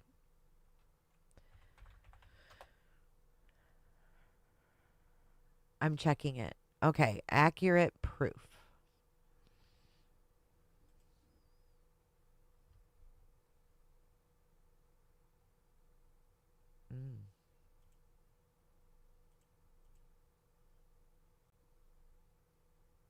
Okay, so AI says in the official 2025 UNLV letterhead design, the UNLV primary logo top is positioned at the top above the department title.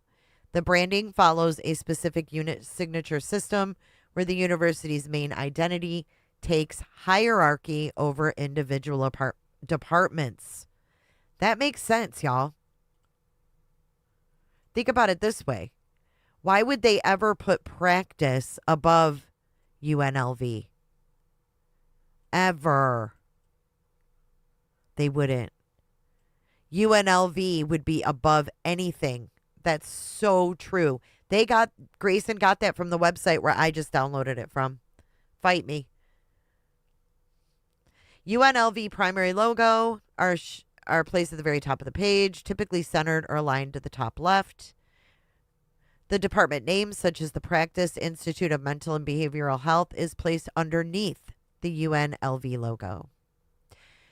Visual separation, a thin horizontal line or specific clear space at least half the height of the logo, usually separates the UNLV logo from the departmental text to maintain brand integrity. That's what I'm reading right now.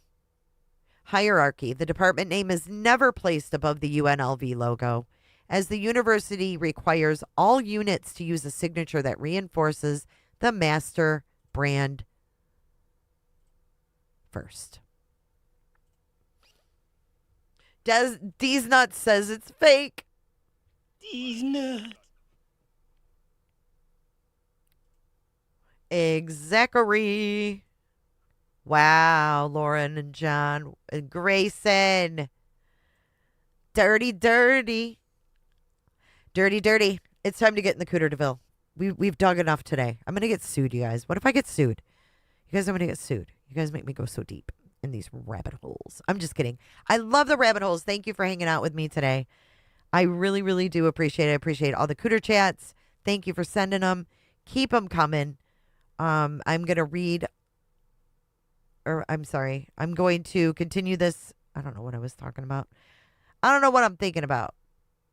But I will be reading them again tomorrow when we are live again.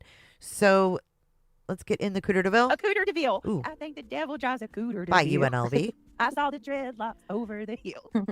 Not against her will. I got time to kill. Way down in Cootersville. Okay. Cooters Undercover. You guys ready to dance it out? We're going to play a song for Lauren today. Lauren and Grayson and John. You know, that letter, I think it's faked. I think that Shizit is faked. So this is the song for you, girl. You guys have a great rest of your day. I will see you guys tomorrow. It is Friday tomorrow. So I'll see you guys then. You know, I've always found it strange. People really want to save money, but are so willing to toss Why am I getting ads again? their hard-earned coin in